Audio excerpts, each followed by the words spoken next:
To study a description of its technicalities, we find that it took 3 years to execute, and that 12,100 different shades of silk, and 12 of gold thread, were used. The 33 places sacred to Kwannon. There are 33 shrines sacred to Kwannon. All are carefully numbered, and are to be found in the provinces near Kyoto. The following legend may possibly account for the reverence bestowed upon the Saikoku Sanju Sansho, the 33 places. When the great Buddhist abbot of the 8th century, Tokudo Shonin, died, he was conducted into the presence of Emao, the Lord of the Dead. The castle in which Emao lived was resplendent with silver and gold, rosy pearls, and all manner of sparkling jewels. A light emanated from Emao too, and that dread god had a smile upon his face. He received the distinguished abbot with extreme courtesy, and thus addressed him. Tokudo Shonin, there are 33 places where Kwannon reveals her special favor, for behold she has, in her boundless love, divided herself into many bodies, so that he who cries for aid shall not cry in vain. Alas! Men continue to go their evil ways, for they know not of these sacred shrines. They live their sordid lives and pass into hell, a vast and countless number. Oh, how blind they are, how wayward, and how full of folly. If they were to make but a single pilgrimage to these 33 shrines sacred to Our Lady of Mercy, a pure and wonderful light would shine from their feet made spiritually strong to crush down all evil, to scatter the 136 hells into fragments. If, in spite of this pilgrimage, one should chance to fall into hell, I will take his place and receive into myself all his suffering, for if this happened my tale of peace would be false, and I should indeed deserve to suffer. Here is a list of the 33 sacred shrines of Kwannon. Take it into the troubled world of men and women, and make known the everlasting mercy of Kwannon. Tokudo, having and fears, and they would ask for some sign that what I tell them is indeed true. Emao at once presented the abbot with his jeweled seal, and, bidding him farewell, sent him on his way accompanied by 2 attendants.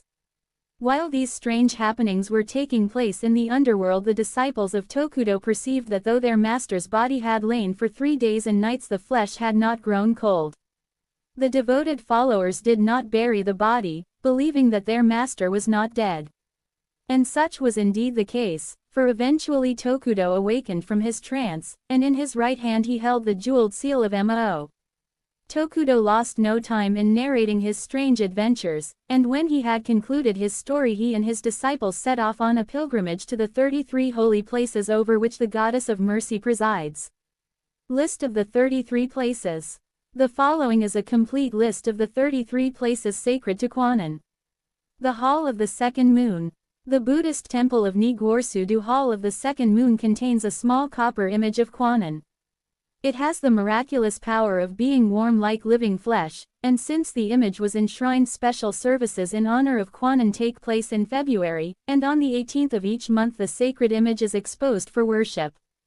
Kwannon and the Deer. An old hermit named Saiyan Zenji took up his abode on Mount Narii in order that he might be able to gaze upon the beauty of Amano-Hashidate, a narrow fir-clad promontory dividing Lake Iwataki and Miyazu Bay. Amano-Hashidate is still regarded as one of the Sanki, or 3 great sites, of Japan, and still Mount Narii is considered the best spot from which to view this charming scene. On Mount Narii this gentle and holy recluse erected a little shrine to Kwannon not far from a solitary pine tree.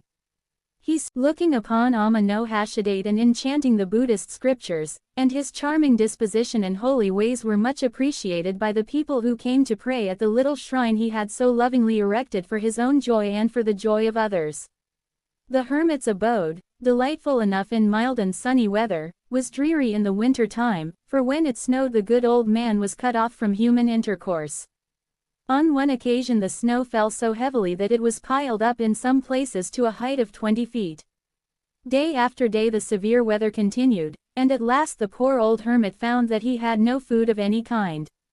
Chancing to look out one morning, he saw that a deer was lying dead in the snow. As he gazed upon the poor creature, which had been frozen to death, he remembered that it was unlawful in the sight of Kwannon to eat the flesh of animals. But on thinking over the matter more carefully, it seemed to him that he could do more good to his fellow creatures by partaking of this deer than by observing the strict letter of the law and allowing himself to starve in sight of plenty. When Cyan Zenji had come to this wise decision, he went out and cut off a piece of venison, cooked it, and ate half, with many prayers of thanksgiving for his deliverance. The rest of the venison he left in his cooking pot. Eventually the snow melted, and several folk hastily wended their way from the neighboring village, and ascended Mount Narii, expecting to see that their good and much-loved hermit had forever passed away from this world.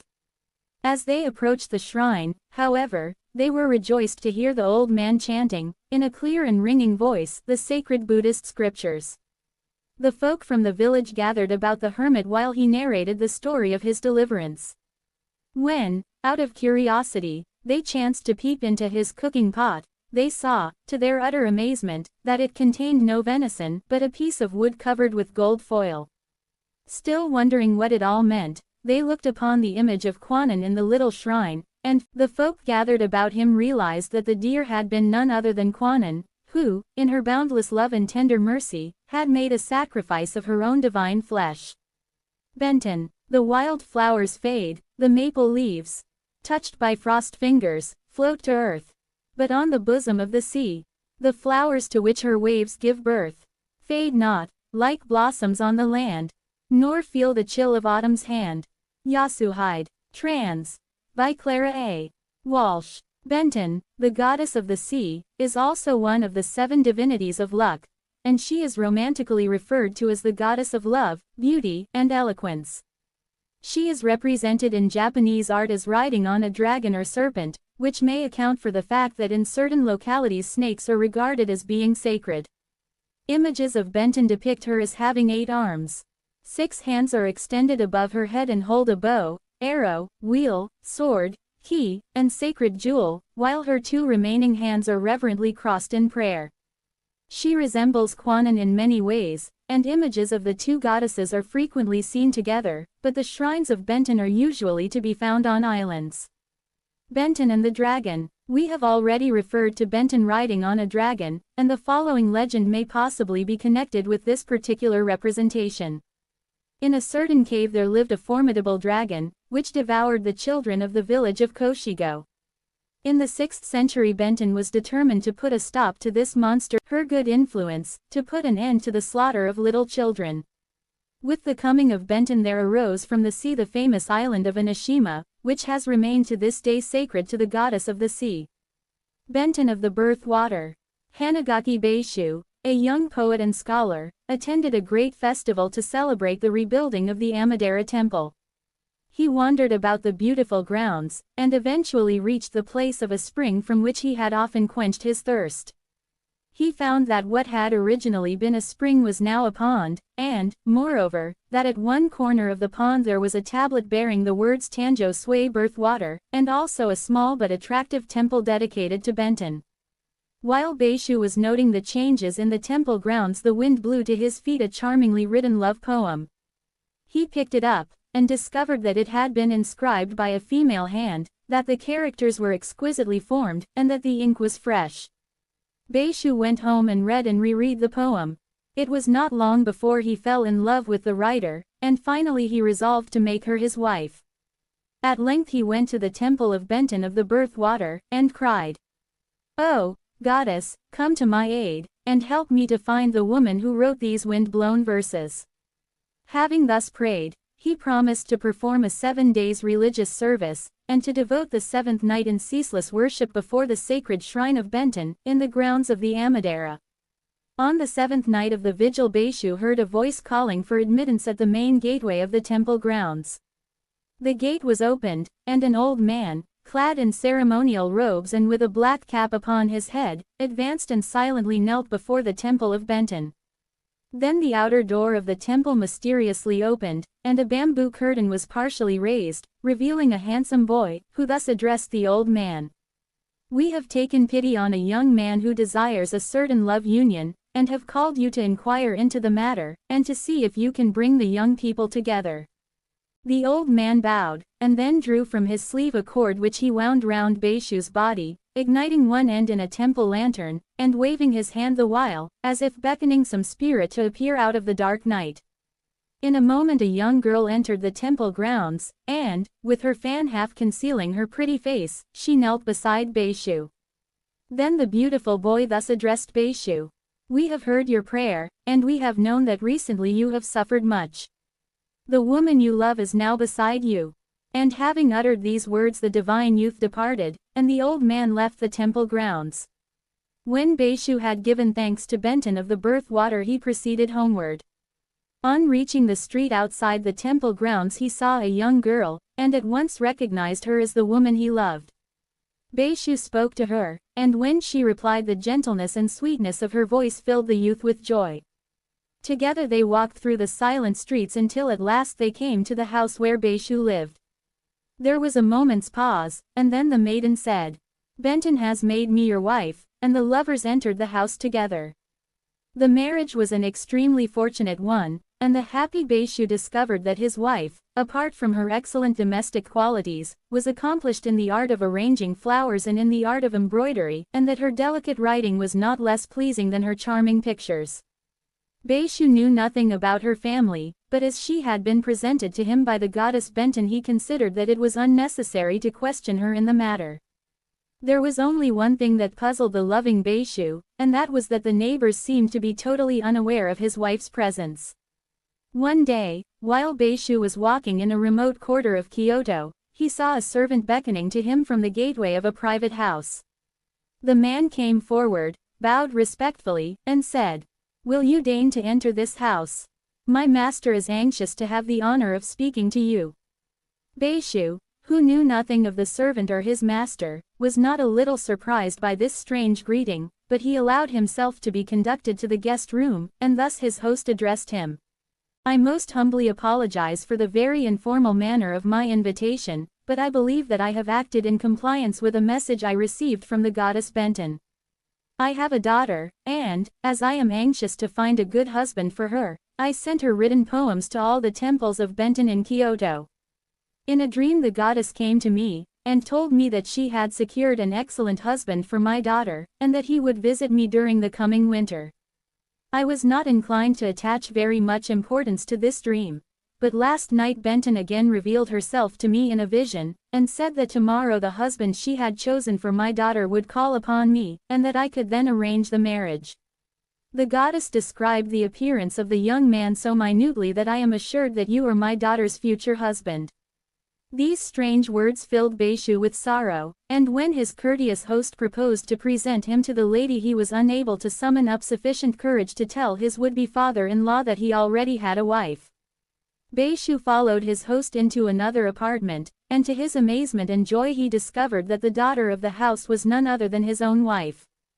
And yet there was a subtle difference, for the woman who now smiled upon him was the body of his wife, and she who had appeared before the temple of Benton of the birth water was her soul.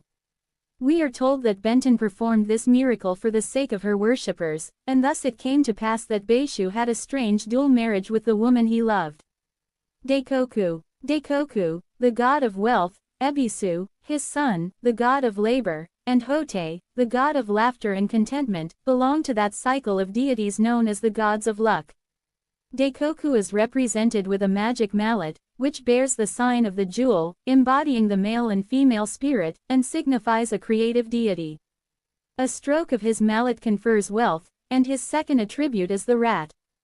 Daikoku is, as we should suppose, an extremely popular deity, and he is frequently portrayed as a prosperous Chinese gentleman. Beneficent god is also depicted as seated on bales of rice, or showing his treasures to some eager and expectant child, or holding the red sun against his breast with one hand and grasping the magic mallet with the other.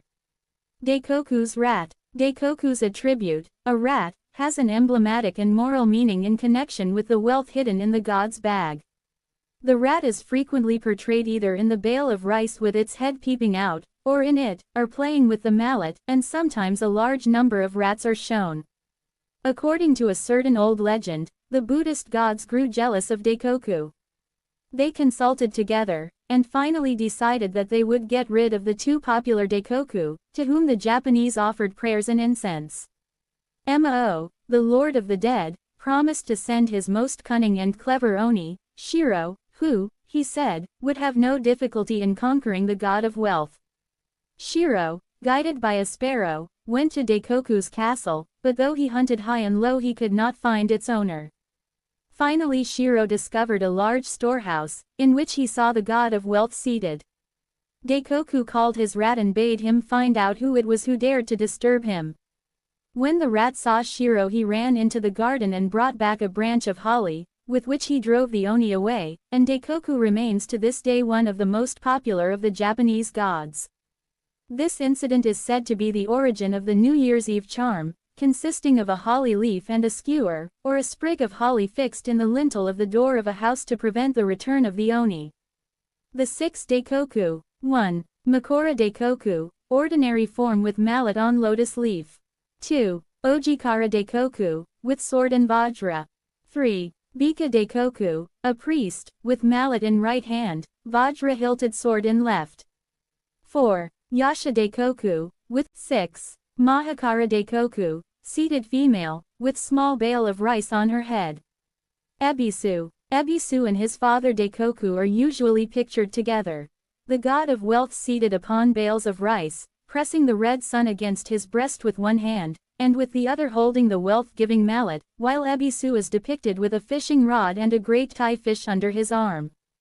Hote. Hote, the god of laughter and contentment, is one of the most whimsical of the Japanese gods. He is represented as extremely fat, carrying on his back a linen bag Hote, from which he derives his name. In this bag he stows the precious things, but when in a particularly playful mood he uses it as a receptacle for merry and inquisitive children. Sometimes Hote is represented in a broken down and extremely shabby carriage drawn by boys, and is then known as the wagon priest. Again he is portrayed as carrying in one hand a Chinese fan and in the other his bag, or balancing at either end of a pole the bag of precious things in a bowl. Chapter 16. Dolls and Butterflies. I asked a charming Japanese girl, "How can a doll live?" "Why," she answered, "if you love it enough, it will live." Single quote. Lafcadio Hearn. The English and Japanese Doll. Our English dolls, with their flaxen hair, blue eyes, and simpering faces, are certainly not a credit to the toy maker's art if they are to be regarded as bearing even a remote likeness to living children. Put in a horizontal position, something will click in their little heads and their blue eyes will close, or more correctly roll backward. A pinch will make them emit a tolerable imitation of the words Papa, Mama.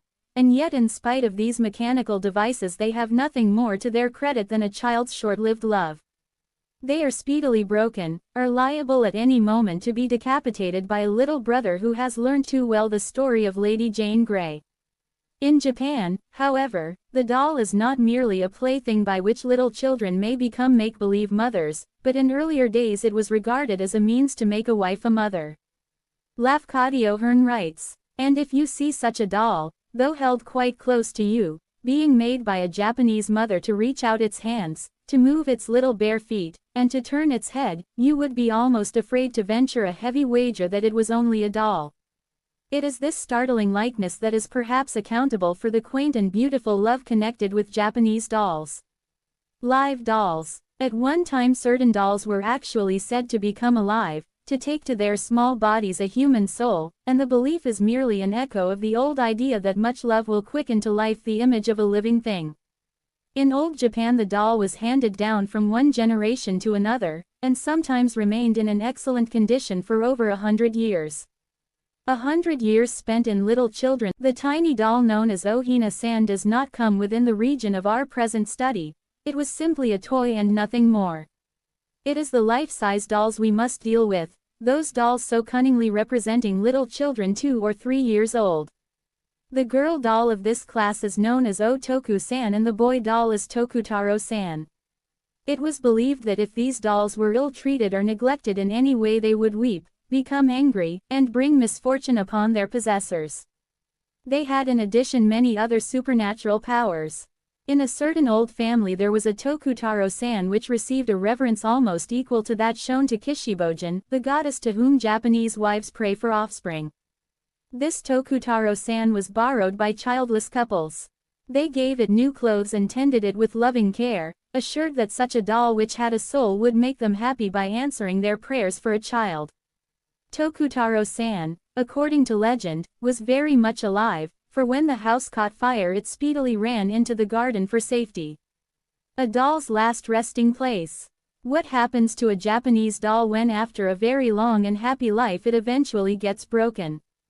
Though finally regarded as dead, its remains are treated with the utmost respect. It is not thrown away with rubbish, or burned, or even reverently laid upon running water, as is often the case with dead Japanese flowers.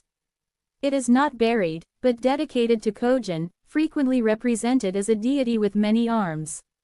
Kojin is supposed to reside in the inoki tree, and in front of this tree there is a small shrine and torii.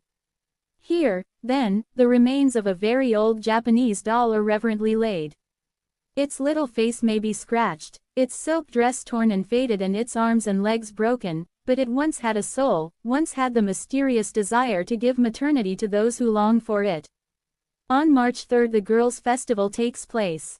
It is known as Jomi no Seku, or Hina Matsuri, the of fallen blossoms, dying. Did one flutter now, from earth to its brown bough? Ah, no 'twas a butterfly. Like fragile blossom flying. Arachida mortitake. Trans. By Clara A.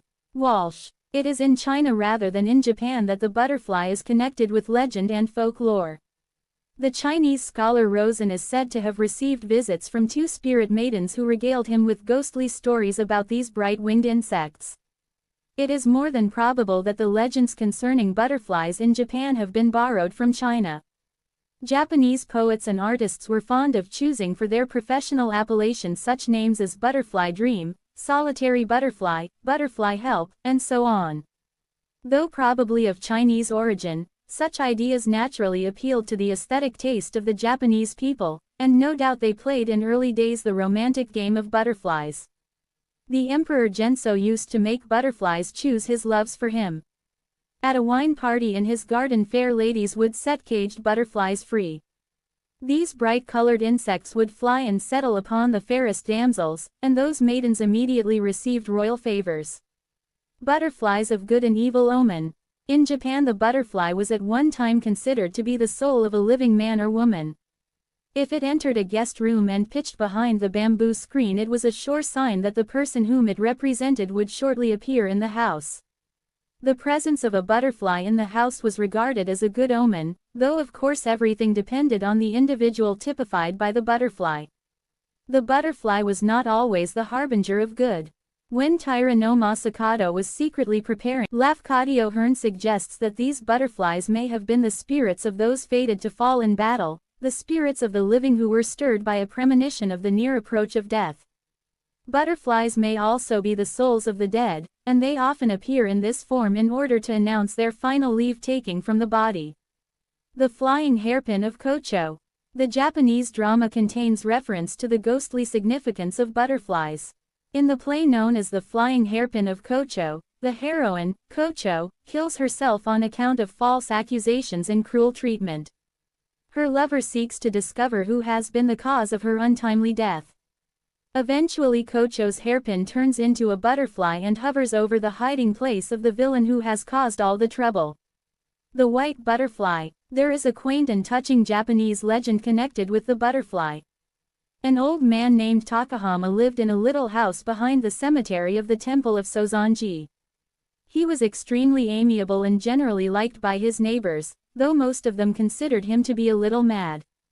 His madness, it would appear, entirely rested upon the fact that he had never married or evinced desire for intimate companionship with women.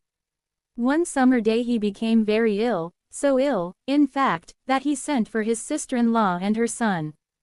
They both came and did all they could to bring comfort during his last hours.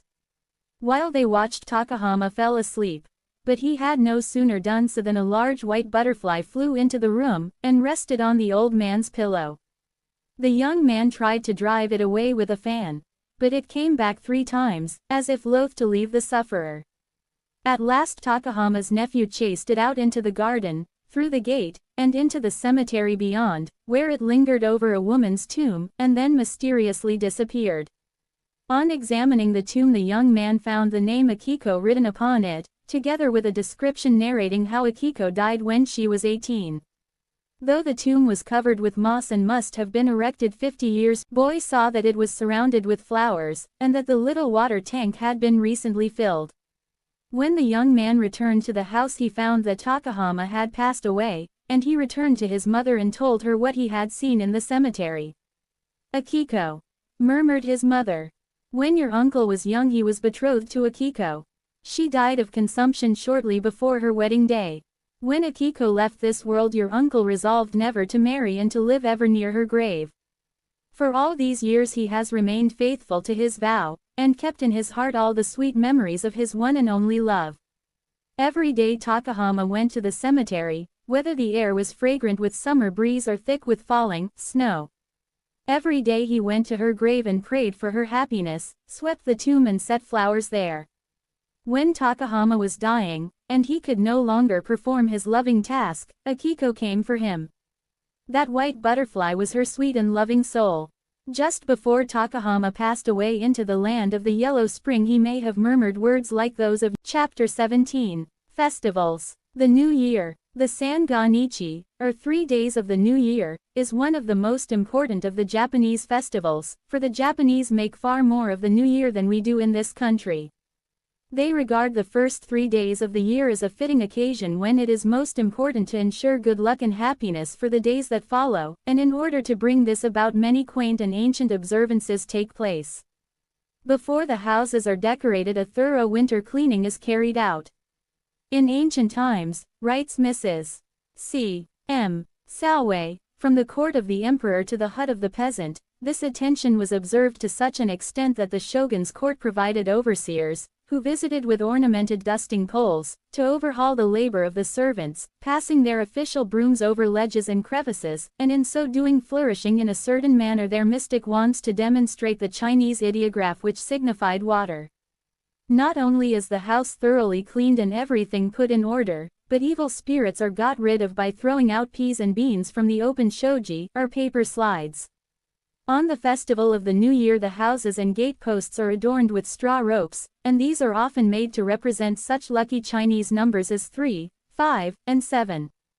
The food chiefly eaten on this occasion comprises lobsters, their bent and ancient appearance suggesting long life, oranges, and certain varieties of edible seaweeds. In addition, there are mirror cakes, associated with the sun goddess, and these cakes, composed of rice, are eaten with the oranges and lobster, and served on pure white trays. One other important decoration must not be overlooked, and that is the branches of the pine tree. These branches symbolize long life, and for some unknown reason they are burnt when the festival is over. One of the most picturesque customs associated with this festival, and one the Tango no Seku, or Boys' Festival, takes place on May 5, and is intended to inspire the youth of Japan with warlike qualities. It is the day when flags are to be seen in every direction, when the roofs of the houses are decorated with the leaves of iris, so that nature's flag and the flag made by human hands are both conspicuous on this joyous festival, which is popularly known as the Feast of Flags. Boys are presented with small figures representing certain great heroes of the past, while ancient swords, bows, arrows, spears, and circa are handed down from one generation of children to another. Perhaps the dominant feature of this festival is the paper flag shaped like a carp. It is hollow, and when inflated with wind has the appearance of vigorously flying through the air. The carp symbolizes something more than the crude spirit of warfare, for it typifies tenacity of purpose and indomitable courage. As the carp swims against the stream, so is the Japanese youth expected to fight against all the fierce currents of adversity. This idea is probably derived from the fascinating Chinese legend of the dragon carp which, after a long struggle, succeeded in swimming past the Dragon Gate Rapids, lived 1,000 years, and finally rose into the sky. The Festival of the Dead.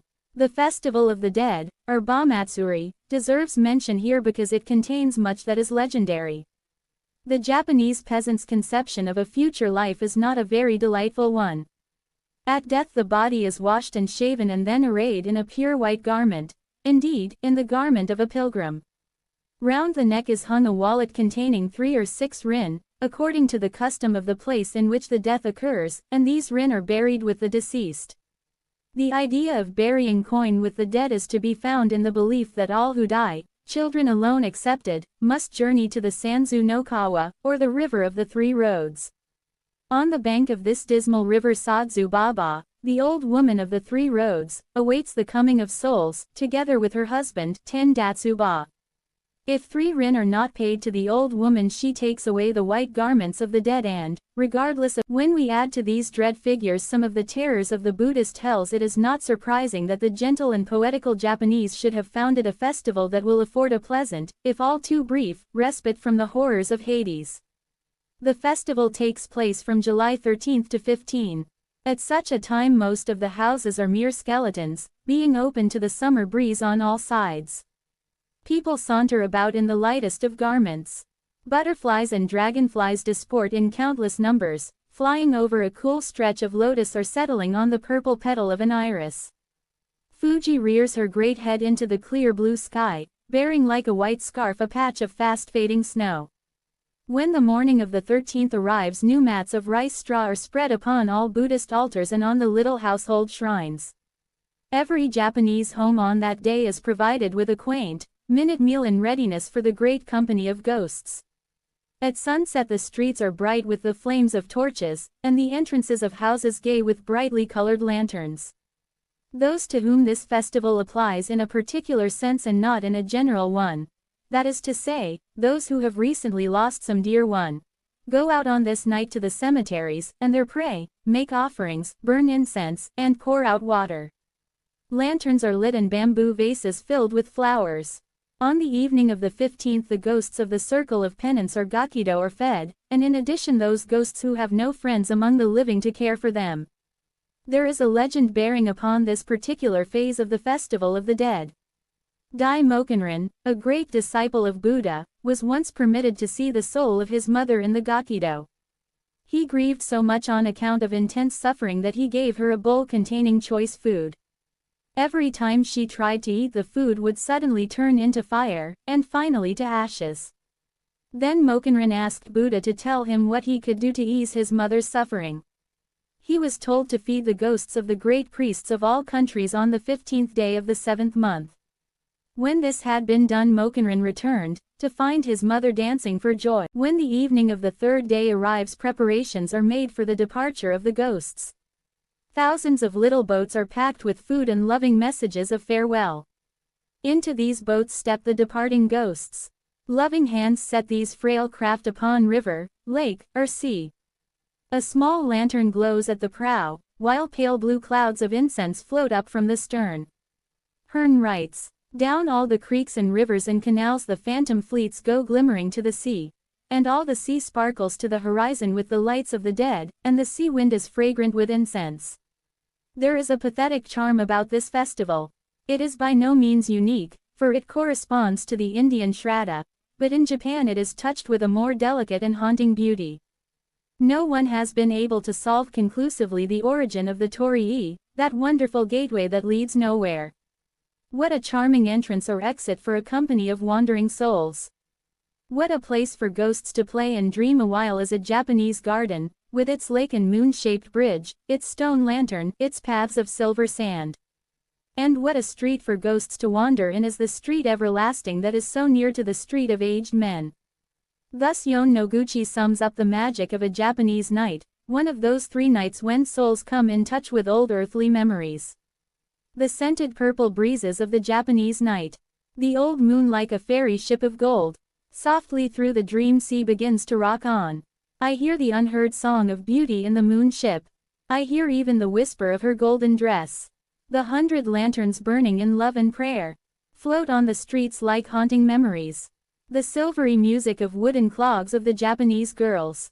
Are they not little ghosts? Oh, the fancy world of the Japanese night. Born out of the old love and unfulfilled desires. The crying love song of the Japanese night. The samisen music of hungry passion and tears. Oh, the long wail of heart through the darkness and love. The Laughing Festival of Wasa. Numerous other Japanese festivities take place during the year, and too, the Festival of Dolls and the Festival of Tanabata, the Weaving Maiden, have been referred to elsewhere. Perhaps in some way the Laughing Festival of Wasa is the most quaint of all the Japanese festivities. During the month of October, a number of old men form a procession carrying 2 boxes full of oranges and persimmons spitted on sticks. These old men are followed by children with similar fruit on bamboo rods. Just as the leader reaches the shrine, he turns round and makes a most ludicrous grimace, which is immediately followed by a merry peal of laughter, and this irresistible merriment has its origin in the following legend. In the month of October the gods used to assemble in a great temple at Izumo, and they met for the purpose of arranging the love affairs of the people.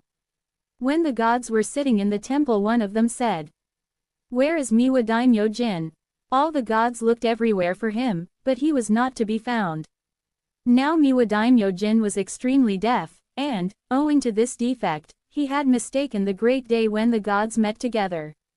When he reached Izumo, the meeting had been dissolved, and all the gods laughed very much when they heard about it, a laughter that is imitated year by year in the Laughing Festival to which we have referred.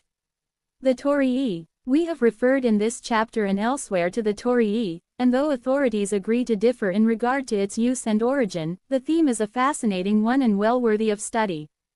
According to a popular account, the word Torii means fowl dwelling or bird rest. On the top beam of this imposing gateway the fowls heralded the approach of dawn, and in the cry bade the priests attend to their early morning prayers. In one legend we are informed that the sun descends to earth in the form of the ho-ho bird, messenger of love, peace, and goodwill, and rests upon one of the Torii. Professor B. H. Chamberlain regards the bird rest etymology and the theories derived from it as erroneous, and believes that the Torii came originally from Asia. He writes, in Things Japanese, the Koreans erect somewhat similar gateways at the approach of their royal palaces. The Chinese Pai Lu, serving to record the virtues of male or female worthies, seem related in shape as well as in use, and the occurrence of the word Trin in northern India and of the word Tori in central India, to denote gateways of strikingly cognate appearance, gives matter for reflection. Dr. W. G. Aston also believes that the Torii came from abroad, but holds that it was fitted with a pre-existing name, which would have originally designated a lintel, before it came to have its present sacred associations. In regard to the construction of these gateways, Mrs. C. M. Salway writes, the oldest torii of Japan were constructed of plain unvarnished wood. In fact, they were built of straight, upright trunks of trees in their natural state, though sometimes bereft of the outer bark. Later on the wood was painted a deep, rich vermilion, possibly to heighten the effect when the background was densely wooded. Though the torii was originally associated with Shintoism, it was later on adopted by the Buddhists, who considerably altered its simple but beautiful construction by turning up the corners of the horizontal beams, supplying inscriptions and ornaments of various kinds. The footstool of the king. Whatever the origin and significance of the Shinto torii may be, no one will deny its exquisite beauty, and many will agree in believing it to be the most perfect gateway in the world. Perhaps the most wonderful torii is the one that stands before the Itsukashima shrine on the island of Miyajima, and it is called the Footstool of the King, the gateway of Mrs. Salway writes. Is not this gateway the symbol of the right direction, according to the dogmas of the Shinto cult, the goal towards which the face should be turned? The way of the gods. Are they not monitors writing their mystic message as an ideographic sign over the Lord of the gods before the rising and setting sun, enhancing by their presence the dense luxuriance of Cryptomerian Avenue, reflecting within dark, still rivers or the silver ripples of the inland sea? We must be content with this pleasing interpretation of the symbolism of the torii, for it takes us through the gate of conflicting theories, and gives us something more satisfying than the ramifications of etymology. Chapter 18. The Peony Lantern. Morning Dew. Tsuyu Morning Dew was the only daughter of Ijima. When her father married again, she found she could not live happily with her stepmother, and a separate house was built for her, where she lived with her servant maid Yone. One day Tsuyu received a visit from the family physician, Yamamoto Shio accompanied by a handsome young samurai named Hagiwara Shinzaburo. These young people fell in love with each other, and at parting Tsuyu whispered to Shinzaburo. "Remember, if you do not come to see me again I shall certainly die." Shinzaburo had every intention of seeing the fair Tsuyu as frequently as possible. Etiquette, however, would not allow him to visit her alone, so that he was compelled to rely on the old doctor's promise to take him to the villa where his loved one lived. The old doctor, however, having seen more than the young people had supposed, purposely refrained from keeping his promise. Tsuyu, believing that the handsome young samurai had proved unfaithful, slowly pined away and died. Her faithful servant Yone also died soon afterwards, being unable to live without her mistress, and they were buried side by side in the cemetery of Shinbanzui Inn. Shortly after this sad event had taken place, the old doctor called upon Shinzaburo and gave him full particulars of the death of Tsuyu and her maid. Shinzaburo felt the blow keenly. Night and day the girl was in his thoughts. He inscribed her name upon a mortuary tablet, placed offerings before it, and repeated many prayers. The dead return. When the first day of the festival of the dead arrived, he set food on the shelf of souls and hung out lanterns to guide the spirits during their brief earthly sojourn. As the night was warm, his veranda and waited. He felt that all these preparations would not be in vain, and in his heart he believed that the soul of Tsuyu would come to him. Suddenly the stillness was broken by the sound of Kara-kan, the soft patter of women's geta. There was something strange and haunting about the sound. Shinzaburo rose and peeped over the hedge. He saw two women. One was carrying a long-shaped lantern with silk peonies stuck in at the upper end. The other wore a lovely robe covered with designs of autumnal blossom. In another moment he recognized the sweet figure of Tsuyu and her maid Yone. When Yone had explained that the wicked old doctor had told them that Shinzaburo was dead, and the young samurai had likewise informed his visitors that he, too, had learned from the same source that his loved one and her maid had departed this life, the two women entered the house, and remained there that night, returning home a little before sunrise. Night after night they came in this mysterious manner, and always Yone carried the shining peony lantern, always she and her mistress departed at the same hour. A spy. One night Tomozo, one of Shinzaburo's servants, who lived next door to his master, chanced to hear the sound of a woman's voice in his lord's apartment. He peeked through a crack in one of the sliding doors, and perceived by the night lantern within the room that his master was talking with a strange woman under the mosquito net. Their conversation was so extraordinary that Tomozo was determined to see the woman's face. When he succeeded in doing so his hair stood on end and he trembled violently, for he saw the face of a dead woman, a woman long dead. There was no flesh on her fingers, for what had once been fingers were now a bunch of jangling bones. Only the upper part of her body had substance. Below her waist there was but a dim, moving shadow. While Tomozo gazed with horror upon such a revolting scene, a second woman's figure sprang up from within the room. With a shriek of terror the spying Tomozo fled to the house of Hakuodo Yusai. Yusai's advice. Now Yusai was a man well versed in all manner of mysteries. But nevertheless Tomozo's story made considerable impression upon him, and he listened to every detail with the utmost amazement. When the servant had finished his account of the affair, Yusai informed him that his master was a doomed man if the woman proved to be a ghost, that love between the living and the dead ended in the destruction of the living. However, apart from critically examining this strange event, Yusai took practical steps to rescue this young samurai from so horrible a fate. The next morning he discussed the matter with Shinzaburo, and told him pretty clearly that he had been loving a ghost, and that the sooner he got rid of that ghost the better it would be for him. He ended his discourse by advising the youth to go to the district of Shitaya, in Yanaka no Sasaki, the place where these women had said they lived. The mystery is revealed. Shinzaburo carried out Yusai's advice, but nowhere in the quarter of Yanaka no Sasaki could he find the dwelling place of Tsuyu. On his return home he happened to pass through the temple Shinbanzui Inn. There he saw two tombs placed side by side, one of no distinction, and the other large and handsome, adorned with a peony lantern swinging gently in the breeze. Shinzaburo remembered that this lantern and the one carried by Yone were identical, and an acolyte informed him that the tombs were those of Suyu and Yone. Then it was that he realized the strange meaning of Yone's words. We went away, and found a very small house in Yanakano Sasaki. There we are now, just barely able to live by doing a little private work.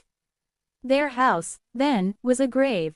The ghost of Yone carried the peony lantern, and the ghost of Suyu wound her fleshless arms about the neck of the young samurai.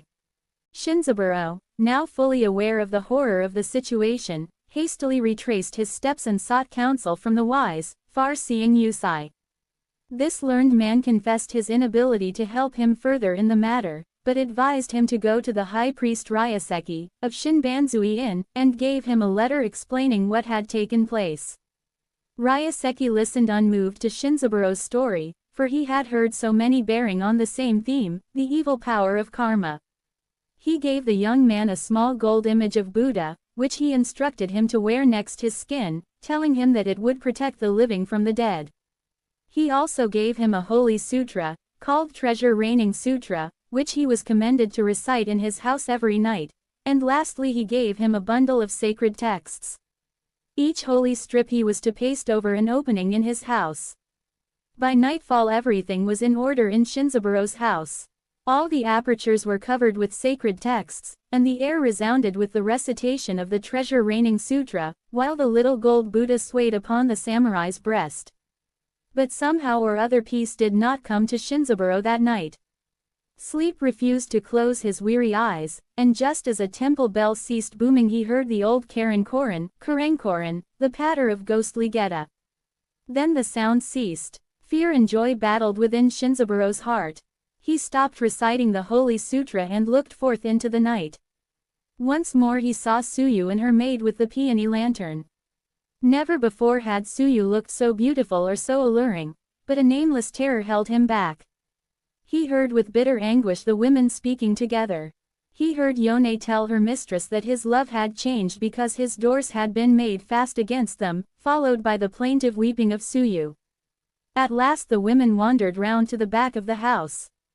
But back and front alike prevented their entry, so potent were the sacred words of the Lord Buddha. The betrayal. As all the efforts of Yone to enter Shinzaburo's house were of no avail, she went night after night to Tomozo and begged him to remove the sacred texts from his master's dwelling. Tomozo promised to do so, but with the coming of daylight he grew brave and decided not to betray one to whom he owed so much. One night, however, Yone refused to be trifled with.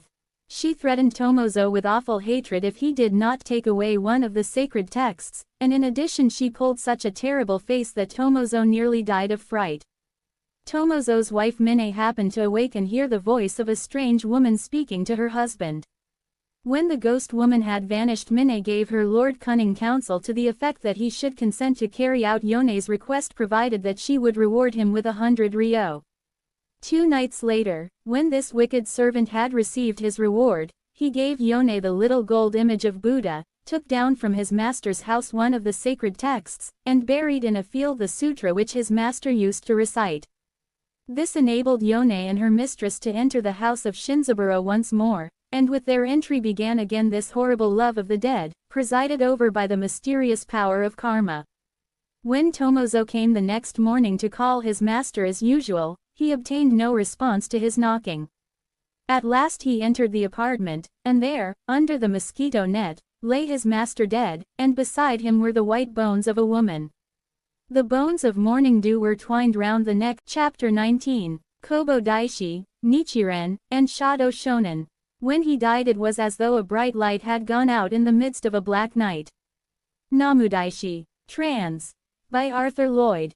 The Namudaishi. Kobo Daishi, glory to the great teacher, who was born AD 774, was the most holy and most famous of the Japanese Buddhist saints. He founded the Shingen Shu, a Buddhist sect remarkable for its magical formulae and for its abstruse and esoteric teachings, and he is also said to have invented the hiragana syllabary, a form of running script.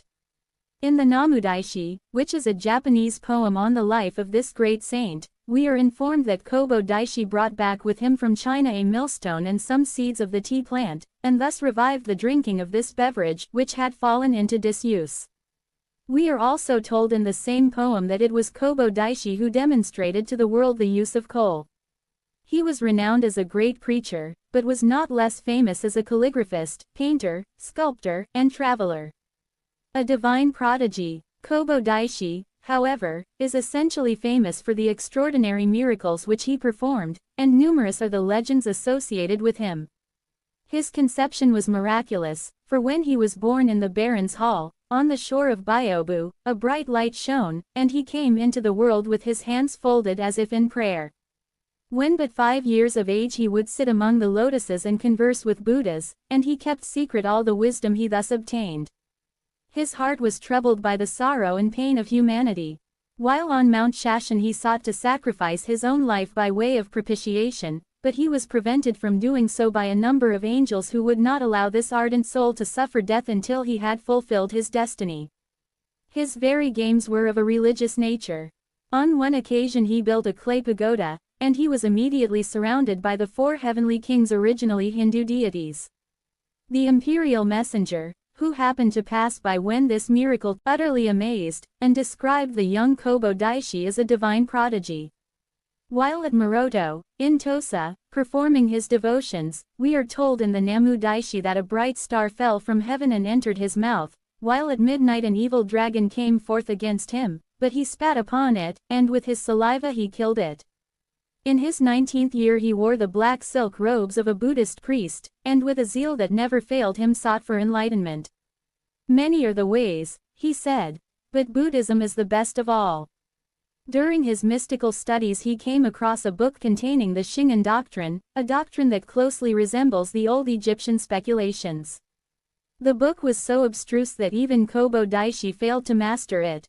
But, nothing daunted, he received permission from the emperor to visit China, where he ultimately unraveled its profound mysteries, and attained to that degree of saintship associated with the miraculous. Gohitsu Osho. When Kobo Daishi was in China, the emperor, hearing of his fame, sent for him and bade him rewrite the name of a certain room in the royal palace, a name that had become obliterated by the effacing finger of time. Kobo Daishi, with a brush in each hand, another in his mouth, and 2 others between the toes, wrote the characters required upon the wall, and for this extraordinary performance the emperor named him Gohitsu Osho, the priest who writes with 5 brushes. Writing on sky and water. While still in China, Kobo Daishi met a boy standing by the side of a river. "If you be Kobo Daishi," said he, "be honorably pleased to write upon the sky, for I have heard that no wonder is beyond your power." Kobo Daishi raised his brush. It moved quickly in the air, and writing appeared in the blue sky, characters that were perfectly formed and wonderfully beautiful. When the boy had also written upon the sky with no less skill, he said to Kobo Daishi, "We have both written upon the sky. Now Kobo Daishi readily complied. Once again his brush moved, and this time a poem appeared on the water, a poem written in praise of that particular river. The letters lingered for a moment, and then were carried away by the swift current. There seems to have been a contest in magical power between these 2 workers of marvels, for no sooner had the letters passed out of sight than the boy also wrote upon the running water the character of the dragon, and it remained stationary. Kobo Daishi, who was a great scholar, at once perceived that the boy had omitted the 10, a dot which rightly belonged to this character. When Kobo Daishi pointed out the error, the boy told him that he had forgotten to insert the 10, and begged that the famous saint would put it in for him. No sooner had Kobo Daishi done so than the dragon character became a dragon. Its tail lashed the waters, thunder clouds sped across the sky, and lightning flashed. In another moment the dragon arose from the water and ascended to heaven. Though Kobo Daishi's powers of magic excelled those of the boy, he inquired who this youth might be, and the boy replied, "I am Manju Bosatsu, the Lord of Wisdom." Having spoken these words, he became illumined by a radiant light. The beauty of the gods shone upon his countenance, and, like the dragon, he ascended into heaven. How Kobo Daishi painted the 10.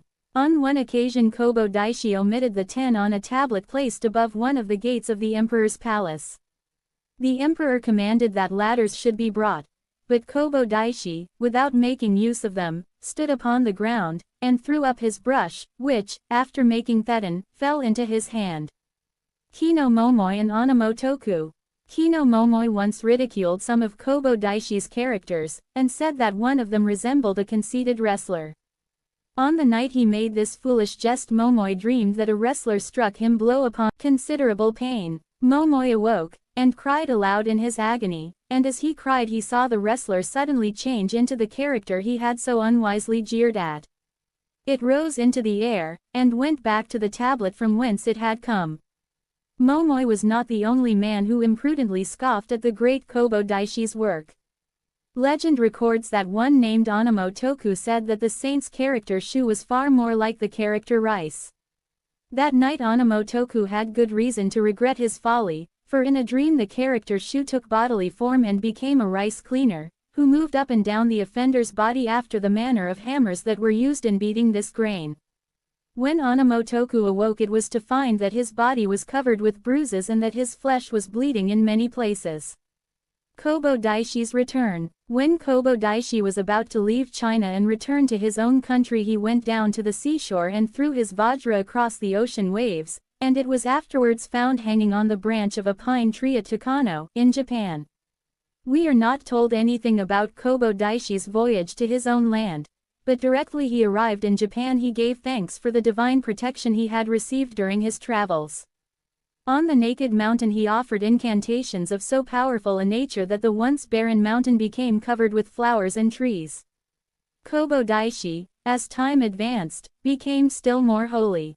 During a religious discussion the divine light streamed from him, and he continued to perform many great marvels. He made brackish water pure, raised the dead to life, and continued to commune with certain gods.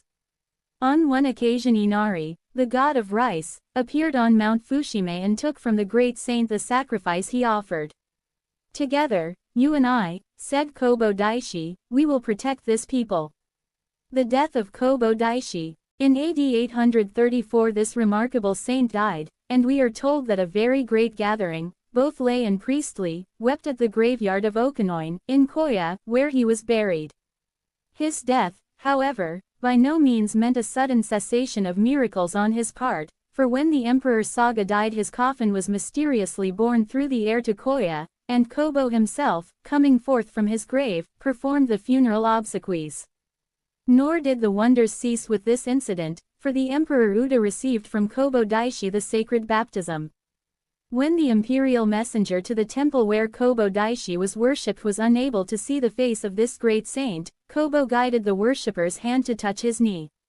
Never, as long as he lived, did the messenger forget that feeling. A miraculous image. At Kawasaki there is a temple dedicated to Kobo Daishi. Local legend attributes the sanctity of this place to an image of Kobo Daishi carved by that saint himself while in China, and consigned by him to the waves. It floated to this coast, where it was caught in a fisherman's net, and, being conveyed ashore, performed numerous miracles. The trees in the temple grounds, trained in the shape of junks under sail, attest the devotion paid to this holy image by the seafaring folk. Nichiren. Nichiren was the founder of the Buddhist sect which bears his name. His name means sun lotus, and was given to him because his mother dreamt that the sun rested on a lotus when she conceived him. Nichiren was an iconoclast of very marked character. He received, by revelation, a complete knowledge of Buddhist mysteries, though in reading the story of his life one would have supposed that he acquired his remarkable religious wisdom through arduous study. During his lifetime Japan was visited by a terrible earthquake, followed by a destructive hurricane, pestilence, and famine. So great were these calamities that men prayed to die rather than live amidst such universal misery. Nichiren saw in these great disasters the hand of fate. He saw that religion and politics had become corrupt, and that nature had rebelled against the numerous evils that at time, Nichiren realized that Buddhism was no longer the simple teaching of the Lord Buddha. In the various Buddhist sects he had studied so diligently he found that the priests had neglected Shakyamuni the Buddha, and worshipped Amida, a manifestation of the Lord Buddha, instead. Nor did their heresy end there, for he found that priests and people also worshipped Kwannon and other divinities. Nichiren desired to sweep these deities aside and to restore Buddhism to its old purity and singleness of purpose. He cried in one of his sermons, "Awake, men, awake! Awake and look around you. No man is born with two fathers or two mothers. Look at the heavens above you. There are no two suns in the sky. Look at the earth at your feet. No two kings can rule a country." In other words, he implied that no one can serve two masters, and the only master he found to be worthy of service and worship was Buddha himself. With this belief he sought to replace the ordinary mantra, Namu Amida Butsu, by Namu Myoho Renge Kyo-o, the scripture of the Lotus of the Wonderful Law. Nichiren wrote Risho Enkoku Ron book to tranquilize the country, which contained the prediction of a Mongol invasion and many bitter attacks against the other Buddhist sects. At length Hojo Tokiyori was compelled to exile him to Edo for 30 years. He escaped, however, and renewed his heated attacks upon the rival sects. Nichiren's enemies sought assistance from the regent Tokimune, who decided to have the monk beheaded, and the vindictive Nichiren was finally sent to the beach of Koshigoi to be executed. While awaiting the fatal stroke, Nichiren prayed to Buddha, and the sword broke as it touched his neck. Nor was this the only miracle, for immediately after the breaking of the sword a flash of lightning struck the palace at Kamakura, and a heavenly light surrounded the saintly Nichiren. The official entrusted with the deed of execution was considerably impressed by these supernatural events, and he sent a messenger to the regent for a reprieve. Tokimune, however, had sent a horseman bearing a pardon, and the two men met at a river now called Yukii place of Nichiren's miraculous escape was followed by an even more vigorous attack on those whom he considered were not of the true religion. He was again exiled, and finally took up his abode on Mount Minobu. It is said that a beautiful woman came to this mountain whilst Nichiren was praying. When the great saint saw her, he said, "Resume your natural state." After the woman had drunk water she changed into a snake nearly 20 feet long, with iron teeth and golden scales. Shado Shonen. Shado Shonen was the founder of the first Buddhist temple at Nikko, and the following legend is supposed to have led to the construction of the sacred bridge of Nikko. One day, while Shado Shonen was on a journey, he saw 4 strange-looking clouds rise from the earth to the sky. He pressed forward in order to see them more clearly, but could not go far, for he found that his road was barred by a wild torrent. While he was praying for some means to continue his journey, a gigantic figure appeared before him, clad in blue and black robes, with a necklace of skulls. The mysterious being cried to him from the opposite bank, saying, "I will help you as I once helped Hiyuan." Having uttered these words, the deity threw 2 blue and green snakes across the river, and on this bridge of snakes, Chapter XX. Fans. The significance of the Japanese fan. Her weapons are a smile and a little fan. This quotation from Mr. Yon Noguchi only illustrates one phase of the Japanese fan, the phase with which we are familiar in our own country. The Japanese fan is not merely a dainty feminine trifle to be used in conjunction with a smile or with eyes peeping behind some exquisite floral design. Nippon's fan has a fascinating history quite outside the gentle art of coquetry, and those who are interested in this subject would do well to consult Mrs. C. M. Salway's Fans of Japan. Here the reader will find that the fan of the land of the rising sun has performed many important offices. It has been used by ancient warriors on the battlefield as a means of giving emphasis to their commands. On one occasion it was the mark of Nasu no Yoichi's bow, and although the sun-marked fan was whirling in the wind, tied to a staff in the gunwale of one of the Taira ships, Yoichi brought it down. Alas! The fan, now driftwood on the sea. The Lord Nasu, skillful with the bow, Yoichi's fame is spread. A certain Japanese fan, of gigantic size, is used in the festival of the sun goddess in Ise, and there is a pretty story told of the widow of Atsumori becoming a nun and curing a priest by fanning him with the first folding fan, which is said to have been her own invention. One of the most important parts of the Japanese fan, as of any other, is the rivet, and concerning the rivet there is the following legend. Kashima on one occasion stuck his sword through the earth, with the idea of steadying the world and thus preventing earthquakes, phenomena still prevalent in Japan. Mrs. C. M. Salway tells us in an article entitled On Symbolism and Symbolic Ceremonies of the Japanese that the folding fan symbolizes life itself.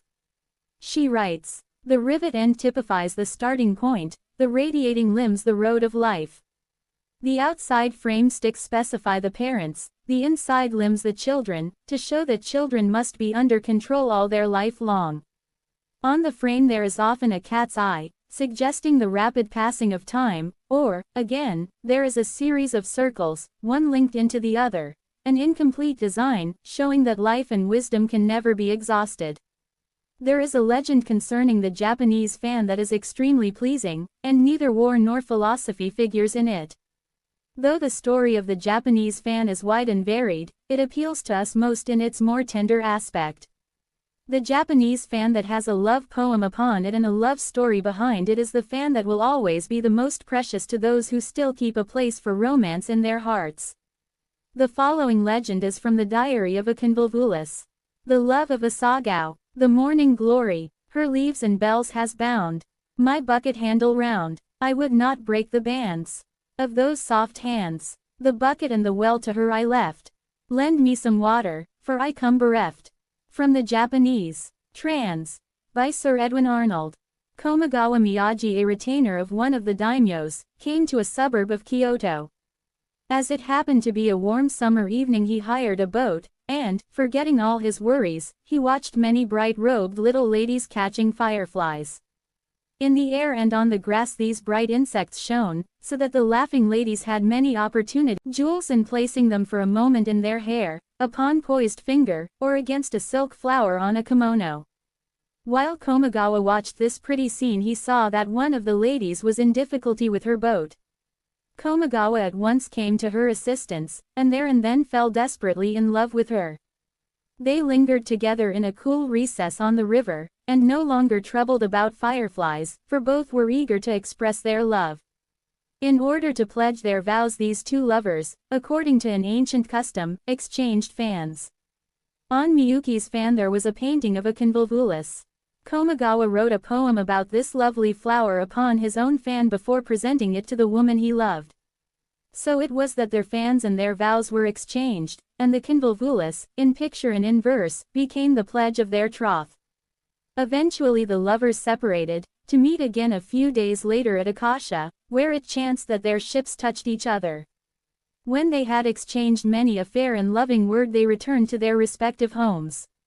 When Miyuki reached her home, radiant with thoughts of her true love, she discovered that her parents had already arranged a marriage for her with someone the poor little woman had never seen. Miyuki heard this piece of news with an aching heart.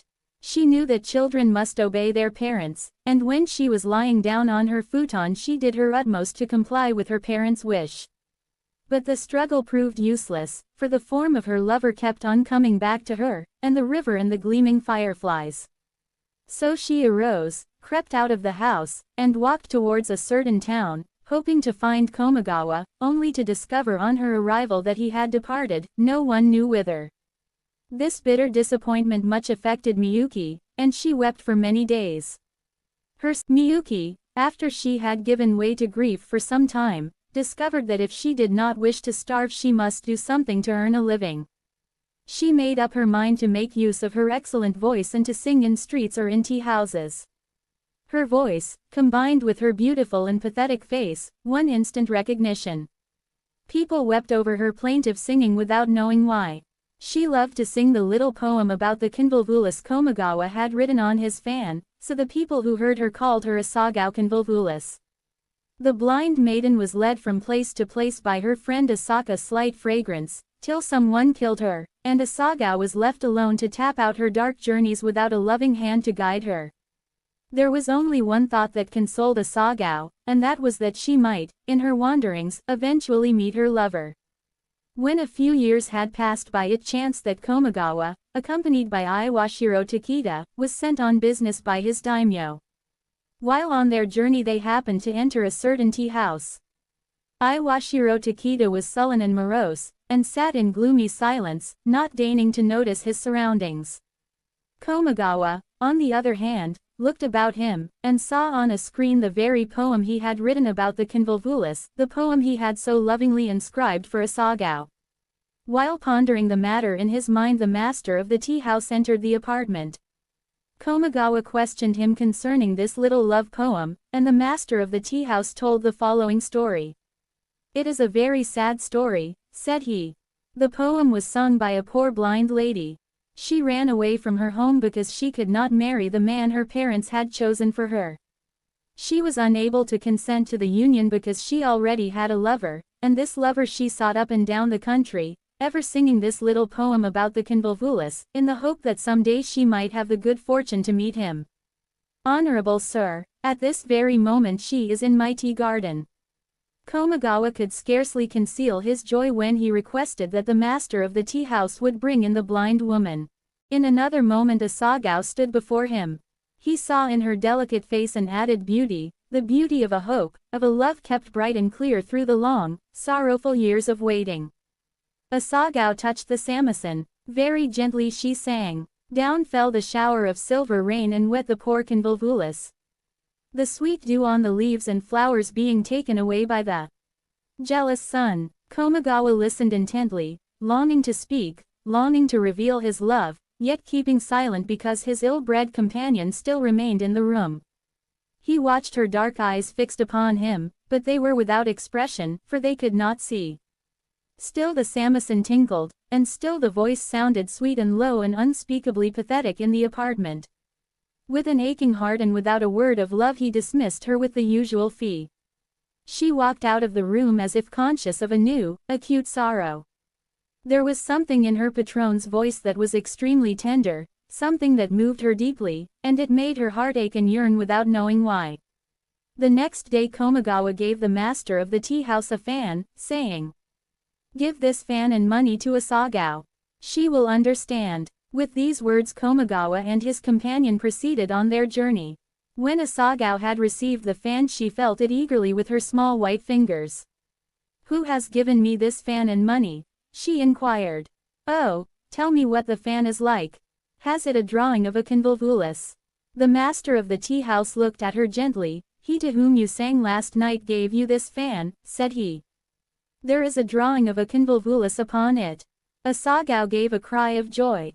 "Last night," she said softly, "I was with my lover again. And now. At this very moment a servant from Asagao's old home arrived, asserting that he had been sent by. Now it happened that the master of this tea-house had once been employed by Asagao's father. He had committed a great wrong in that capacity, a wrong worthy of death, but Asagao's father had taken pity upon him. He had dismissed him with money, which had enabled the wrongdoer to set up in business for himself.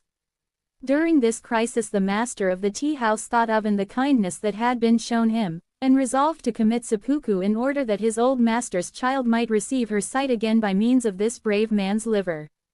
So the master of the tea-house killed himself, and Asagao received her sight. That very night, though there was a fierce tempest raging, she set out in search of her lover, accompanied by a faithful little band of servants. All night the maiden journeyed over rough and rugged roads. She scarcely noticed the heavy rain or her bleeding feet. She was urged on by a joyous love, by the fond hope of finding her lover again. As she climbed a mountain, now bathed in sunlight, she fancied she heard a voice calling her name. She looked about her and discovered Komagawa. Peace came to her then. All the weariness of long search and almost endless waiting were over forever, and in a little while the lovers were married. The convolvulus, or morning glory, is a flower that only blooms for a few hours, but Asagao's love had the beauty of the convolvulus combined with the strength and long life of the pine.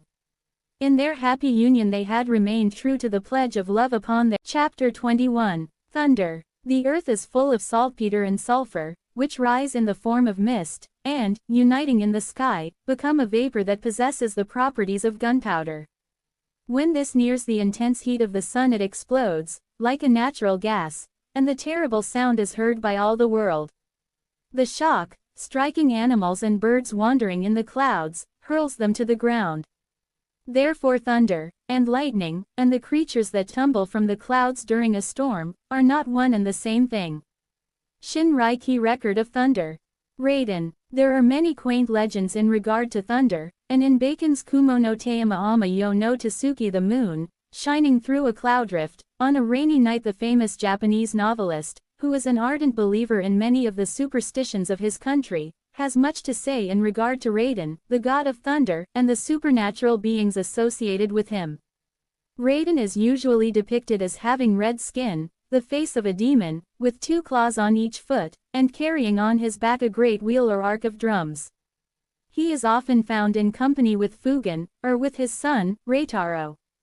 When the Mongols attempted to invade Japan, they were prevented from doing so by a great storm, and, according to legend, only 3 men escaped to tell the tale. Raiden's assistance in favor of Japan is often portrayed in Japanese art. He is depicted sitting on the clouds emitting lightnings and sending forth a shower of arrows upon the invaders. In China, the thunder god is regarded as a being ever on the lookout for wicked people. When he finds them, the goddess of lightning flashes a mirror upon those whom the god wishes to strike. The thunder animal, Raiju, or thunder animal, appears to be more closely associated with lightning than with thunder. He is seen in forms resembling a weasel, badger, or monkey. In the Shinraiki Thunder record we read the following. On the 22nd day of the 6th month, mountain, in the province of Sagami. It was captured by a farmer, who brought it to Edo, and exhibited it for money on the Ryogoku Bridge. The creature was a little larger than a cat, and resembled a weasel. It had black hair, and 5 claws on each paw. During fine weather it was very tame and gentle, but, before and during a storm, exceedingly savage and unmanageable. In China, the thunder animal is described as having the head of a monkey, with crimson lips, eyes like mirrors, and 2 sharp claws on each paw. During a storm, the thunder animal of Japan springs from tree to tree, and if any of the trees are found to have been struck by lightning, it is believed to be the savage work of the thunder animal's claws. This being, in common with the thunder god himself, is said to have a weakness for human navels, so that for this reason many superstitious people endeavor, if possible, to lie flat on their stomachs during a thunderstorm. Bark torn by the thunder animal is carefully preserved, and is supposed to be an excellent remedy for toothache. The thunder bird and thunder woman. Reicho, thunder bird, resembles a rook, but it has spurs of flesh, which, when struck together, produce a horrible sound. This is the bird to which the emperor of Go-To-Bane referred in the following poem. In the shadow of the pine tree of Shiro-yama, thunder birds rest, and spend the night. These birds feed upon the tree frog named Rai Thunder, and are always seen flying about in the sky during a thunderstorm. Little is known concerning Kaminari Thunder Woman, except that on one occasion she is said to have appeared in the guise of a Chinese empress. A strange belief. Bacon remarks that those who are afraid of thunder have the yin, or female principle, predominating, while those who are not afraid have the yo, or the male principle, in the ascendancy. The same writer gives the following custom in regard to those who have suffered as the result of a thunderstorm, and we must note that emphasis is laid upon thunder as the destructive power, noise rather than light. When anyone is struck by thunder, make him lie upon his back, and place a live carp in his bosom. If the carp jumps and moves, the patient will recover. This is infallible. When thunder scorches the flesh, burn incense under the sufferer's nose. This will cause him to cough, and break the spell of the thunder god. The child of the thunder god. Most of the legends relating to Raiden and his kindred spirits are of a malevolent nature, but in the following story we learn that the thunder god's child brought considerable prosperity. Near Mount Hakuzen there once lived a very poor farmer named Bimbo. His plot of land was extremely small, and though he worked upon it from dawn till sunset, he had great difficulty in growing sufficient rice for himself and his wife. One day, after a protracted drought, Bimbo dismally surveyed his dried-up rice sprouts. As he thus stood fearing starvation in the near future, rain suddenly descended, accompanied by loud claps of thunder. Just as Bimbo was about to take shelter from the storm, he was nearly blinded by a vivid flash of lightning, and he prayed fervently to Buddha for protection. When he had done so, he looked about him, and to his amazement saw a little baby boy laughing and crooning as he lay in the grass. Bimbo took the infant in his arms, and gently carried him to his humble dwelling, where his wife greeted him with surprise and pleasure. The child was called Reitaro, the child of thunder, and lived with his foster parents a happy and dutiful boy. He never played with other children, for he loved to roam in the fields, to watch the stream and the swift flight of clouds overhead. With the coming of Reitaro there came prosperity to Bimbo, for Reitaro could beckon to clouds and bid them throw down their raindrops only on his foster father's field. When Reitaro had grown into a handsome youth of 18, he once again thanked Bimbo. Almost before the youth had finished speaking, he suddenly turned into a small white dragon, lingered a moment, and then flew away. The old couple ran to the door. As the white dragon ascended into the sky, it grew bigger and bigger, till it was hidden behind a great cloud. When Bimbo and his wife died, a white dragon was carved upon their tomb in memory of Reitaro, the child of thunder. Shokuro and the Thunder God. Shokuro, in order to stand well with Tom, the magistrate of his district, promised him that he would catch the Thunder God. "If," said Shokuro, "I were to tie a human navel to the end of a kite, and fly it during a stormy day, I should be sure to catch Raiden, for the Thunder God would not be able to resist such a repast. The most difficult part of the whole business is to secure the meal." With this scheme in view, Shokuro set out upon a journey in quest of food for the Thunder God. On reaching a wood, he chanced to see a beautiful woman named Chiyo. The ambitious Shokuro, without the least compunction, killed the maid, and, having secured his object, flung her corpse into a deep ditch. He then proceeded on his way with a light heart. Raiden, while sitting on a cloud, happened to notice the woman's body lying in a ditch.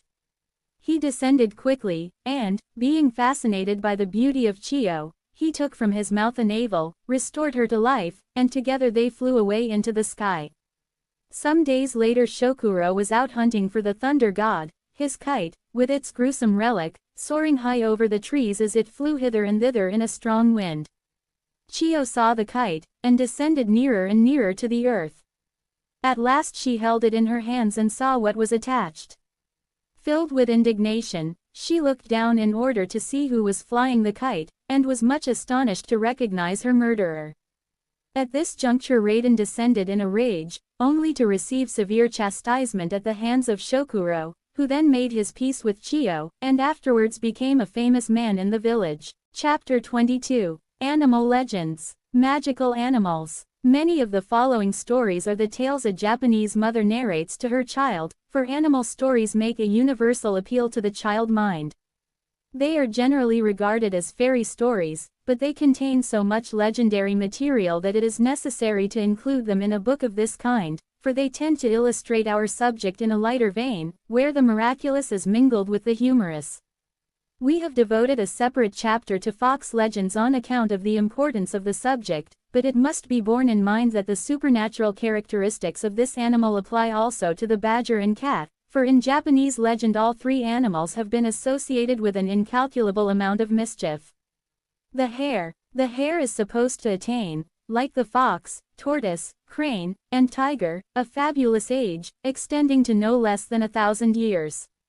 In Taoist legends the hare is said to live in the moon, and is occupied in pounding, with pestle and mortar, the drugs that compose the elixir of life, while in other legends, as we have seen elsewhere, this animal is represented as pounding rice.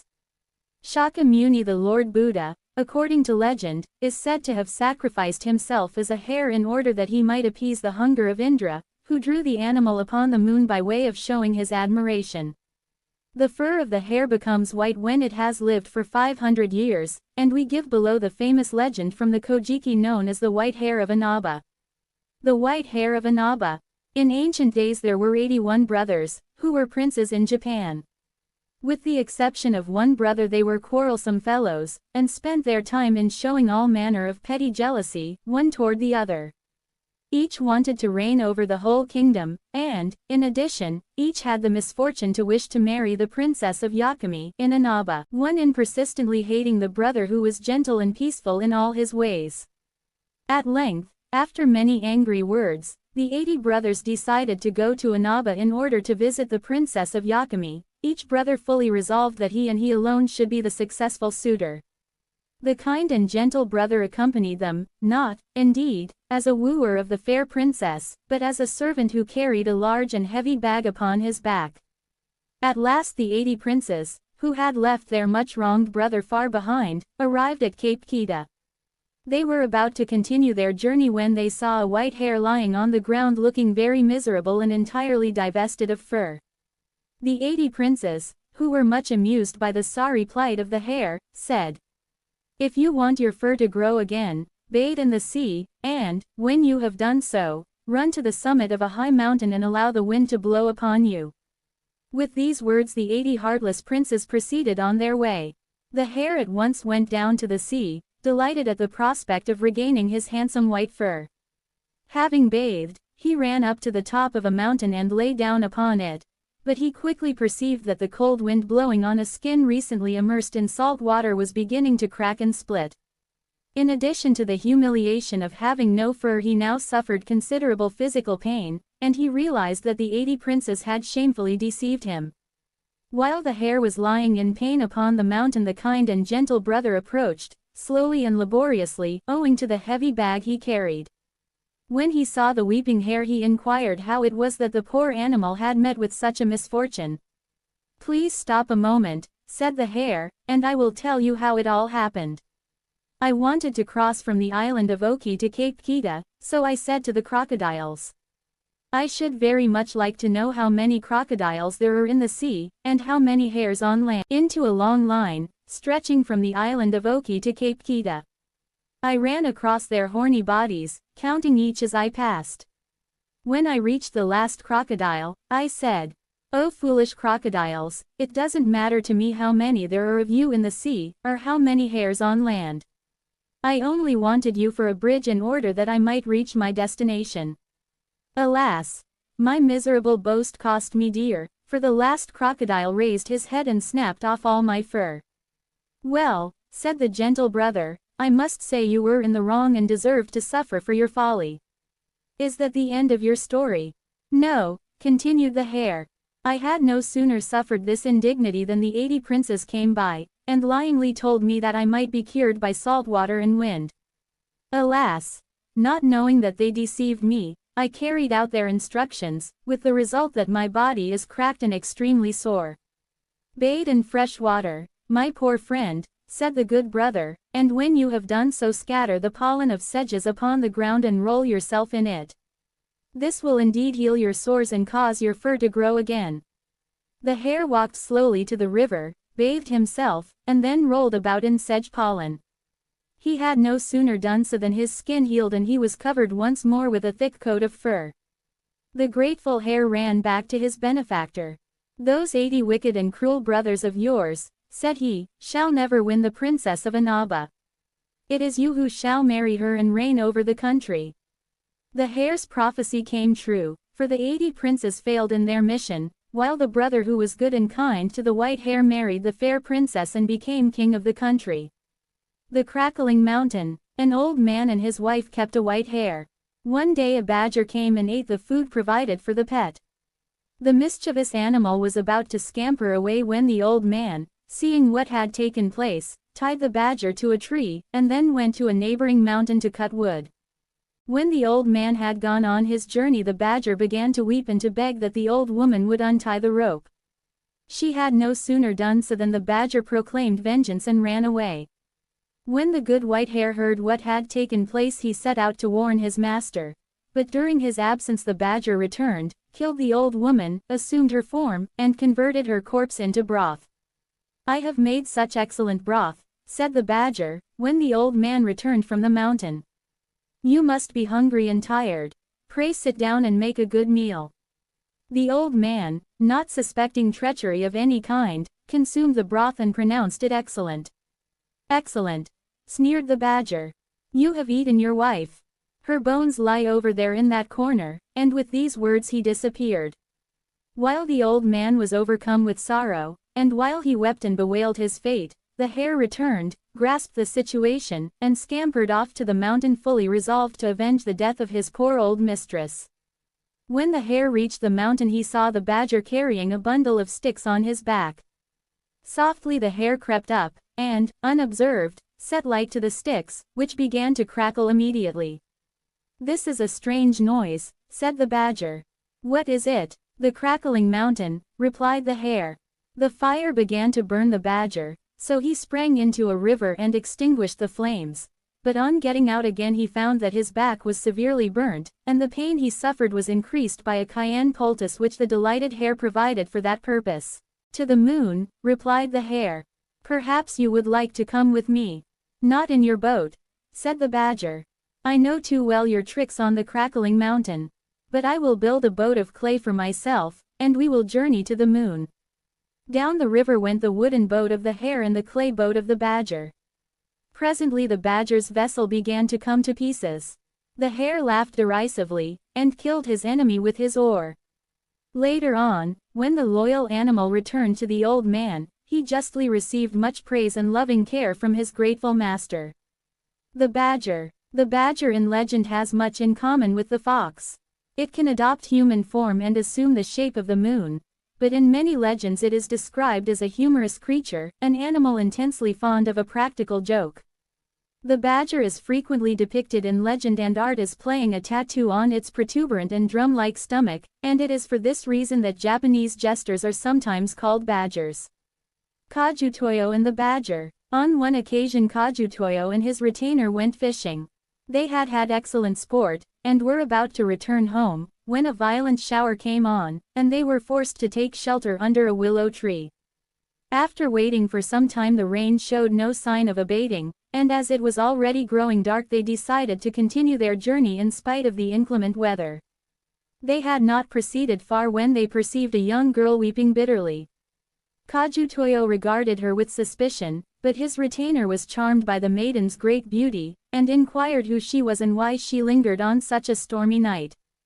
"Alas, good sir," said the maiden, still weeping, "my tale is a sad one. I have long endured the taunts and cruelties of my wicked stepmother, who hates me.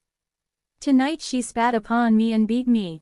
I could bear the bitter humiliation no longer, and I was on the way to my aunt, who lives in yonder village, there to receive peace and down with a strange malady, and compelled to remain here until the pain subsided." These words much affected the kind-hearted retainer, and he fell desperately in love with this fair maiden. But Kajutoyo, after carefully considering the matter, drew his sword and cut off her head. "Oh, my lord," said the retainer, "what awful deed is this? How can you kill a harmless girl? Believe me, you will have to pay for your folly."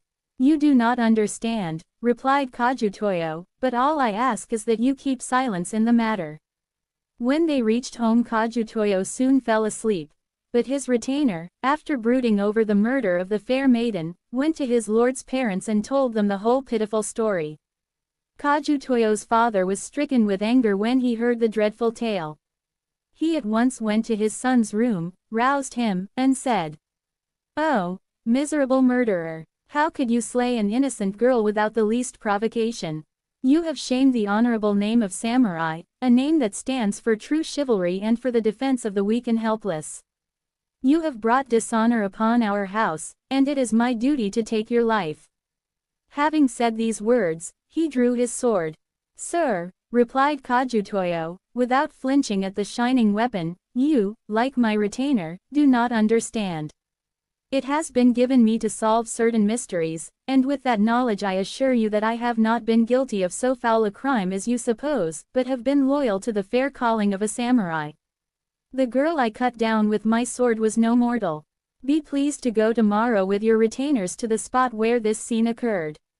If you find the corpse of a girl you will have no need to take my life, for I will disembowel myself." Early next day, when the sun had scarce risen in the sky, Kajutoyo's father, together with his retainers, set out upon the journey. When they reached the place where the tragedy had taken place, when the father reached home again he questioned his son. "How is it," said he, "that what appeared to be a girl to your retainer seemed to you to be a badger?" "Sir," replied Kajutoyo, "the creature I saw last night appeared to me as a girl, but her beauty was strange, and not like the beauty of earthly women. Moreover, although it was raining hard, I observed that the garments of this being did not get wet, and having noticed this weird occurrence, I knew at once that the woman was none other than some wicked goblin. The creature took the form of a lovely maiden with the idea of bewitching us with her many charms, in the hope that she might get our fish. The old prince was filled with admiration for his son's cleverness.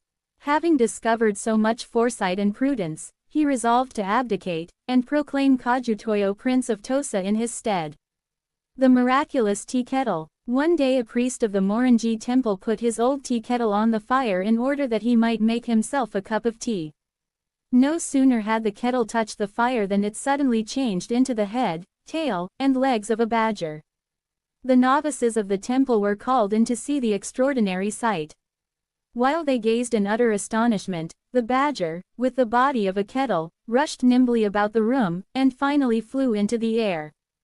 Round and round the room went the merry badger, and the priests, after many efforts, succeeded in capturing the animal and thrusting it into a box.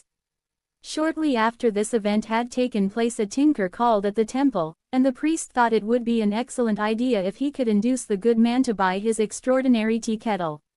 He therefore took the kettle out of its box, for it had now resumed its ordinary form, and commenced to bargain, with the result that the unsuspecting tinker purchased the kettle, and took it away with him, assured that he had done a good day's work in buying such a useful article at so reasonable a price. That night the tinker was awakened by hearing a curious sound close to his pillow. He looked out from behind his quilts, and when the tinker told his friends about his remarkable companion, they said, "You are a fortunate fellow, and we advise you to take this badger on show, for it is clever enough to dance and walk on the tight rope. With song and music you certainly have in this very strange creature a series of novel entertainments which will attract considerable notice, and bring you far more money than you would earn by all the tinkering in the world." The tinker accordingly acted upon this excellent advice, and the fame of his performing badger spread far and wide. Princes and princesses came to see the show, and from royal patronage and the delight of the common people he amassed a great fortune. When the tinker had made his money he restored the kettle to the Morinji temple, where it was worshipped as a precious treasure.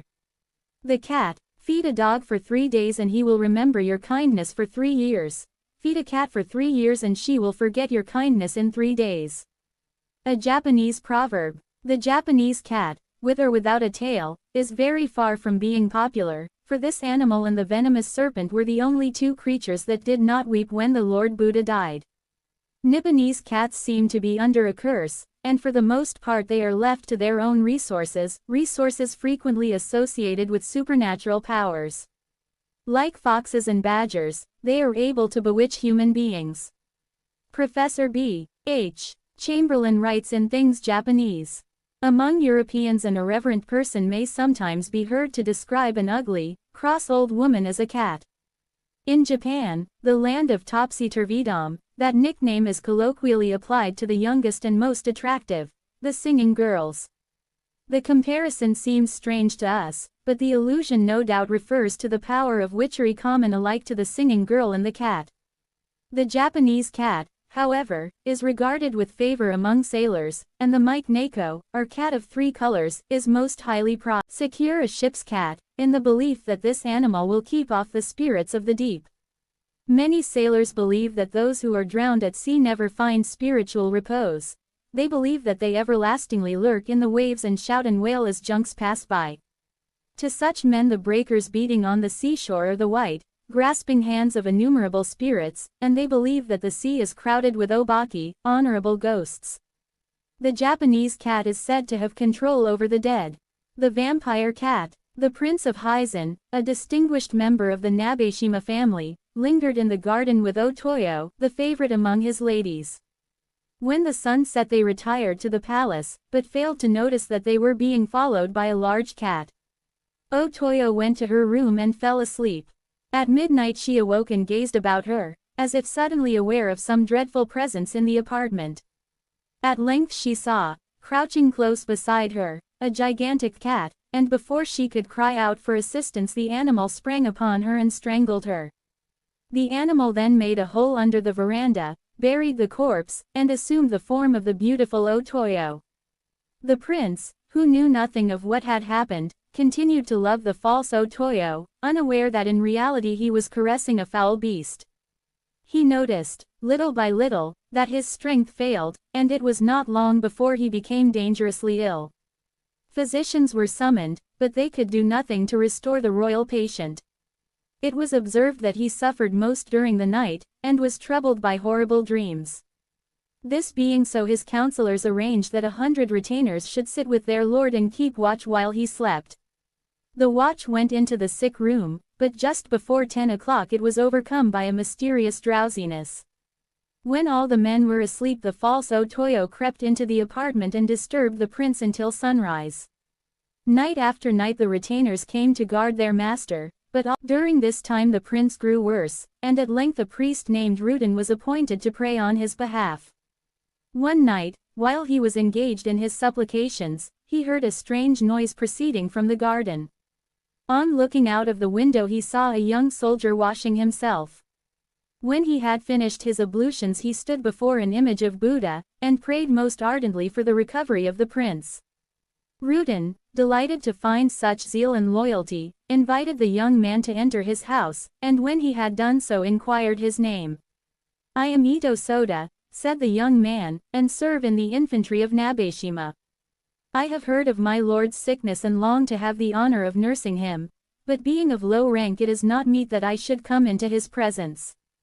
I have, nevertheless, prayed to the Buddha that my lord's life may be spared. I believe that the Prince of Hizen is bewitched, and if I might remain with him I would do my utmost to find and crush the evil power that is the cause of his illness." Rudin was so favorably impressed with these words that he went the next day to consult with one of the counselors, and after much discussion it was arranged that Ito Soda should keep watch with the 100 retainers. When Ito Soda entered the royal apartment he saw that his master slept in the middle of the room, and he also observed the 100 retainers sitting in the chamber quietly chatting together in the hope that they would be able to keep off approaching drowsiness. By 10 o'clock all the retainers, in spite of their efforts, had fallen asleep. Ito Soda tried to keep his eyes open, but a heaviness was gradually overcoming him, and he realized that if he wished to keep awake he must resort to extreme measures. When he had carefully spread oil paper over the mats he stuck his dirk into his thigh. The sharp pain he experienced warded off sleep for a time, but eventually he felt his eyes closing once more. Resolved to outwit the spell which had proved too much for the retainers, he twisted the knife in his thigh. While Ito Soda watched he saw the sliding doors drawn open and a beautiful woman creep softly into the apartment. With a smile she noticed the sleeping retainers, and was about to approach the prince when she observed Ito Soda. After she had spoken curtly to him she approached the prince and inquired how he fared, but the prince was too ill to make a reply. Ito Soda watched every movement, and believed she tried to bewitch the prince, but she was always frustrated in her evil purpose by the dauntless eyes of Ito Soda, and at last she was compelled to retire. In the morning the retainers awoke, and were filled with shame when they learned how Ito Soda had kept his vigil. The counselors loudly praised the young soldier for his loyalty and enterprise, and he was commanded to keep watch again that night. He did so, and once more the false Otoyo entered the sick room, and, as on the previous night, she was compelled to retreat without being able to cast her spell over the prince. It was discovered that immediately the faithful Soda had kept guard the prince was able to obtain peaceful slumber, and, moreover, that he began to get better, for the false Otoyo, having been frustrated on 2 occasions, now kept away altogether, and the guard was not troubled with mysterious drowsiness. Soda, impressed by these strange circumstances, went to one of the counselors and informed him that the so-called Otoyo was a goblin of some kind. That night Soda planned to go to the creature's room and try to kill her, arranging that in case she should escape there should be 8 retainers outside waiting to capture her and dispatch her immediately. At the appointed hour Soda went to the creature's apartment, pretending that he bore a message from the prince. "What is your message?" inquired the woman. "Kindly read this letter," replied Soda, and with these words he drew his dirk and tried to kill her. The false Otoyo seized a house. The lovely maiden turned into a cat and sprang onto the roof. The 8 men waiting outside in case of emergency shot at the animal, but the creature succeeded in eluding them. The cat made all speed for the mountains, and caused trouble among the people who lived in the vicinity, but was finally killed during a hunt ordered by the Prince Hyzen. The prince became well again, and Ito Soda received the honor and reward he so richly deserved. The dog. Generally speaking, the dog in Japan is looked upon as a friendly animal, and in most legends he acquits himself well. But in the Oki Islands many of the inhabitants believe that all dogs have supernatural power, attributed to the fox elsewhere. Professor B. H. Chamberlain writes, the human beings in league with them are termed Inugami Mochi, that is, dog god owners. When the spirit of such a magic dog goes forth on an errand of mischief, its body remains behind, growing gradually weaker, and sometimes dying and falling to decay. When this happens, the spirit on its return takes up its abode in the body of a wizard, who thereupon becomes more powerful than ever. Shipitaro and the Phantom Cats. A certain knight took shelter in a lonely and dilapidated mountain temple. Towards midnight he was awakened by hearing a strange noise. Gazing about him, he saw a number of cats dancing and yelling and shrieking, and over again he heard these words. Tell it not to Shipitaro. At midnight the cats suddenly disappeared, stillness reigned in the ruined temple, and our warrior was able to resume his slumber. The next morning the young knight left the haunted building, and came to one or two small dwellings near a village. As he passed one of these houses he heard great wailing and lamentation, and inquired the cause of the trouble. Alas! Said those who have spent the night, and in the morning she will be devoured by the wicked spirit of the mountain. Every year we lose a girl in this way, and there is none to help us. The knight, greatly moved by these pitiful words, and anxious to be of service, said, who or what is Shipitaro? The evil spirits in the ruined temple used the name several times. Shipitaro, said one of the people, is a brave and very fine dog, and belongs to the head man of our prince. The knight hastened off, was successful in securing Shipitaro for one night, and took the dog back with him to the house of the weeping parents. Already the cage was prepared for the damsel, and into this cage he put Shipitaro, and, with several young men to assist him, they reached the haunted temple. But the young men would not remain on the mountain, for they were full of fear, and, having performed their task, they took their departure, so that the knight and the dog were left alone. At midnight the phantom cats again appeared, this time surrounding a tomcat of immense size and of great fierceness. When the monster cat saw the cage he sprang round it with screams of delight, accompanied by his companions. The warrior, choosing a suitable opportunity, opened the cage, and Shipitaro sprang out and held the great cat in his teeth. In another moment his master drew forth his sword and slew the wicked creature. The other cats were too amazed at what they had seen to make good their escape, and the valiant Shipitaro soon made short work of them. Thus the village was no longer troubled with ravages of the mountain spirit, and the knight, in true courtly fashion, gave all the praise to the brave Shipitaro. The old man who made the trees to blossom. One day, while an old man and his wife were in the garden, their dog suddenly became very excited as he lowered his head and sniffed the ground in one particular place. The old people, believing that their pet, and to their amazement they dug up a great number of gold and silver pieces and a variety of precious treasures as well. With this newly acquired wealth the old couple lost no time in distributing alms among the poor. When the people next door heard about their neighbors' good fortune they borrowed the dog, and spread before him all manner of delicacies in the hope that the animal would do them a good turn too. But the dog, who had been on previous occasions ill-treated by his hosts, refused to eat, and at length the angry couple dragged him into the garden. Immediately the dog began to sniff, and exactly where he sniffed the greedy couple began to dig. But they dug up no treasure, and all they could find was very objectionable refuse. The old couple, angry and disappointed, killed the dog and buried him under a pine tree. The good old man eventually learned what had befallen his faithful dog, and, full of sorrow, he went to the place where his pet was buried, and arranged food and flowers on the grave, weeping as he did so. That night the spirit of the dog came to his master, and said, "Cut down the tree where I am buried, and from the wood fashion a mortar, and think of me whenever you use it." The old man carried out these instructions, and he found that when he ground the grains of rice in the pine mortar, every grain turned into a precious treasure. The wicked old couple, having borrowed the dog, had no compunction in borrowing the mortar too, but with these wicked people the rice immediately turned into filth, so that in their anger they broke and burnt the precious vessel. Once again the spirit of the dog appeared before his master, and informed him what had taken place, adding, "If you will sprinkle the ashes of the mortar over withered trees they will immediately become full of blossom," and having uttered these words the spirit departed. The kind-hearted old man secured the ashes, and, placing them in, suddenly came into flower. A prince heard of these wonders, and commanded the old man to appear before him, requesting that he would give an exhibition of his miraculous power. The old man did so, and joyfully departed with the many royal gifts bestowed upon him. The old man's neighbors, hearing of these miracles, collected together the remaining ashes of the wonderful mortar, and the wicked fellow went about the country claiming to be able to revive withered or dead trees. Like the original worker of wonders, the greedy old man appeared in the palace, and was commanded to restore a withered tree. The old man climbed up into a tree and scattered the ashes, but the tree still remained withered, and the ashes almost blinded and suffocated the prince.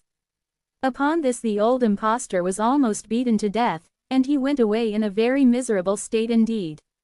The kind old man and his wife, after rebuking their neighbors for their wickedness, allowed them to share in their wealth, and the once mean, cruel, and crafty couple led good and virtuous lives. The jellyfish and the monkey Rin Jin, the king of the sea, took to wife a young and beautiful dragon princess. They had not been married long when the fair queen fell ill, and all the advice and attention of the great physicians availed nothing. "Oh," sobbed the queen, "there is only one thing that will cure me of my illness." "What is that?" inquired Rin Jin. "If I eat the liver of a live monkey I shall immediately recover." "Pray get me a monkey's liver, for I know that nothing else will save my life."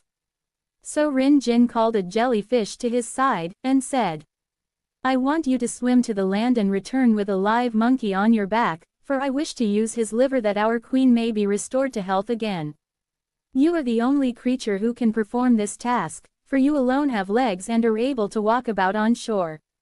In order to induce the monkey to come you must tell him of the wonders of the deep and of the rare beauties of my great palace, with its floor of pearl and its walls of coral." The jellyfish, delighted to think that the health and happiness of his mistress depended upon the success of his enterprise, lost no time in swimming to an island. He had no sooner stepped on shore than he observed a fine-looking monkey playing about in the branches of a pine tree. "Hello," said the jellyfish, "I don't think much of this island. What a dull and miserable life you must lead here. I come from the kingdom of the sea, where Rin Jin reigns in a palace of great size and beauty. It may be that you would like to see a new country where there is plenty of fruit and where the weather is always fine. If so, get on my back, and I shall have much pleasure in taking you to the kingdom of the sea." "I shall be delighted to accept your invitation," said the monkey, as he got down from the tree and comfortably seated himself on the thick shell of the jellyfish. "By the way," said the jellyfish, when he had accomplished about half of the return journey, "I suppose you have brought your liver with you, haven't you?" "What a personal question," replied the monkey. "Why do you ask?" "Our sea queen is dangerously ill," said the foolish jellyfish, "and only the liver of a live monkey will save her life. When we reach the palace a doctor will make use of your liver and my mistress will be restored to health again." "Dear me," exclaimed the monkey, "I wish you had mentioned this matter to me before we left the island." "If I had done so," replied the jellyfish, "you would most certainly have refused my invitation. Believe me, you are quite mistaken, my dear jellyfish. I have several livers hanging up on a pine tree, and I would gladly have spared one in order to save the life of your queen. If you will bring me back to the island again I will get it." It was most unfortunate, so the credulous jellyfish turned round and swam back to the island. Directly the jellyfish reached the shore the monkey sprang from his back and danced about on the branches of a tree. "Liver," said the monkey, chuckling, "did you say liver? You silly old jellyfish, you'll certainly never get mine. The jellyfish at length reached the palace, and told Rin Jin his dismal tale. The Sea King fell into a great passion. "Beat him to a jelly," he cried to those about him. "Beat this stupid fellow till he hasn't a bone left in his body." So the jellyfish lost his shell from that unfortunate hour, and all the jellyfishes that were born in the sea after his death were also without shells, and have remained nothing but jelly to this day. The Horse of Bronze. Upon the festival of the Minage, or the body escaping, the deity of Kitsuki, Oho Kunanushi, is said to ride through the streets on the bronze horse. The rite connected with the festival is of so mysterious a kind that the officiating priest can only impart the secret after his death to his son through the medium of the deceased man's spirit. The great carved dragon of Kitsuki was supposed at one time to crawl over the roofs of many houses, but when his wooden throat was cut he remained simply a work of art and no longer troubled the inhabitants. Bronze deer of Matsu, a stag and a doe, also had miraculous power and were able to run about the streets at night. These visitations were so frequent and so disturbing that eventually their heads were cut and their escapades came to an end. The gigantic tortoise of the Jeshoji temple, a stone colossus very nearly 16 feet in height, was on many occasions seen endeavoring to swim across a pond covered with lotus.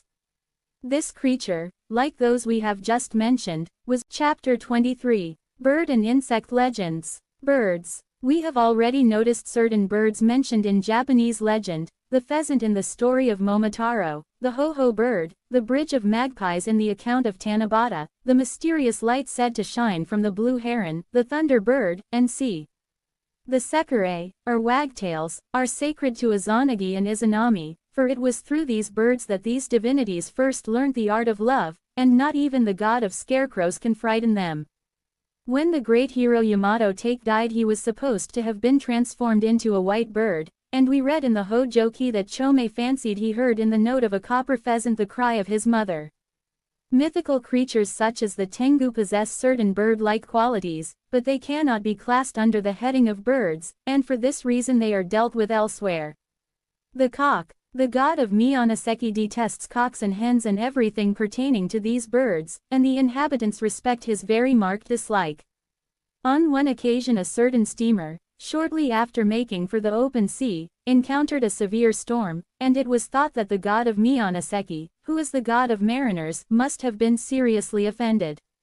At length the captain discovered that one of his passengers was smoking a pipe adorned with the figure of a crowing cock. The pipe was immediately thrown into the sea, and the storm abated. We are able to gather the reason for the hatred of the cock from the following legend. In the Kojiki we are informed that the son of the deity of Kitsuki spent many an hour at Miyonaseki in catching birds and fish. At that time the cock was his trusted friend, and it was the duty of this bird to crow lustily when it was time for the god to return from his sport. On one occasion, however, the cock forgot to crow, and in consequence, in the god's hurry to go back in his boat he lost his oars, and was compelled to propel the vessel with his hands, which were severely bitten by fish. Yoritomo, having been defeated in a battle against Obakage Chika, was forced to retreat with 6 of his followers. They ran with all speed through a forest, and, finding a large hollow tree, crept inside for shelter. In the meantime Obakage Chika said to his cousin, Obakage Toki, "Go and search for Yoritomo, for I have good reason to believe that he lies hidden in this forest. I will so arrange my men that the flight of our enemy will be impossible." Obakage Toki departed, none too pleased with the mission, for he had once been on friendly terms with Yoritomo. When he reached the hollow tree and saw through a hole in the trunk that his old friend lay concealed within, he took pity on him, and returned to his cousin, saying, "I believe that Yoritomo, our enemy, is not in this wood."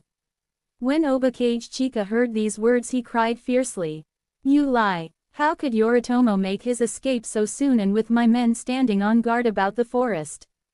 Lead the way, and I and some of my men will follow you. No cunning this time, cousin, or you shall severely suffer for it." In due time the party reached the hollow tree, and Kage Chika was about to enter it, when his cousin cried, "Stay! What folly is this? Cannot you see that there is a spider's web spun across the opening? How could anyone enter this tree without breaking it?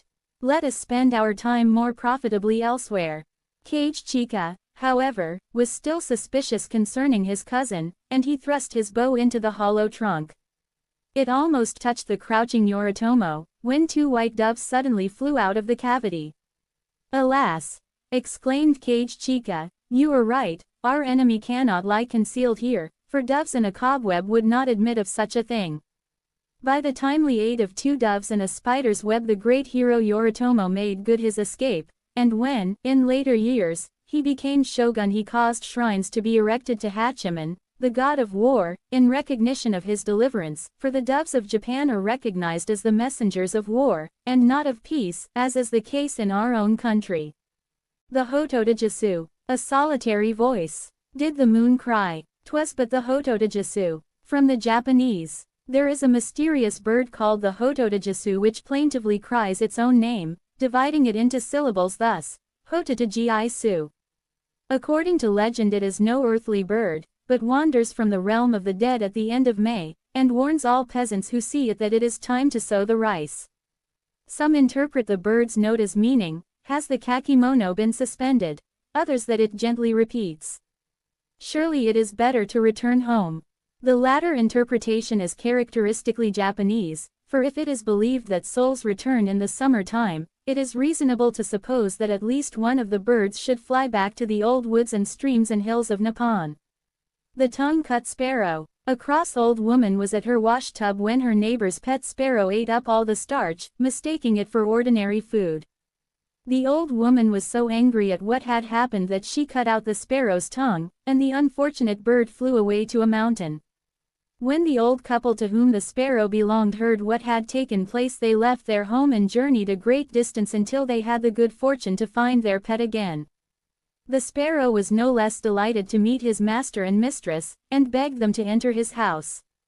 When they had done so they were feasted with an abundance of fish and sake, were waited upon by the sparrow's wife, children, and grandchildren, and, not content with these deeds of hospitality, the feathered host danced a jig called the Sparrow's Dance. When it was time for the old couple to return home the sparrow brought forth two wicker baskets, saying, "One is heavy, and the other is light." "Oh, the light one," replied the old couple, "for we are aged and the journey is a long one." When the old people reached their home they opened the basket, and to their delight and amazement discovered gold and silver, jewels and silk. As fast as they took the precious things out an inexhaustible supply came to their place, so that the wonderful basket of treasure could not be emptied, and the happy old couple grew rich and prosperous. It was not long before the old woman who had cut out the sparrow's tongue heard about the good fortune of her neighbors, and she hastened to inquire where this wonderful sparrow was to be seen. Having gained the information, she had no difficulty in finding the sparrow. When the bird saw her he asked which of two baskets she would prefer to take away with her, the heavy or light one. The cruel and greedy old woman chose the heavy one, believing that this basket would contain more treasure than the light one. But when, after much labor, she reached home and opened it, devils sprang upon her and tore her to pieces. A noble sacrifice. There was once a man who was extremely fond of shooting birds. He had two daughters, good Buddhists, and each in turn pointed out the folly of their father's cruel sport, and begged him not to destroy life wantonly. However, the man was obstinate and would not listen to his daughter's entreaties. One day a neighbor asked him to shoot two storks, and he promised to do so. When the women heard what their father was about to do, they said, "Let us dress in pure white garments and go down upon the shore tonight, for it is a place much frequented by storks. If our father should kill either of us in mistake for the birds, it will teach him a lesson, and he will surely repent his evil ways, which are contrary to the gentle teaching of the Lord Buddha." That night the man went to the shore, and the cloudy sky made it difficult for him to discover any storks. At last, however, he saw two white objects in the distance. He fired. The bodies fell immediately, and he ran to where they lay, only to discover that he had shot both his noble, self-sacrificing daughters. Stricken with sorrow, the man erected a funeral pyre and burnt the bodies of his poor children. Having done these things, he shaved his head, went into the woods, and became a hermit. A pair of phoenix. A clever woman named Seihosen was engaged in embroidery. One day an old man called upon her, and said, "Work for me on a piece of cloth a pair of phoenix." Seihosen readily complied, and when the birds were worked the old man closed his eyes and pointed at the phoenix with his finger. Immediately the birds became alive, and the girl and the old man mounted upon their backs and disappeared into the sky. Insects. Much has been written about the Japanese semi, or tree crickets, and it seems strange to us that these little creatures should be bought and placed in minute cages, where they sing with extraordinary sweetness. Lafcadio Hearn in Koto gives us a pathetic story concerning one of these insects. He tells us that his servant forgot to feed it, and that gradually it ceased to sing, being forced at last to eat its own minute limbs. The minminzemi's singing resembles the chanting of a Buddhist priest, while the green semi, or higurashi, makes a sound like the trilling of a tiny bell. The carrying of a dried beetle is said to increase one's wardrobe. It must be remembered in the legends that follow that according to Buddhist teaching all life is sacred, and, moreover, that on account of some sin the Buddhists believe that the soul of a man or woman can enter even the minute form of an insect. Dragonflies. The gold sun shimmering in noontide skies shines down, where the red burnished dragonflies flit to and fro in the translucent haze, over the village of eventless days. The dragonfly is frequently mentioned in Japanese poetry, but nowhere more pathetically than in the following lines written by Chiyo after the death of her little son. "How far, I wonder, did he stray, chasing the burnished dragonfly today?" Chiyo, in this exquisite fragment, suggests a very great deal, for in her mother love there is no dismal conception of death.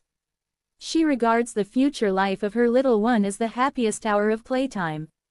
Once more in these lines there is the Japanese idea of the soul coming back again. The most charming Japanese dragonfly is called Tenshi Tombo, the emperor's dragonfly. There is a larger variety particularly sought after by children, and of this species there are many more females than males. Boys tie a female to a tree, and sing, "Thou, the male, king of Korea, dost thou not feel shame to flee away from the queen of the East?" This quaint song is an allusion to the legendary conquest of Korea, to which we shall refer later on, and it succeeds in attracting the male dragonfly. It is also believed that if a certain ideograph is traced in the air it has the power to paralyze the dragonfly one wishes to catch. Tama's return. Kazuri Akube, a merchant, had a maid servant called Tama. Tama worked well and cheerfully, but she was negligent in regard to her dress. One day, when she had been 5 years in Kube's house, her master said to her, "Tama, how is it that, unlike most girls, you seem to have no desire to look your best? When you go out you wear your working dress. Surely you should put on a pretty robe on such occasions." "Good master," said Tama, "you do well to rebuke me, for you do not know why, during all these years, I have worn old clothes and have made no attempt to wear pretty ones. When my father and mother died I was but a child, and as I had no brothers or sisters it rested upon me to have Buddhist services performed on behalf of my parents. In order that this might come to pass I have saved the money you have given me, and spent as little upon myself as possible. Now my parents placed in the Jorakuji temple, and, having given my money to the priests, the sacred rites have now been performed. I have fulfilled my wish, and, begging for your forgiveness, I will in future dress more becomingly." Before Tama died she asked her mistress to keep the remaining money she had saved. Shortly after her death a large fly entered Kube's house. Now at that time of the year, the period of the greatest cold, it was unusual for flies to appear, and the master of the house was considerably puzzled. He carefully put the insect outside the house, but it flew back immediately, and every time it was ejected it came back again. "This fly," said Kube's wife, "may be Tama." Kube cut a small piece out of the insect's wings, and this time carried it some distance from his abode. But the next day it returned once more, and this time the master painted the fly's wings and body with rouge, and took it even further away from his dwelling. 2 days later the fly returned, and the nick in its wings and the rouge with which it was covered left no doubt in the minds of Kube and his wife that this persistent insect was indeed Tama. "I believe," said Kyubei's wife, "that Tama has returned to us because she wants us to do something for her. I have the money she asked me to keep. Let us give it to the priests in order that they may pray for her soul." When these words had been spoken, the fly fell dead upon the floor. Kyubei and his wife placed the fly in a box, and with the girl's money they went to the priests. A sutra was recited over the body of the insect, and it was duly buried in the temple grounds. Sanomori and Shiwen. Sanomori, who was a great warrior, was on one occasion, while riding on a horse, engaged in fighting an enemy. During the conflict his horse slipped and rolled into a rice field. As the result of this mishap his antagonist was able to slay him, and from that hour Sanomori became a rice-devouring insect, known by the peasantry of Izumo as Sanomori-san. During certain summer nights the peasants light fires in their rice fields in order to attract the insect. Representation of a rider upon a horse is either burnt or thrown into water. It is believed that this ceremony will successfully free the fields from the rice-devouring insect. The Shiwen, a small yellow insect that feeds upon cucumbers, is said to have once been a physician. This physician, guilty of some intrigue, was forced to leave his home, but in attempting to make his escape his foot caught in the sinuous coils of a cucumber vine, and he was killed by his pursuers. His angry ghost became a Shiwen, and from that day to this the insect feeds upon cucumbers. Fireflies. For this willow tree the season of budding would seem to have returned in the dark. Look at the fireflies. In ancient days firefly hunting was one of the amusements of great nobles, but today it is the pastime of children only. These hunting parties, however, have lost none of their picturesqueness, and the flashing insect has been the theme of many an exquisite poem, such as "Ah, the cunning fireflies! Being chased, they hide themselves in the moonlight." Grown-up people, however, go out to see the fireflies with the same ardor with which they indulge in flower viewing. To the minds of these great nature lovers the fireflies resemble dazzling petals of some strange fireflower or a host of wandering stars that has left the sky to wander upon the earth. During the summer thousands of people visit Uji in order to see the Hotaru Kassen, or firefly battle. From the river bank dart myriads of these flashing insects, and in a moment they form a great silver shining cloud. The cloud breaks and the flowing river, once dark as black velvet, becomes a winding stretch of gleaming jewels. No wonder the Japanese poet cries, "Do I see only fireflies drifting with the current? Or is the night itself drifting, with its swarming of stars?" There is a legend connected with this fascinating spectacle. It is believed that the Minamoto firefly and the Taira night all caged fireflies are set free in order that they may fight again the old clan battles of the 12th century. The ghostly significance of fireflies is further strengthened by the fact that these insects are fond of swarming round willow trees, the most eerie trees in Japan. Fireflies in ancient days were supposed to possess medicinal properties. Firefly ointment was said to render all poisons harmless, and, moreover, it had the power to drive away evil spirits and to preserve a house from the attacks of robbers. A strange dream. A young man of Matsu was returning home from a wedding party when he saw, just in front of his house, a firefly. He paused a moment, surprised to see such an insect on a cold winter's night with snow on the ground. While he stood and meditated the firefly flew toward him, and the young man struck at it with his stick, but the insect flew away and entered the garden adjoining his own. The next day he called at his neighbor's house, and was about to relate the experience of the previous night when the eldest daughter of the family entered the room, and exclaimed, "I had no idea you were here, and yet a moment ago you were in my mind. Last night I dreamt that I became a firefly. It was all very real and very beautiful, and while I was darting hither and thither I saw you, and flew toward you, intending to tell you that I had learned to fly, but you thrust me aside with your stick, and the incident still frightens me." The young man, having heard these words from the lips of his betrothed, held his peace. The vengeance of Kanshiro. In the village of Funakami there lived a devout old farmer called Kanshiro. Every year the old man made various pilgrimages to certain shrines, where he prayed and asked the blessings of the deities. At last, however, He became so infirm that he realized that his earthly days were numbered, and that he would probably only have strength to pay one more visit to the great resolution. They generously gave him a sum of money in order that the respected old farmer might present it to the sacred shrines. Kanshiro set off upon his pilgrimage carrying the money in a bag, which he hung round his neck. The weather was extremely hot, and the heat and fatigue of the journey made the old man so ill that he was forced to remain for a few days in the village of Myoho. He went to a small inn and asked Jinpachi, the innkeeper, to take care of his money, explaining that it was an offering to the gods at Ise. Jinpachi took the money, and assured the old man that he would take great care of it, and, moreover, that he himself would attend upon him. On the 6th day the old man, though still far from well, paid his bill, took the bag from the innkeeper, and proceeded on his journey.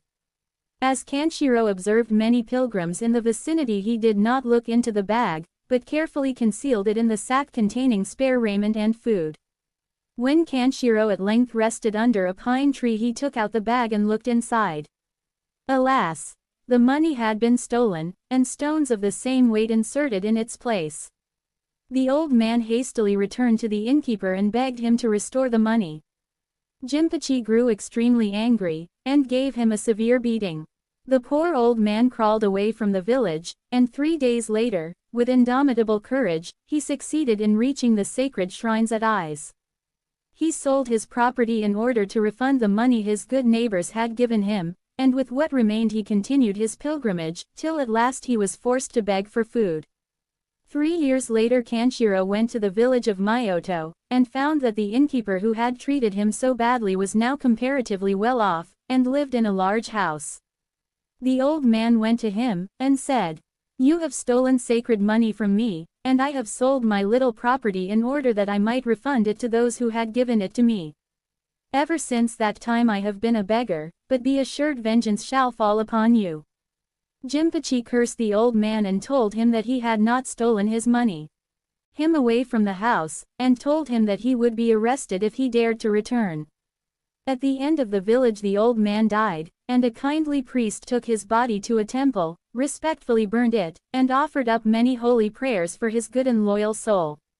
Immediately after Kanshiro's death Jinpachi grew afraid of what he had done, and became so ill that he was forced to take to his bed.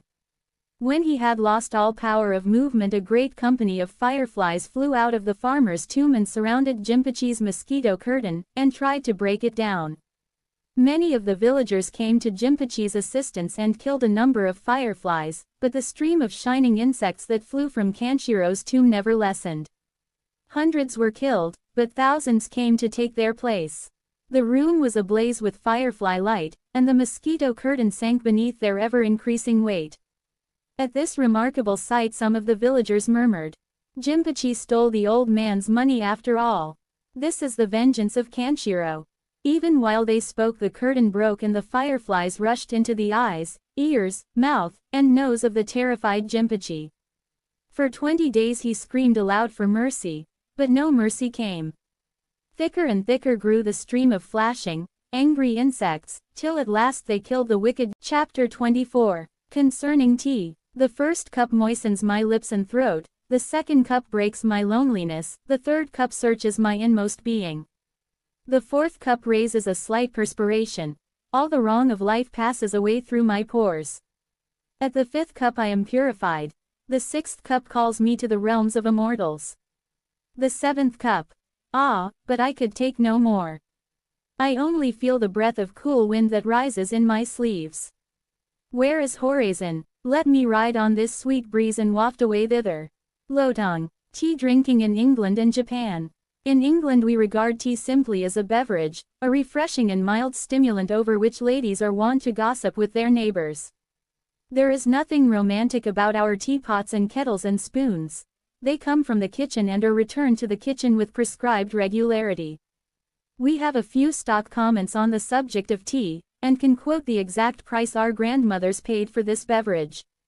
We have our opinions as to whether it is best taken with or without sugar, and have sometimes found it efficacious in driving away a headache. When tea reached our own country in 1650 it was referred to as that excellent and by all physicians approved China drink, called by the Chinese cha, and by other nations te, alias tea. In 1711 the Spectator remarked, "I would therefore in a particular manner recommend these my speculations to all well-regulated families that set apart an hour every morning for tea, bread and butter, and would earnestly advise them for their good to order this paper to be punctually served up and to be looked upon as a part of the tea equipage." Dr. Johnson described himself as a hardened and shameless tea drinker, who for 20 years diluted his meals with only the infusion of the fascinating plant, who with tea amused the evening, with tea solaced the midnight, and with tea welcomed the morning. But there is no romance, no old tradition associated with our tea drinking in this country.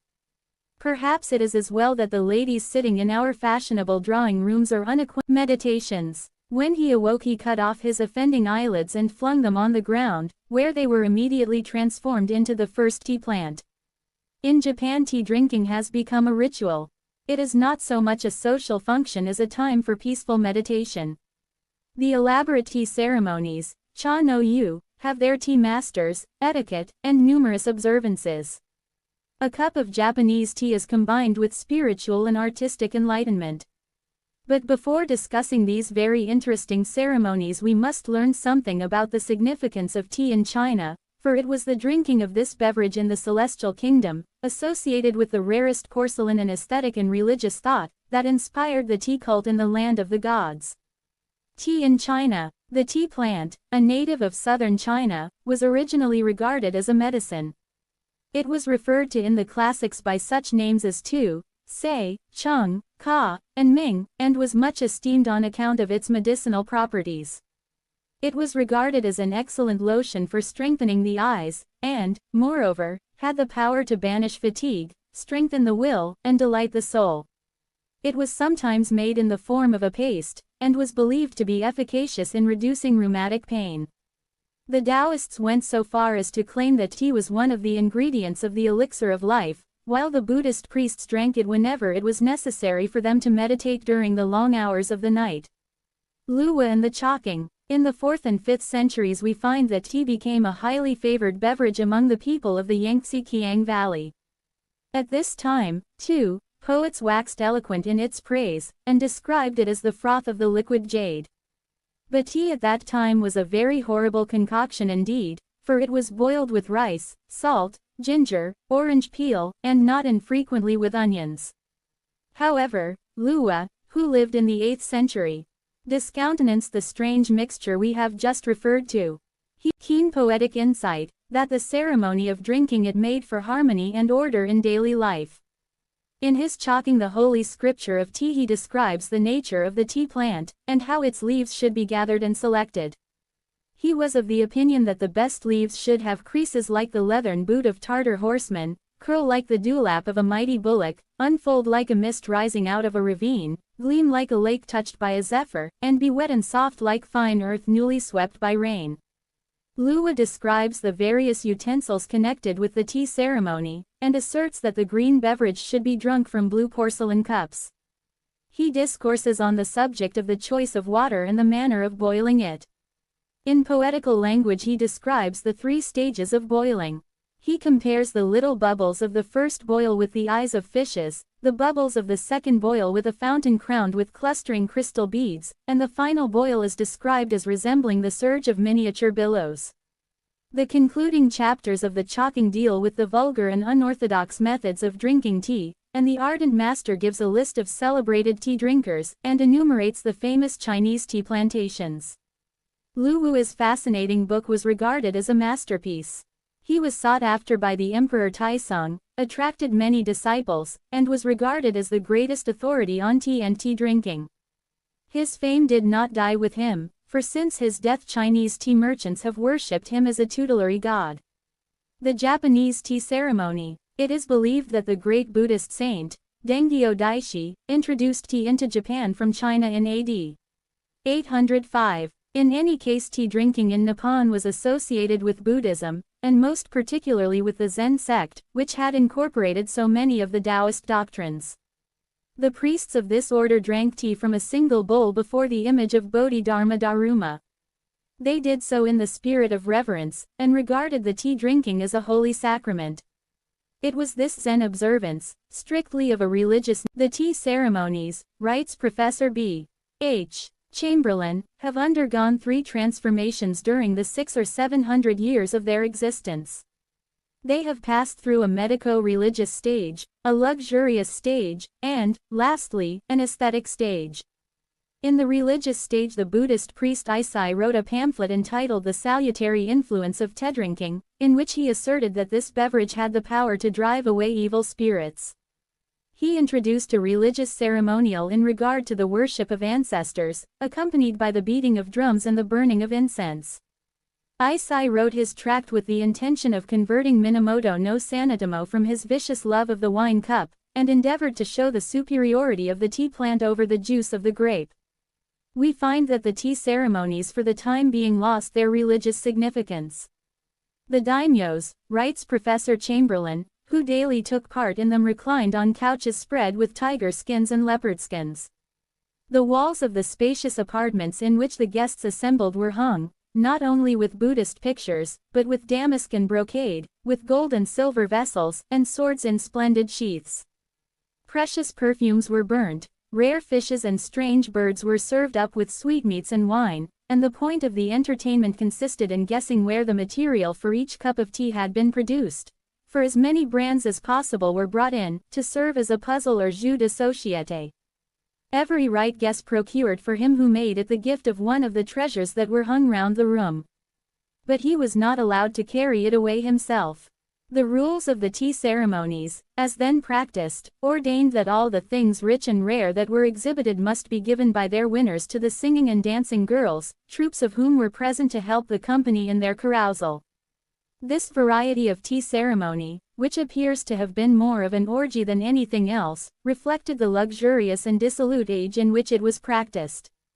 The tea ceremony, in its more enduring and characteristic form, was destined to abandon all vulgar display, to studying art and the beauty of nature. The tea room became, not a place of carousal, but a place where the wayfarer might find peace in solemn meditation. Even the garden path leading to the tea room had its symbolic meaning, for it signified the first stage of self-illumination.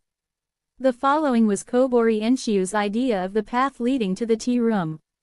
A cluster of summer trees. A bit of the sea. A pale evening moon. Such a scene was intended to convey to the wayfarer a sense of spiritual light. The trees, sea, and moon awakened old dreams, and their presence made the guest eager to pass into the greater joys of the tea room. No samurai was allowed to take his sword into the fragrant sanctuary of peace, and in many tea rooms there was a low door through which the guests entered with bowed head, as a sign of humility.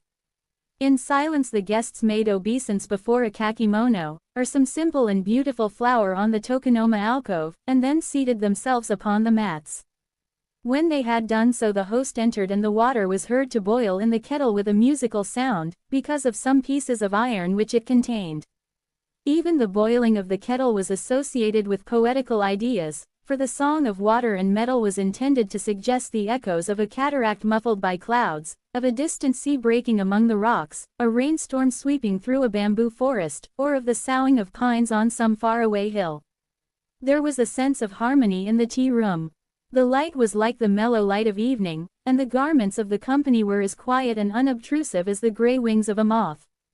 In this peaceful apartment the guests drank their tea and meditated, and went forth into the world again better and stronger for having contemplated in silence the beautiful and the noble in religion, art, and nature. Seeking always to be in harmony with the great rhythm of the universe, they were ever prepared to enter the unknown. Rikyū was one of the greatest of tea masters, and for long he remained the friend of Taiko Hideyoshi, but the age in which he lived was full of treachery. There were many who were jealous of Rikyū, many who sought his death. When a coldness sprang up between Hideyoshi and Rikyū, the enemies of the great tea master made use of this breach of friendship by spreading the report that Rikyū intended to add poison to a cup of tea and present it to his distinguished patron.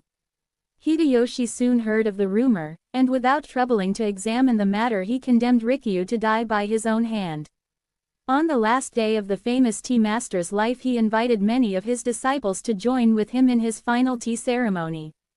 As they walked up the garden path it seemed that ghosts whispered in the rustling leaves. When the disciples entered the tea room they saw a kakimono hanging in the tokonoma, and when they raised their sorrowful eyes they saw that the writing described the passing of all earthly things. There was poetry in the singing of the tea kettle, but it was a sad song like the plaintive cry of an insect. Rikiu came into the tea room calm and dignified, and, according to custom, he allowed the chief guest to admire the various articles associated with the tea ceremony. When all the guests had gazed upon them, noting their beauty with a heavy heart, Rikiu presented each disciple with a souvenir. He took his own cup in his hand, and said, "Never again shall this cup, polluted by the lips of misfortune, be used by man." Having spoken these words, he broke the cup as a sign that the tea ceremony was over, and the guests bade a sad farewell and departed. Only one remained to witness, not the drinking of another cup of tea, but the passing of Rikiu. The great master took off his outer garment, and revealed the pure white robe of death. Still calm and dignified, he looked upon his dagger, and then recited the following verse with unfaltering: "Thou hast cleft thy way." He who loved to quote the old poem, "To those who long only for flowers fain would I show the full-blown spring which abides in the toiling buds of snow-covered hills," has crowned the Japanese tea ceremony with an immortal flower. The legend of the tea plant. Daruma was an Indian sage, whose image, as we have already seen, was associated with the ritualistic drinking of tea by the Zen sect in Japan. He is said to have been the son of a Hindu king, and received instruction from Panyatara.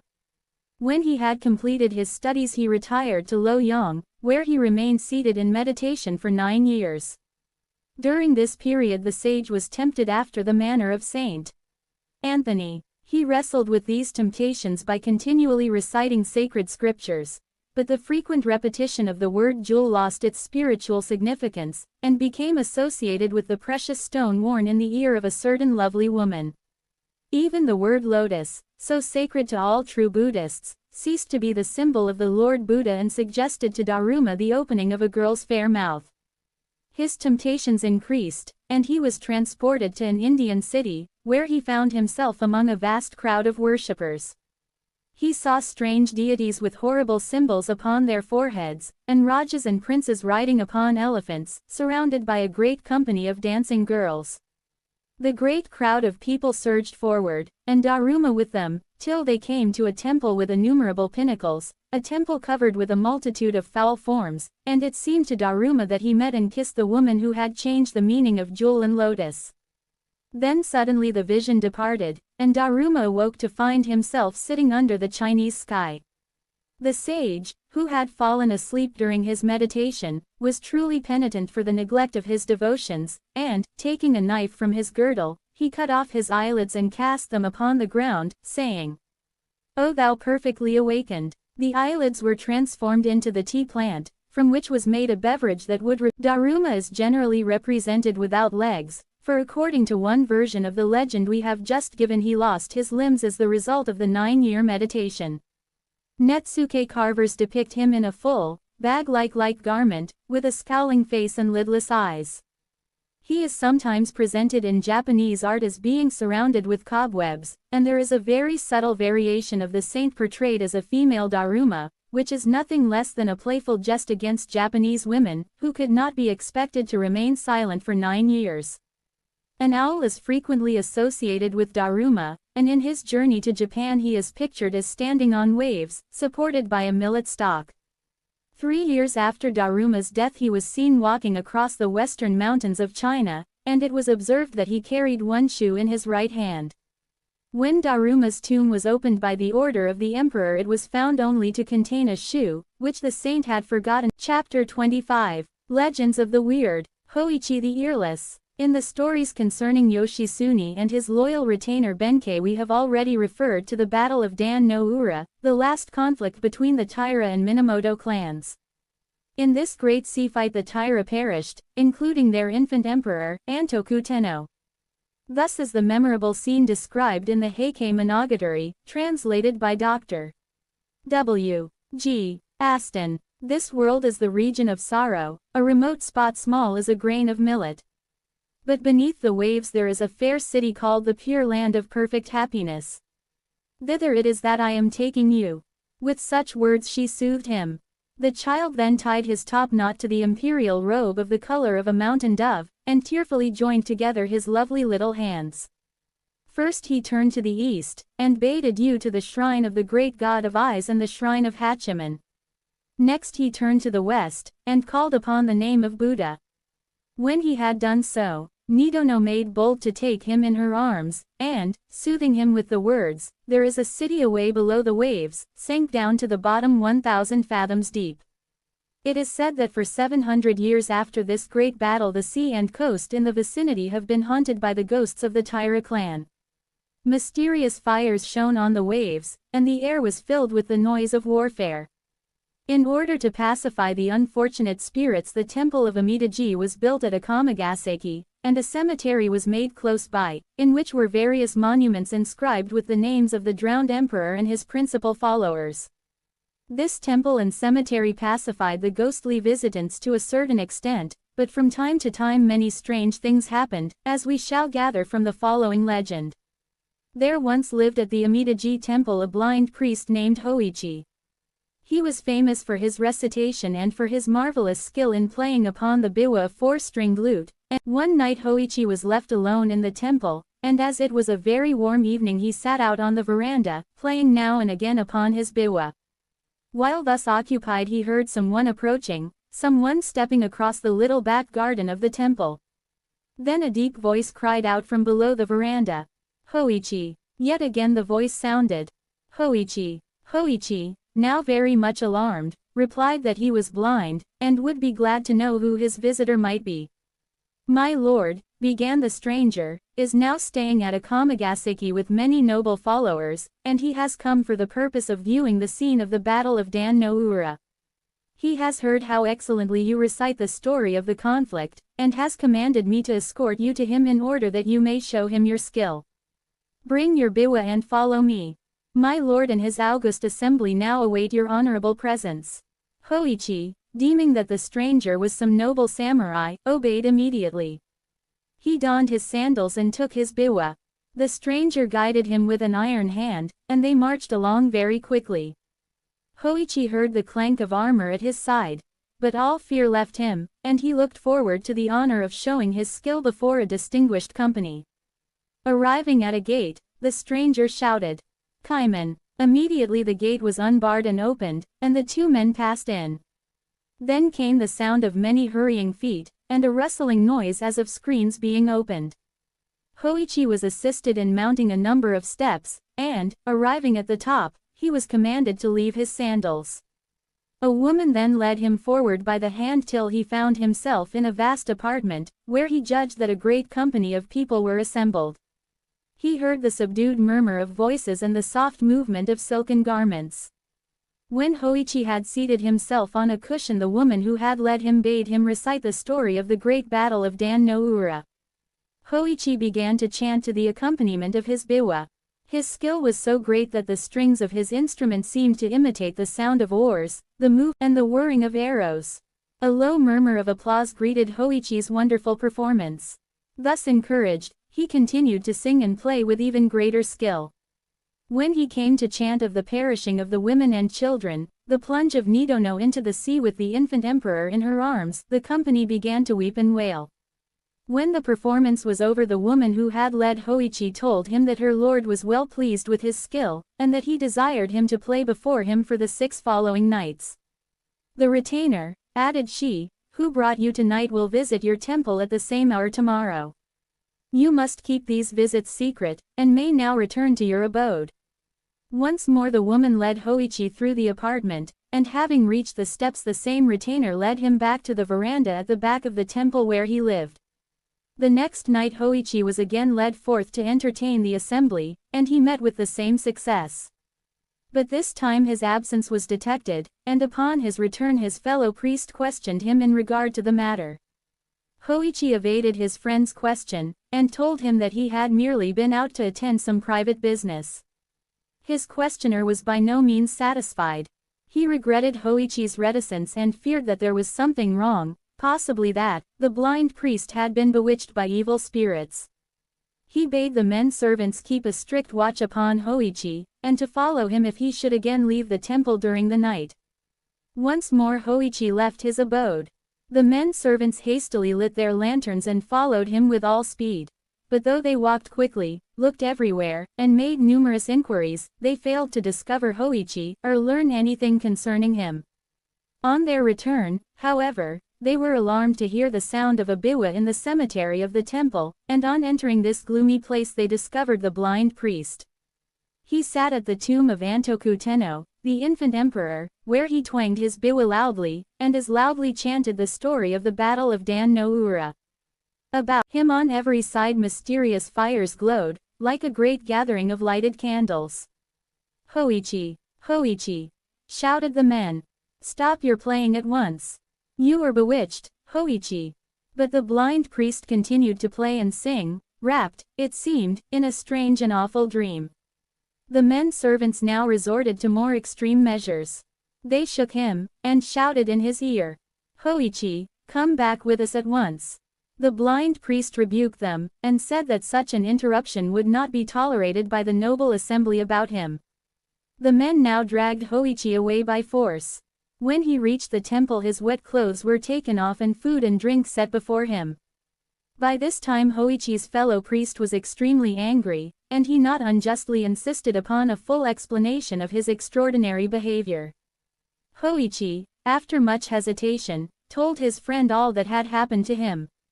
When he had narrated his strange adventures, the priest said, "My poor fellow, you ought to have told me this before. You have not been visiting a great house of a noble lord, but you have been sitting in yonder cemetery before the tomb of Antoku Tenno. Your great skill has called forth the ghosts of the Taira clan. Hoichi, you are in great danger, for by obeying these spirits you have assuredly put yourself in their power, and sooner or later they will kill you. Unfortunately I am called away tonight to perform a service, but before I go I will see that your body is covered with sacred texts." Before night approached Hoichi was stripped, and upon his body an acolyte inscribed, with writing brushes, the text of the sutra known as Hanya Shinkyo. These texts were written upon Hoichi's breast, head, back, face, neck, legs, arms, and feet, even upon the soles thereof. Then the priest said, "Hoichi, you will be called again tonight. Remain silent, sit very still." That night Hoichi sat alone in the veranda, scarcely moving a muscle and breathing very softly. Once more he heard the sound of footsteps. "Hoichi!" cried a deep voice. But the blind priest made no answer. He sat very still, full of a great fear. His name was called over and over again, but to no effect. "This won't do," growled the stranger. "I must see where the fellow is." The stranger sprang into the veranda and stood beside Hoichi, who was now shaking all over with the horror of the situation. "Ah," said the stranger. "This is the biwa, but in place of the player I see only 2 ears. Now I understand why he did not answer. He has no mouth, only his 2 ears. Those ears I will take to my lord." In another moment Hoichi's ears were torn off, but in spite of the fearful pain the blind priest remained mute. Then the stranger departed, and when his footsteps had died away the only sound Hoichi heard was the trickling of blood upon the veranda, and thus the priest found the unfortunate man upon his return. "Poor Hoichi!" cried the priest. "It is all my fault. I trusted my acolyte to write sacred texts on every part of your body. He failed to do so on your ears. I ought to have seen that he carried out my instructions properly. However, you will never be troubled with those spirits in future." From that day the blind priest was known as Mimi Nashi Hoichi, Hoichi the Earless. The corpse eater, Muso Kokushi, a priest, lost his way while traveling through the province of Mino. Despairing of finding a human abode, he was about to sleep out in the open, when he chanced to discover a little hermitage called Anjitsu. An aged priest greeted him, and Muso requested that he would give him shelter for the night. "No," replied the old priest angrily, "I never give shelter to anyone. In yonder valley you will find a certain hamlet. Seek a night's repose there." With these rather uncivil, on entering the principal apartment, the priest saw a number of people assembled together. He was shown into a separate room, and was about to fall asleep, when he heard the sound of lamentation, and shortly afterwards a young man appeared before him, holding a lantern in his hand.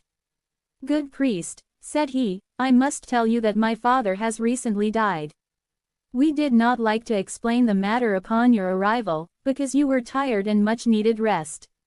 The number of people you saw in the principal apartment had come to pay their respects to the dead. Now we must all go away, for that is the custom in our village when anyone dies, because strange and terrible things happen to corpses when they are left alone. But perhaps, being a priest, you will not be afraid to remain with my poor father's body." Musso replied that he was in no way afraid, and told the young man that he would perform a service, and watch by the deceased during the company's absence. Then the young man, together with the other mourners, left the house, and Musso remained to perform his solitary night vigil. After Musso had undertaken the funeral ceremonies, he sat meditating for several hours. When the night had far advanced, he was aware of the presence of a strange shape, so terrible in aspect that the priest could neither move nor speak. The shape advanced, raised the corpse, and quickly devoured it. Not content with this horrible meal, the mysterious form also ate the offerings, and then vanished. The next morning the villagers returned, and they expressed no surprise, on hearing that the corpse had disappeared. After Musso had narrated his strange adventure, he inquired if the priest on the hill did not sometimes perform the funeral service. "I visited him last night at his anjutsu, and though he refused me shelter, he told me where I might rest." The villagers were amazed at these words. By some evil spirit, Musso did not reply, and shortly afterwards he took his departure, determined if possible to unravel the mystery. Musso had no difficulty in finding the anjutsu again. The old priest came out to him, bowed, and exclaimed that he was sorry for his former rudeness. "I am ashamed," added he, "not only because I gave you no shelter, but because you have seen my real shape. You have seen me devour a corpse and the funeral offerings. Alas! Good sir, I am a Jikaninki man-eating goblin, and if you will bear with me I will explain my wretched condition. Many years ago I used to be a priest in this district, and I performed a great number of burial services, but I was not a good priest, for I was not influenced by true religion in performing my tasks, and thought only of the good and fine clothes I could get out of my calling. For that reason I was reborn a Jikaninki, and have ever since devoured the corpses of all those who died in this district. I beg that you will have pity on my miserable plight, and repeat certain prayers on my behalf, that I may speedily find peace and make an end of my great wickedness." Immediately after these words had been spoken, the recluse and his hermitage suddenly vanished, and Musso found himself kneeling beside a moss-covered tomb, which was probably the tomb of the unfortunate priest. The ghost mother, a pale-faced woman, crept down a street called Nakabaramaki, entered a certain shop, and purchased a small quantity of midzuame. Every night, at a late hour, she came, always haggard of countenance and always silent. The shopkeeper, who took a kindly interest in her, followed her one night, but seeing that she entered a cemetery, he turned back, puzzled and afraid. Once again the mysterious woman came to the little shop, and this time she did not buy midzuame, but beckoned the shopkeeper to follow her. Down the street went the pale-faced woman, followed by the seller of amber syrup and some of his friends. When they reached the cemetery the woman disappeared into a tomb, and those without heard the weeping of a child. When the tomb was opened they saw the corpse of the woman they had followed, and by her side a living child, laughing at the lantern light and stretching forth its little hands towards a cup of midzuame. The woman had been prematurely buried and her babe born in the tomb. Every night the silent mother went forth from the cemetery in order that she might bring back nourishment for her child. The futon of Tottora. In Tottora there was a small and modest inn. It was a new inn, and as the landlord was poor he had been compelled to furnish it with goods purchased from a second-hand shop in the vicinity. His first guest was a merchant, who was treated with extreme courtesy and given much warm sake. When the merchant had drunk the refreshing rice wine he retired to rest and soon fell asleep. He had not slumbered long when he heard the sound of children's voices in his room, crying pitifully. "Elder brother probably is cold. Nay, thou probably art cold. Over and over again the children repeated these plaintive words. The merchant, thinking that children had strayed into his room by mistake, mildly rebuked them and prepared to go to sleep again. After a moment's silence the children again cried, "Elder brother probably is cold. Nay, thou probably art cold." The guest arose, lit the Andan night light, and proceeded to examine the room. But there was no one in the apartment. The cupboards were empty, and all the shoji paper screens were closed. The merchant lay down again, puzzled and amazed. Once more he heard the cry, close to his pillow, "Elder brother probably is cold. Nay, thou probably art cold." The cries were repeated, and the guest, cold with horror, found that the voices proceeded from his futon quilt. He hurriedly descended the stairs and told the innkeeper what had happened. The landlord was angry. "You have drunk too much warm sake," said he. "Warm sake has brought you evil dreams." But the guest paid his bill and sought lodging elsewhere. On the following night another guest slept in the haunted room, and he, too, heard the same mysterious voices, rated the innkeeper, and hastily took his departure. The landlord then entered the apartment himself, heard the pitiful cries of children coming from one futon, and now was forced to believe the strange story his two guests had told him. The next day the landlord went to the second-hand shop where he had purchased the futon, and made inquiries. After going from one shop to another, he finally heard the following story of the mysterious futon. There once lived in Tottori a poor man and his wife, with two children, boys of 6 and 8 years respectively. The parents died, and the poor children were forced to sell their few belongings, until one day they were left with only a thin and much worn futon to cover them at night. At last they had no money to pay the rent, and not even the wherewithal to purchase food of any kind. When the period of the greatest cold came, the snow gathered so thickly about the humble dwelling that the children could do nothing but wrap the futon about them, and murmur to each other in their sweet, pathetic way, "Elder brother probably is cold.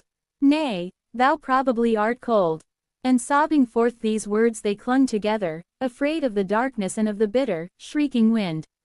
While their poor little bodies nestled together, striving to keep each other warm, the hard-hearted landlord entered, and finding that there was no one to pay the rent, he turned the children out of the house, each clad only in one thin kimono. They tried to reach a temple of Kwannon, but the snow was too heavy, and they hid behind their old home. A futon of snow covered them and they fell asleep on the merciful bosom of the gods, and were finally buried in the cemetery of the Temple of Kwannon of the Thousand Arms. When the innkeeper heard this sad story he gave the futon to the priests of the Kwannon temple, prayers were recited for the children's souls, and from that hour the futon ceased to murmur its plaintive cries. The return. In the village of Mochida no Ura there lived a peasant. He was extremely poor, but was born. The cruel father flung it into a river and pretended that it had died at birth, so that his 6 children were murdered in this horrible way. At length, as years went by, the peasant found himself in a more prosperous position, and when a 7th child was born, a boy, he was much gratified and loved him dearly. One night the father took the child in his arms, and wandered out into the garden, murmuring ecstatically, "What a beautiful summer night!" The babe, then only 5 months old, for a moment assumed the speech of a man, saying, "The moon looks just as it did when you last threw me in the river." When the infant had uttered these words he became like other children, but the peasant, now truly realizing the enormity of his crime, from that day became a priest. A test of love. There was once a certain fair maiden who, contrary to Japanese custom, was permitted to choose her own husband. Many suitors sought her hand, and they brought her gifts and fair poems, and said many loving words to her. She spoke kindly to each suitor, saying, "I will marry the man who is brave enough to bear a certain test I shall impose upon him, and whatever that test of love may be, I expect him, on the sacred honor of a samurai, not to divulge it." The suitors readily complied with these conditions, but one by one they left her, with horror upon their faces, ceased their wooing, but breathed never a word concerning the mysterious and awful secret. At length a poor samurai, whose sword was his only wealth, came to the maiden, and informed her that he was prepared to go through any test, however severe, in order that he might make her his wife. When they had supped together, the maiden left the apartment, and long after midnight returned clad in a white garment. They went out of the house together, through innumerable streets where dogs howled, and beyond the city, till they came to a great cemetery. Here the maiden led the way while when the wooer was able to penetrate the darkness, he saw that the maiden was digging the ground with a spade. She dug with extreme haste, and eventually tore off the lid of a coffin. In another moment she snatched up the corpse of a child, tore off an arm, broke it, and commenced to eat one piece, flinging the other to her wooer, crying, "If you love me, eat what I eat." Without a moment's hesitation the samurai sat down by the grave and began to eat one half of the arm. "Excellent!" he cried, "I pray you give me more." At this point of the legend the horror happily disappears, for neither the samurai nor the maiden ate a corpse. The arm was made of delicious confectionery. The maiden, with a cry of joy, sprang to her feet, and said, "At last I have found a brave man. I will marry you, for you." Chapter 26. 3 Maidens. The Maiden of Unai. The maiden Unai dwelt with her parents in the village of Ashinoya. She was extremely beautiful, and it so happened that she had two most ardent and persistent lovers. Mubara, who was a native of the same countryside, and Chinu, who came from Izumi. These two lovers might very well have been twins, for they resembled each other in age, face, figure, and stature. Unfortunately, however, they both loved her with an equal passion, so that it was impossible to distinguish between them. Their gifts were the same, and there appeared to be no difference in their manner of courting. We get a good idea of the formidable aspect of these two lovers in the following, taken from Mushimaro's poem on the subject. With jealous love these champions twain, the beauteous girl did woo. Each had his hand on the hilt of his sword, and a full-charged quiver, too, was slung o'er the back of each champion fierce, and a bow of snow-white wood did rest in the sinewy hand of each, and the twain defiant stood. Trans. By B. H. Chamberlain. In the meantime, the maiden of Unai grew sick at heart. She never accepted the gifts of either Mubara or Chinu, and yet it distressed her to see them standing at the gate month after month, never relaxing for a moment the ardent expression of their feeling toward her. The maiden of Unai's parents do not seem to have appreciated the complexity of the situation, for they said to her, "Sad it is for us to have to bear the burden of thine unseemly conduct in thus carelessly from month to month, and from year to year, causing other." These well-meant words brought no consolation or assistance to the poor maiden of Unai, so her parents sent for the lovers, explained the pitiful situation, and decided that he who should shoot a water bird swimming in the river Ikuta, which flowed by the platform on which the house was built, should have their daughter in marriage. The lovers were delighted at this decision, and anxious to put an end to this cruel suspense. They pulled their bowstrings at the same instant, and together their arrows struck the bird, one in the head and the other in the tail, so that neither could claim to be the better marksman. When the maiden of Unai saw how entirely hopeless the whole affair was, she exclaimed, "Enough, enough! Yon swiftly flowing wave shall free my soul from her long anxious strife. Men call fair Setsu's stream the stream of life, but in that stream shall be the maiden's grave." Trans. By B. H. Chamberlain. With these melodramatic words she flung herself from the platform into the surging water beneath. The maid's parents, who witnessed the scene, shouted and raved on the platform, while the devoted lovers sprang into the river. One held the maiden's foot, and the other her hand, and in a moment the three sank and perished.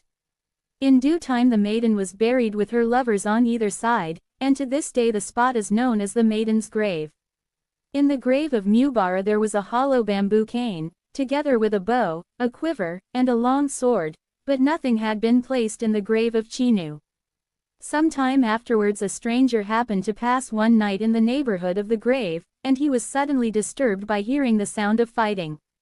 He sent his retainers to inquire into the matter, but they returned to him saying they could hear or see nothing of an unusual nature. While the stranger pondered over the love story of the maiden of Unai he fell asleep. He had no sooner done so than he saw before him, kneeling, stranger would lend him his sword. This request was reluctantly granted. When the stranger awoke he was inclined to think the whole affair a dream. But it was no passing fantasy of the night, for not only was his sword missing, but he heard near at hand the sound of a great combat. Then the clash of weapons suddenly ceased, and once more the blood-stained man stood before him, saying, "By thine honorable assistance have I slain the foe that had oppressed me during these many years." So we may infer that in the spirit world Chinu fought and slew his rival, and after many years of bitter jealousy was finally able to call the Maiden of Unai his own. The grave of the Maiden of Unai. I stand by the grave where they buried the Maiden of Unai, whom of old the rival champions did woo so jealously. The grave should hand down through the ages her story forevermore, that men yet unborn might love her, and think on the days of yore. And so beside the causeway they piled up the boulders high, nor ere, till the clouds that o'ershadow us shall vanish from the sky, may the pilgrim along the causeway forget to turn aside, and mourn o'er the grave of the maiden, but cluster around her tomb, and the ages repeat her story, and bewail the maiden's doom, till at last e'en I stand gazing on the grave where she lies low, and muse with unspeakable sadness on the old days long ago. Sakimaro. Trans. By B. H. Chamberlain. The Maiden of Katsushika, where in the far-off eastern land the cock first crows at dawn, the people still hand down a tale of days long dead and gone. They tell of Katsushika's maid, whose sash of country blue bound but a frock of homespun hemp, and kirtle coarse to view, whose feet no shoe had e'er confined, nor comb passed through her hair. Yet all the queens in damask robes might nevermore compare with this dear child, who smiling stood towards the flame so bright, or as the boats that seek the port, when fall the shades of night. So came the suitors, but she said, "Why take me for your wife? Full well I know my humble lot, I know how short my life." Single quote. So where the dashing billows beat on the loud-sounding shore, hath Katsushika's tender maid her home forevermore. Yes, 'tis a tale of days long past. But, listening to the lay, it seems as I had gazed upon her face but yesterday. Trans. By B. H. Chamberlain. To the translation of this Japanese ballad Professor B. H. Chamberlain adds the following note. To the slight, but undoubtedly very ancient, tradition preserved in the foregoing ballad, there is nothing to add from any authentic source. Popular fancy, however, has been busy filling up the gaps, and introduces a cruel stepmother, who, untouched by the piety of the maiden in drawing water for her every day from the only well whose waters she cares to drink, is so angry with her for, by her radiant beauty, attracting suitors to the house, that the poor girl ends by drowning herself, upon which the neighbors declare her to be a goddess, and erect a temple in her honor.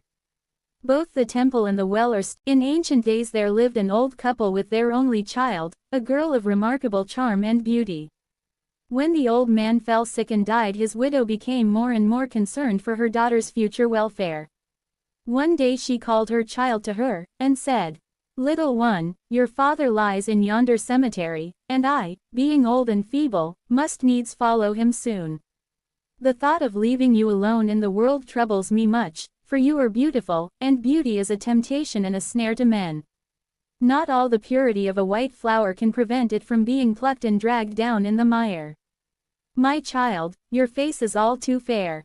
It must be hidden from the eager eyes of men, lest it cause you to fall from your good and simple life to one of shame." Having said these words, she placed a lacquered bowl upon the maiden's head, so that it veiled her attractions. "Always wear it, little one," said the mother, "for it will protect you when I am gone."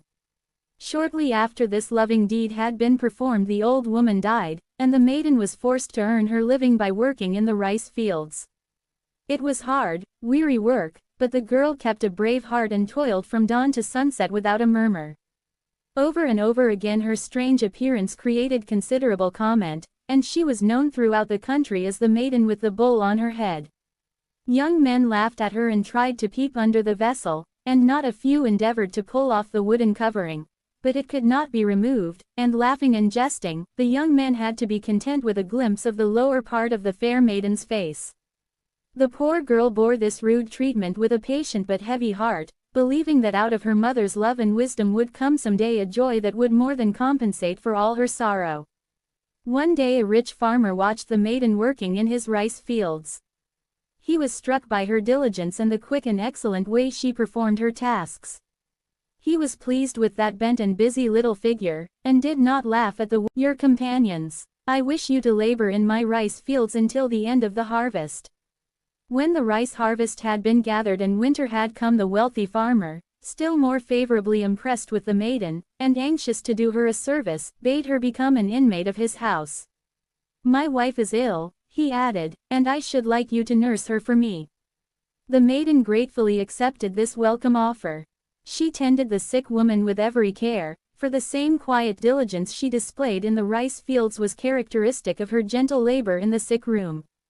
As the farmer and his wife had no daughter, they took very kindly to this orphan and regarded her as a child of their own.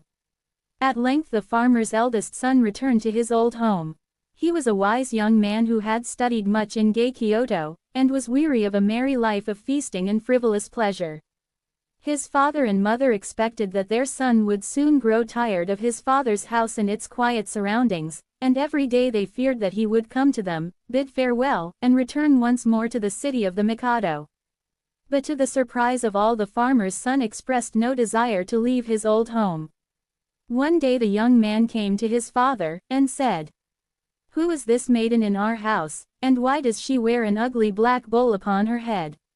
When the farmer had told the sad story of the maiden, his son was deeply moved, but, nevertheless, he could not refrain from laughing a little at the bowl. The young man's laughter, however, did not last long. Day by day the maiden became more fascinating to him.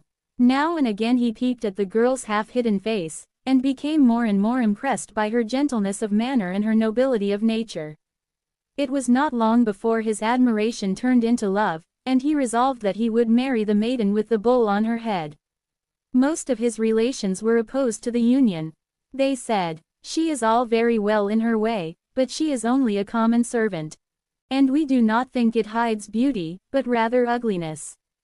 Seek a wife elsewhere, for we will not tolerate this ambitious and scheming maiden." From that hour the maiden suffered much. Bitter and spiteful things were said to her, and even her mistress, once so good and kind, turned against her. But the farmer did not change his opinion. He still liked the girl, and was quite willing that she should become his son's wife, but, owing to the heated remarks of his wife and relations, he dared not reveal his wishes in the matter.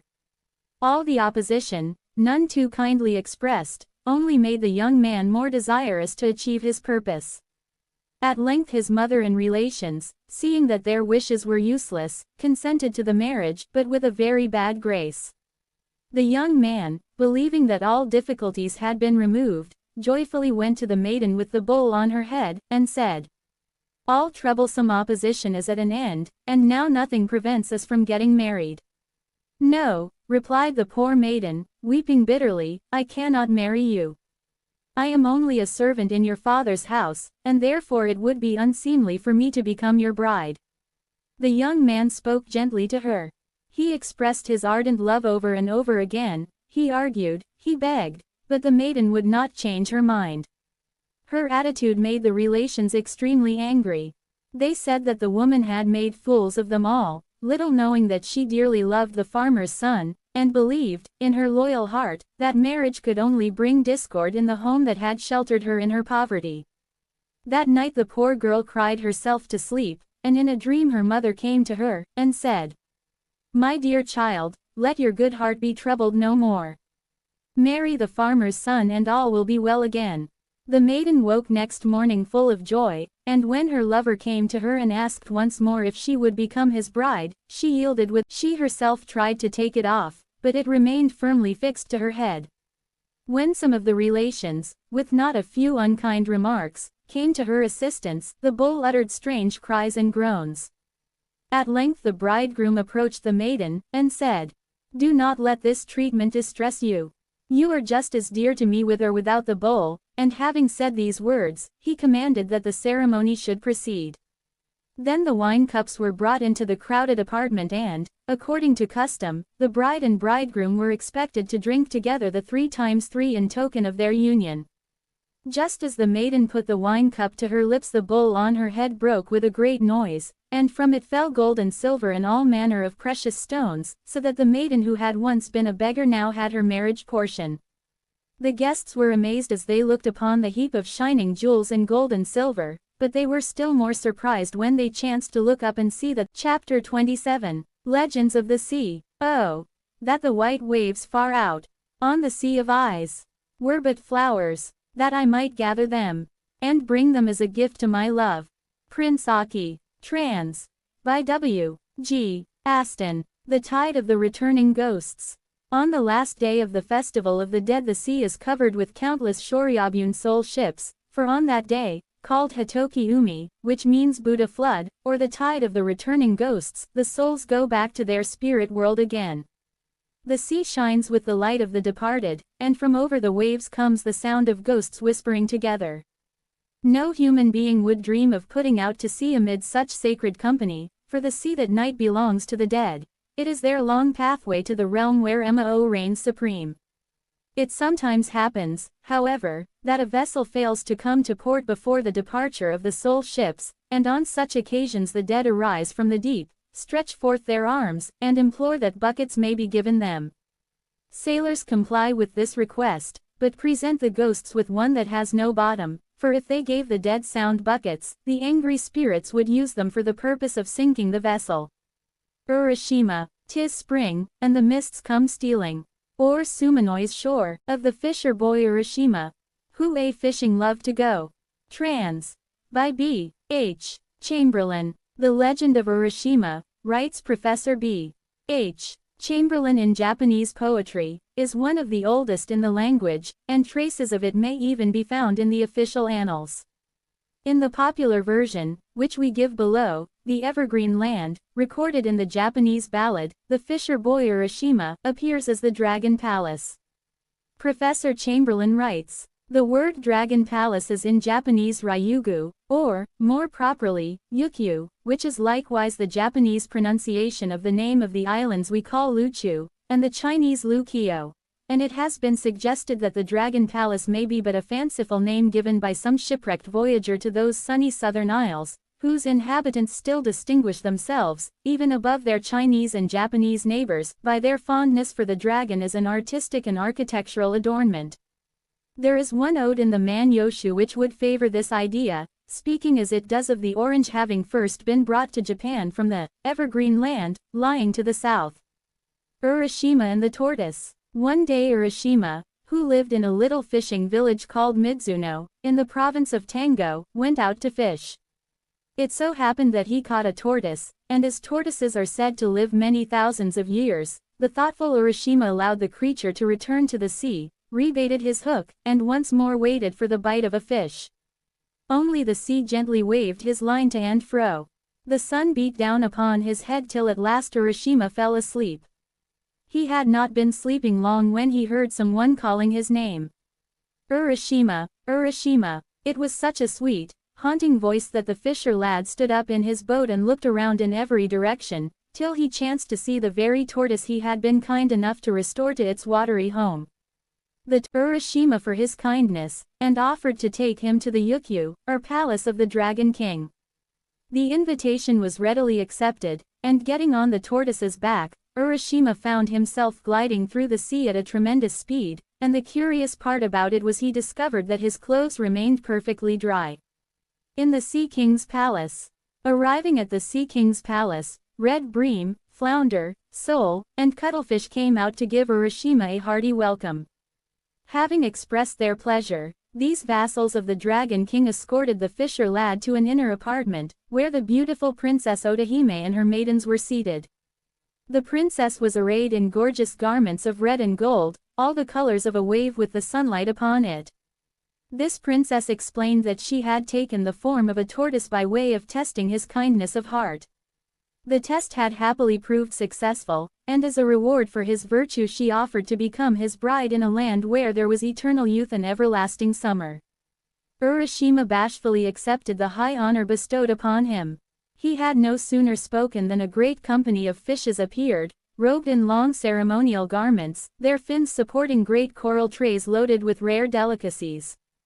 Then the happy couple drank the wedding cup of sake, and while they drank, some of the fishes played soft music, others sang, and not a few, with scales of silver and golden tails, stepped out a strange measure on the white sand. After the festivities were over, Otahime showed her husband all the wonders of her father's palace. The greatest marvel of all was to see a country where all the seasons lingered together.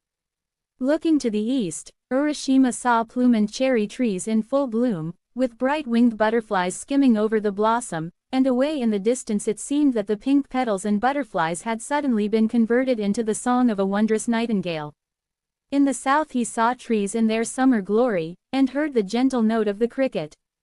Looking to the west, autumn maples made a fire in the branches, so that if Urashima had been other than a humble fisher lad he might have recalled the following poem. Fair goddess of the paling autumn skies, fain would I know how many looms she plies, wherein through skillful tapestry she weaves her fine brocade of fiery maple leaves. Since on each hill, with every gust that blows, in varied hues her vast embroidery glows. Trans. By Clara A. Walsh. It was, indeed, a vast embroidery, for when Urashima looked toward the north he saw a great stretch of snow and a mighty pond covered with ice. All the seasons lingered together in that fair country where nature had yielded to the full her infinite variety of beauty. After Urashima had been in the Sea King's palace for 3 days, and seen many wonderful things, he suddenly remembered his old parents, and felt a strong desire to go and see them. When he went to his wife, and told her of his longing to return home, Otahime began to weep, and tried to persuade him to stop another day. But Urashima refused to be influenced in the matter. I must go, said he, but I will leave you only for a day. I will return again, dear wife of mine. The homecoming of Urashima. Then Otahime gave her husband a keepsake in remembrance of their love. It was called the Tamate Bako box of the jewel hand. She explained that he was on no account to open the box, and Urashima, promising to fulfill her wish, said farewell, mounted a large tortoise, and soon found himself in his own country. He looked in vain for his father's home. Not a sign of it was to be seen. The cottage had vanished, only the little stream remained. Still much perplexed, years ago and was drowned, and that his parents, brothers, and their grandchildren had been laid to rest for a long time. Then Urashima suddenly remembered that the country of the Sea King was a divine land, where a day, according to mortal reckoning, was 100 years. Urashima's reflections were gloomy in the extreme, for all whom he had loved on earth were dead. Then he heard the murmur of the sea, and recalled the lovely Otahime, as well as the country where the seasons joined hands and made a fourfold pageant of their beauty. The land where trees had emeralds for leaves and rubies for berries, where the fishes wore long robes and sang and danced and played. Louder the sea sounded in Urashima's ears. Surely Otahime called him, but no path opened out before him, no obliging tortoise appeared on the scene to carry him to where his wife waited for him. The box, said Urashima softly, if I open my wife's mysterious gift, it may reveal the way. Urashima untied the red silk thread and slowly, fearfully opened the lid of the box. Suddenly there rushed out a little white cloud. It lingered a moment, and then rolled away far over the sea. But a sacred promise had been broken, and Urashima from a handsome youth became old and wrinkled. He staggered forward, his white hair and beard blowing in the wind. He looked out to sea, and then fell dead upon the shore. Professor Chamberlain writes, Urashima's tomb, together with his fishing line, the casket given him by the maiden, and 2 stones said to be precious, are still shown at one of the temples in Kanagawa. The land of the morning calm. Chosen, the land of the morning calm, was the old name for Korea, and however poetical the phrase may be, it was, nevertheless, totally inapplicable to actual fact. In its early history it was a country divided against itself, and later on it was troubled with the invading armies of China and Japan, to say nothing of minor skirmishes with other countries. There is certainly a pathetic calm in Korea today, hardihood that was at one time so prominent a feature of her northern men. Long ago Korea came under the glamour of the Chinese civilization, and it haunts her people to this day. Japan borrowed from Korea what Korea had borrowed from China. It was because Japan went on borrowing from the West when she had exhausted all that Korea and China could teach her that she eventually became, with the progressive stream of thought and action flowing vigorously through her, a world power, while Korea remained a forlorn example of an almost stagnant country. When Japan had succeeded in convincing Korea that she alone could be her faithful guide, Russia came, like a thief in the night, and established a military outpost at Wiju. The Russo-Japanese War resulted, and Korea became a Japanese colony, an experimental ground for social and political reform. Japan has waited long for Korea. May she find it at last, not a turbulent and rebellious country, but in very deed the land of the morning calm. Korea in the past has contributed to the making of Japan's greatness in handing on the religion, art, and literature of China. Now it is Japan's turn to succor an impoverished country, and if the morning calm is united with the rising sun, there should be peace and prosperity in her new possession. Professor J. H. Longford, in The Story of Korea, writes in regard to the invasion of the Empress Jingo. Dr. Aston contemptuously dismisses the whole as a myth founded on two very distinct historical facts. That there was, at the time of the alleged invasion, an Empress of Japan, a woman of real determination and ability, and that not one, but several Japanese invasions of Korea did occur, though at later periods, in which the Japanese did not invariably meet with the triumphant success that they claim for the Empress. We give below the picturesque legend of Japan's first invasion of Korea. The Tide Jewels. One night the Empress Jingo, as she lay asleep in her tent, had a strange dream. A land in the west, full of treasures of gold and silver, a dazzling land, fair to look upon as a beautiful woman. The spirit informed her that the name of this country was chosen Korea, and that it might belong to Japan if she would set out and conquer this wealthy land. The next day the Empress Jingo informed her husband about her dream. But the emperor, a stolid, matter-of-fact man, did not believe in dreams. However, as his wife persisted in thrusting upon him what he deemed to be a foolish scheme, he climbed a high mountain, and looking toward the setting sun saw no land in the west. When the emperor had come down from the mountain, he informed his wife that he would on no account give his consent to invade and conquer a country which simply owed its existence to a disordered dream. But the gods were angry with the emperor, and shortly after he had uttered his prohibition he died in battle. The gift of the Dragon King. When the Empress Jingo became sole ruler she was determined to go to this country she had heard about in a dream, but as she was resolved to make her expedition no puny and tame affair, she called upon the spirit of the mountain to give her timber and iron for her ships. The spirit of fields gave her rice and other grain for her army, while the spirit of grass presented her with hemp for rope. The wind god looked favorably upon her scheme, and promised to blow her ships towards Korea. All the spirits appeared in compliance with the Empress Jingo's wishes except Isora, the spirit of the seashore. Isora was a lazy fellow, and when he finally appeared above the waves of the sea, he did so without gorgeous apparel, for he was covered with slime and shells, and seaweed adorned his unkempt person. When the Empress saw him she bade him go to his master, the Dragon King, and ask him to give her the Tide Jewels. Isora obeyed, dived down into the water, and presently stood before the Dragon King and made his request. The Dragon King took out the Tide Jewels from a casket, placed them on a great shell, and bade Isora promptly return to the Empress Jingo with this precious gift. Isora sprang from his master's palace to the surface of the sea, and the Empress Jingo placed the Tide Jewels in her girdle. The voyage. Now that the Empress had obtained the jewel of the flood tide and the jewel of the ebb tide she had 3,000 ships built and launched, and during the 10th month she started on her great expedition. Her fleet had not proceeded far when a mighty storm arose, so that the vessels crashed together and were likely to sink to the bottom of the sea. The Dragon King, however, commanded great sea monsters to go to the rescue. Some bore up the ships with their great bodies, others pushed their heads against the sterns of many vessels, thus propelling them through a heavy sea which had very nearly driven them back whence they came. Powerful dragonfishes lent their aid to those pushing and snorting in the rear by holding the ship's cables in their mouths and towing the vessels forward at a surprising speed. Directly the storm ceased, the sea monsters and dragonfishes disappeared. The throwing of the tide jewels. At last the Empress Jingo and her army saw the distant mountains of Korea loom out on the horizon. On nearing the coast they perceived that the whole of the Korean army stood upon the shore with their ships ready to be launched at the word of command. As soon as the Korean sentinels perceived the Japanese fleet, they gave the signal for embarking, and immediately a great line of war vessels shot out over the water. The Empress stood watching these proceedings with unruffled calm. She knew that the victory or defeat of her army lay in her power.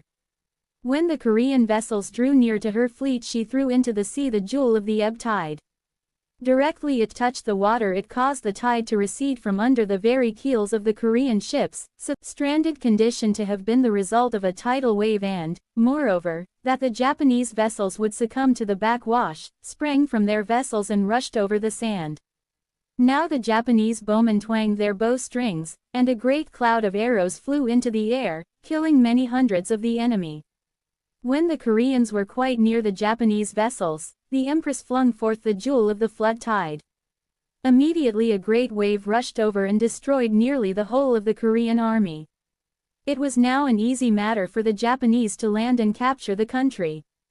The King of Korea surrendered, and the Empress returned to her own kingdom laden with silk and jewels, books and pictures, tiger skins and precious robes.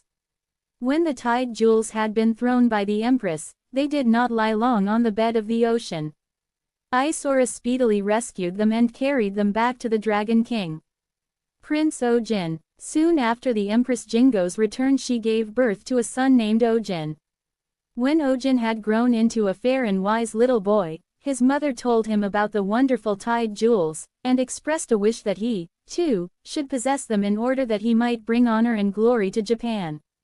One day the Prime Minister, who was said to be 360 years old, and the counselor of no less than 5 Mikados, took Ojin with him in a royal war barge. The vessel skimmed over the sea with its gold silk sails.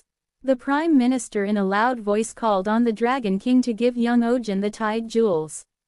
Immediately the waves about the vessel were churned into foam, and amid a great thunderous roar the Dragon King himself appeared with a living creature of dreadful countenance for a helmet. Then out of the water arose a mighty shell. Oribe Shima had offended the great ruler Hojo Takatoki, and was in consequence banished to Kamishima, one of the Oki Islands, and forced to leave his beautiful daughter Tokoyo, whom he deeply loved. At last Tokoyo was unable to bear the separation any longer, and she was determined to find her father.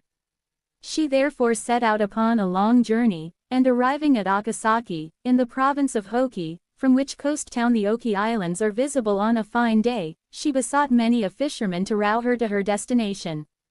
But the fisher folk laughed at Tokoyo, and bade her relinquish her foolish plan and return home. The maiden, however, would not listen to their advice, and at nightfall she got into the lightest vessel she could find, and by dint of a fair wind and persistent rowing the brave girl came to one of the rocky bays of the Oki Islands. That night Tokoyo slept soundly, and in the morning partook of food. When she had finished her meal she questioned a fisherman as to where she might find her father. "I have never heard of Oribe Shima," replied the fisherman, "and if he has been banished, I beg that you will desist from further search, lest it lead to the death of you both." That night the sorrowful Tokoyo slept beneath a shrine dedicated to Buddha. Her sleep was soon disturbed by the clapping of hands, and looking up she saw a weeping maiden clad in a white garment with a priest standing beside her.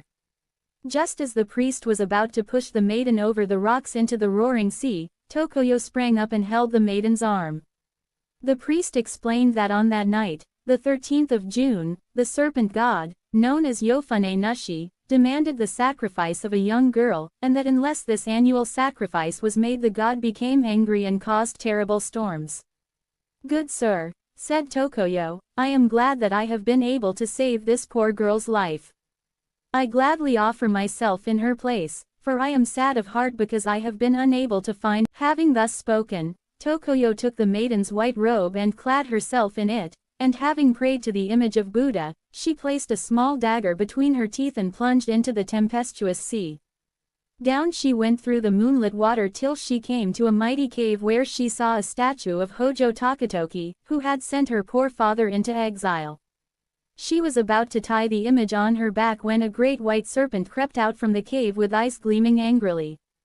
Tokoyo, realizing that this creature was none other than Yofune Nushi, drew her dagger and thrust it through the right eye of the god. This unexpected attack caused the serpent to retire into the cave, but the brave Tokoyo followed and struck another blow, this time at the creature's heart. For a moment Yofune Nushi blindly stumbled forward, then with a shriek of pain fell dead upon the floor of the cavern. During this adventure the priest and the maiden stood on the rocks watching the spot where Tokoyo had disappeared, praying fervently for the peace of her sorrowful soul.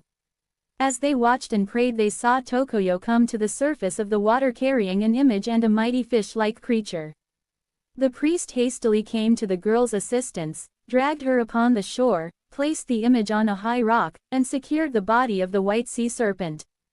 In due time the remarkable story was reported to Tamayoshi, lord of the island, who in turn reported the strange adventure to Hojo Takatoki. Now Takatoki had for some time been suffering from a disease which defied the skill of the most learned doctors, but it was observed that he regained his health precisely at the hour when his image, which had been cursed and thrown into the sea by some exile, had been restored. When Hojo Takatoki heard that the brave girl was the daughter of the exiled Oribe Shima, he sent him back with all speed to his own home, where he and his daughter lived in peace and happiness. The Spirit of the Sword. One night a junk anchored off Fudo's Cape, and when various preparations had been made, the captain, Terada by name, extraordinary rumbling sound that seemed to proceed from the bottom of the sea. Chancing to look in the direction of the bow of the vessel, he saw a fair girl clad in white and illumined by a dazzling light. When Terada had awakened his crew he approached the maiden, who said, "My only wish is to be back in the world again." Having uttered these words, she disappeared among the waves. The next day Terada went on shore and asked many who lived in Imakura if they had ever heard of a wondrous maiden bathed, as it were, in a phosphorescent light. One of the villagers thus made answer, "We have never seen the maiden you describe, but for some time past we have been disturbed by rumbling noises that seem to come from Fudo's Cape, and ever since, these mysterious sounds have prevented fish from entering our bay. It may be that the girl you saw was the ghost of some poor maiden drowned at sea, and the noise we hear none other than the anger of the sea god on account of a corpse or human bones polluting the water." It was eventually decided that the dumb Senkichi should dive into the sea and bring up any corpse he might find there. So Senkichi went on board Terada's junk, and having said farewell to his friends, he plunged into the water. He searched diligently, but could see no trace of corpse or human bones. At length, however, he perceived what looked like a sword wrapped in silk, and on untying the wrapping he found that it was indeed a sword, of great brightness and without a flaw of any kind. Senkichi came to the surface and was quickly taken aboard. The poor fellow was gently laid on the deck, but he fainted from exhaustion. His cold body was rubbed vigorously and fires were lit. In a very short time Senkichi became conscious and was able to show the sword and give particulars of his adventure. An official, by the name of Naruse Sushimonokami, was of the opinion that the sword was a sacred treasure, and on his recommendation it was placed in a shrine and dedicated to Fudo. Senkichi faithfully guarded the precious weapon, and Fudo's Cape became known as the Cape of the Woman's Sword. The love of Ocho-san. Today is the 10th of June. May the rain fall in torrents. For I long to see my dearest Ocho-san. Trans. By R. Gordon Smith. In the isolated Hatsushima Island, celebrated for its Suzen jonquils, there once lived a beautiful maiden called Cho, and all the young men on the island were eager to marry her. One day the handsome Shinsaku, who was bolder than the rest, went to Jisuke, the brother of Cho, and told him that he much desired to marry his fair sister. Jisuke offered no objections, and calling Cho to him, when the suitor had gone, he said, "Shinsaku wishes to become your husband. I like the fisherman, and think that in him you will make an excellent match. You are now 18, and it is quite time that you got married." Ocho-san fully approved of what her brother had said, and the marriage was arranged to take place in 3 days' time. Unfortunately, those days were days of discord on the island, for when the other fishermen lovers heard the news they began to hate the once popular Shinsaku, and, moreover, they neglected their work and were continually fighting each other. These lamentable scenes cast such a gloom upon the once happy Hatsushima Island that Ocho-san and her lover decided that for the peace of the many they would not marry after all. This noble sacrifice, however, did not bring about the desired effect, for the 30 lovers still fought each other and still neglected their fishing. Ocho-san determined to perform a still greater sacrifice. She wrote loving letters of farewell to her brother in Shinsaku, and having left them by the sleeping Jisuke, she softly crept out of the house on a stormy night on the 10th of June. She dropped big stones into her pretty sleeves, and then flung herself into the sea. The next day Jisuke and Shinsaku read their letters from Ocho-san, and, overcome by grief, they searched the shore, where they found the straw sandals of Cho. The two men realized that the fair maid had buried, and over her tomb Shinsaku placed many flowers and wept continually. One evening, Shinsaku, unable to bear his sorrow any longer, decided to take his life, believing that by doing so he would meet the spirit of Ocho-san. As he lingered by the girl's grave, he seemed to see her white ghost, and, murmuring her name over and over again, he rushed toward her. At this moment Jisuke, awakened by the noise, came out of his house, and found Shinsaku clinging to his lover's gravestone. When Shinsaku told his friend that he had seen the spirit of Ocho-san, and intended to take his life in order to be with her forever, Jisuke made answer thus. Shinsaku, great is your love for my poor sister, but you can love her best by serving her in this world. When the great gods call, you will meet her, but await with hope and courage till that hour comes, for only a brave, as well as a loving, heart is worthy of Ocho-san. Let us together build a shrine and dedicate it to my sister, and keep your love strong and pure by never marrying anyone else. The 30 lovers who had shown such unmanly feeling now fully realized the sorrow they had caused, and in order to show their contrition they too helped to build the shrine of the unfortunate maiden, where to this day a ceremony takes place on the 10th of June, and it is said that the spirit of Ocho-san comes in the rain. The spirit of the Great Awabi. The morning after a great earthquake had devastated the fishing village of Nanao, it was observed that about 2 miles from the shore a rock had sprung up as the result of the seismic disturbance and, moreover, that the sea had become muddy. One night a number of fishermen were passing by the rock, when they observed, near at hand, a most extraordinary light that appeared to float up from the bottom of the sea with a glory as bright as the sun. The fishermen shipped their oars and gazed upon the wonderful spectacle with considerable surprise, but when the light was suddenly accompanied by a deep rumbling sound, the sailors feared another earthquake and made all speed for Nanao. On the 3rd day the wondrous rays from the deep increased in brilliance, so that folk standing on the shore of Nanao could see them distinctly, and the superstitious fishermen became more and more frightened. Only Kansuki and his son Matakichi had sufficient courage to go fishing. On their return journey they reached the rock island, and were drawing in their line when Kansuki lost his balance and fell into the sea. Though old Kansuki was a good swimmer, he went down like a stone and did not rise to the surface. Matakichi, deeming this strange, dived into the water, almost blinded by the mysterious rays we have already described. When he at length reached the bottom he discovered innumerable awabi ear shells, and in the middle of the group one of vast size. From all these shells there poured forth a brilliant light, and though it was like day under the water, Matakichi could find no trace of his father. Eventually he was forced to rise to the surface, only to find that the rough sea had broken his boat.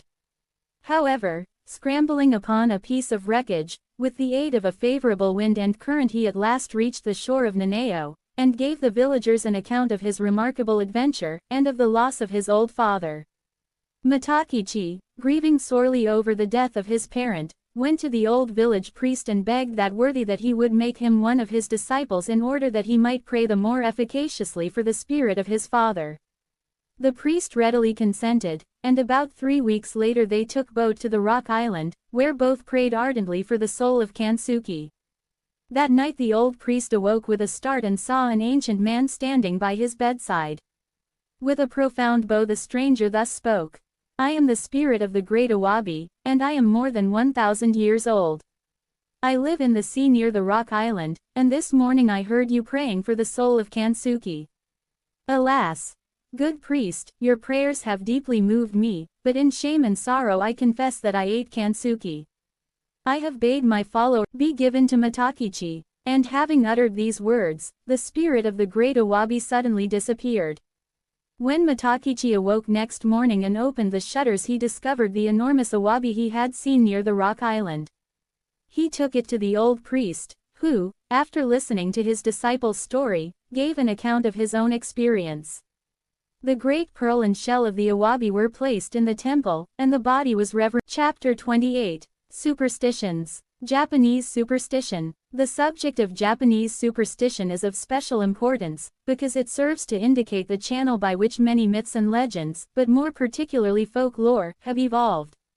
Superstition is, as it were, the raw material out of which innumerable strange beliefs are gradually fashioned into stories, and an inquiry into the subject will show us the peasant mind striving to counteract certain supernatural forces, or to turn them to advantage in everyday life.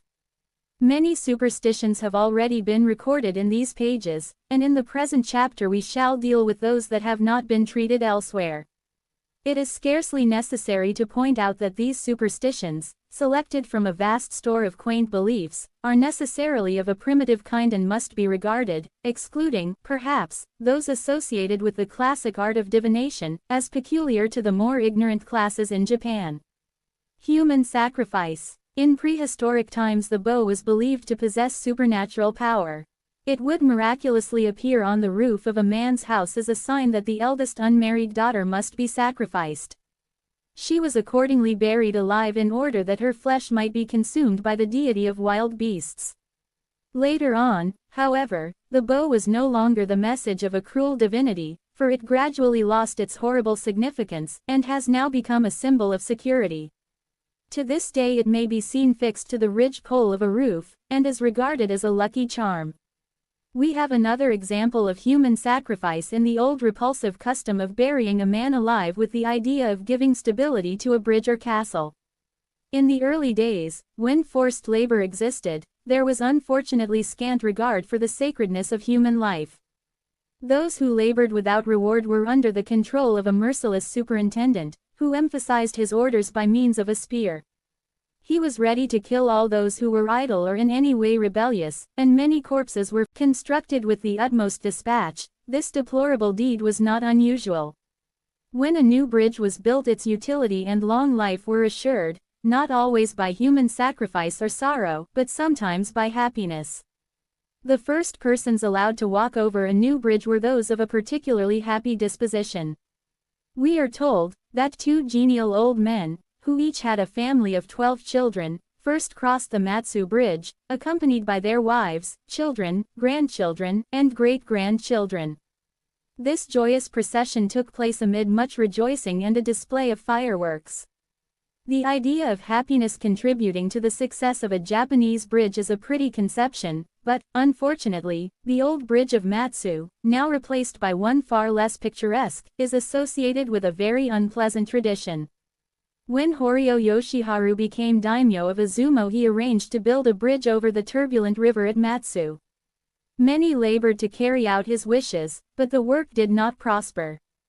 Countless great stones were flung into the rushing water with the idea of making a solid base on which to construct the pillars, but many of the stones were washed away, and as soon as the bridge took tangible form it was wrecked by the fierce torrent. It was believed that the spirits of the flood were angry, and in order to appease them it was deemed necessary to offer a human sacrifice.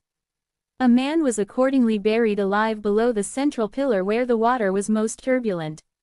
When this had been done the work prospered, and the bridge remained intact for 300 years. Gensuke was the unfortunate victim, and this was the name given to the central pillar. It is said that on moonless nights a mysterious red fire shines from this pillar, the ghostly emanations of poor Gensuke. Classical divination. One of the most popular forms of Japanese superstition is associated with divination, and Confucianism has no doubt contributed much to its popularity. The Yi King, or Book of Changes, is the main were replaced 3 times during his lifetime. The Yi King was commenced by Fuxi 2000 years before the birth of Christ, and Confucius added much fresh material. A more complicated method of reading the future than by means of 8 trigrams and 64 diagrams cannot be imagined. So involved a system of divination naturally became the art of the learned few, but in course of time it underwent various modifications. It lost, to a certain extent, its most classic aspect, and many Japanese diviners sprang up in the country professing to read the future for a small fee, and without the qualification of having deeply pondered over the instruction to be found in the Yi King. A comparatively simple form of divination is with 50 divining rods, shuffled in a particular way, and the final position of the rods is supposed to answer the various questions of the inquirer. Many diviners in Japan today are mere charlatans working upon the credulity of their patrons, without fully understanding the art they practice. But in ancient times divination was associated with a sacred ritual. It was necessary for the diviner, like the old swordsmith, to prepare and fit himself for his task. It was required of him that he should thoroughly cleanse his body, seat himself in a private apartment, and go through the elaborate process of holding the rods in the spirit of reverence. At a certain moment he was instructed to close his eyes, suspend breathing for a time, and concentrate his thoughts on his work of divination, for the old diviner, like the old Shinto priest, believed that he was calling the supernatural to his aid. Other forms of divination. In other forms of divination, requiring no expert interpretation, we find that the future is supposed to be revealed in the cracks and lines of a slightly burnt shoulder bone of a deer, a method which closely resembles the Old English custom of reading the spiel bone. It was not always easy to secure a deer's shoulder bone, and as the markings were of more importance than the bone itself, in course of time burnt tortoise shell took its place. As hair combs were usually made of this material, a woman, by charring it, was able to read the lines and ascertain the constancy or otherwise of her lover, and see what it had in store for them by going out at night and stringing together the fragmentary remarks of passers-by. This method is known as Suji-ura, but it is by no means peculiar to Japan, for it is still frequently practiced by superstitious people in our own country. A love-sick maiden tried to discover whether or not her love would be requited by placing a rod in the ground, surrounding it with various offerings, and listening to the conversation of wayfarers who chanced to come that way. A later and more elaborate development of this form of divination required 3 maidens, and the method employed is as follows. The young women went to where roads crossed each other, and thrice repeated an invocation to the god of roads. When they had supplicated this deity, they flung rice on the ground, for rice has the power of driving away evil spirits. The maidens then rubbed their fingers against the teeth of a boxwood comb, because suge, the Japanese name for this wood, also means to tell. After these preparations they each stood in a different position and pieced together the remarks of passers-by. Occasionally some message from the future was received while the inquirer stood under a bridge and listened to the clatter of feet, and sometimes a priest whistling by inhalation was supposed to reveal an omen of some kind. Unlucky years and days. It is believed that certain periods of life are extremely unlucky. The 25th, 42nd, and 61st years of a man's life are considered unfortunate, while the unlucky years of a woman's life are the 19th, 33rd, and 37th. In order to prevent calamity during these periods, it is necessary to devote much time to religious exercises.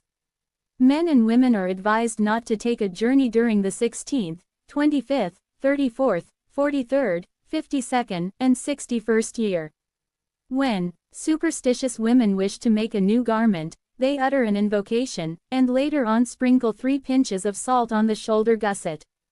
No woman should use her needle on a monkey day, but rather on a bird day. If the work is undertaken on the former day, when a child's tooth falls out, it is thrown away under the eaves, with the wish that it may be replaced by the tooth of a demon. Sometimes the tooth of a little boy or girl is thrown on the floor with the request that it may be replaced by the tooth of a rat. Children may be immune from nightmare if the word puppy is written on their foreheads. And if to this precaution is added a sketch of the Baku, eater of dreams, the little one's slumber will be sure to be of a peaceful kind.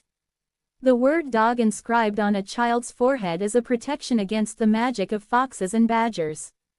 Some of the nostrums that are supposed to cure children's ailments are very curious. Blood extracted from a coxcomb cures indigestion, while an eruption on the head may be driven away by repeating these words. In the long days of spring, weeds may be removed, but those in the garden must be cut down at once. Even a Japanese baby cries occasionally, but if a red bag containing dog's hair is fastened on its back, it will immediately cease to cry, and the plaintive wailing will give place to smiles.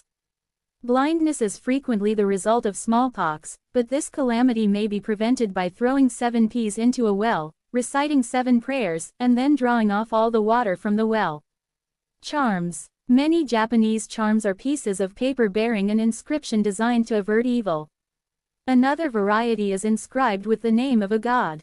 It takes the form of a long strip which the poor fasten on the outside of their houses, while those who have not to contend with poverty regard it as a part of their domestic altar. The imprint of a child's hand, obtained, writes Professor Chamberlain, by first wetting the hand with ink and then applying it to a sheet of paper, is believed to avert malign influences.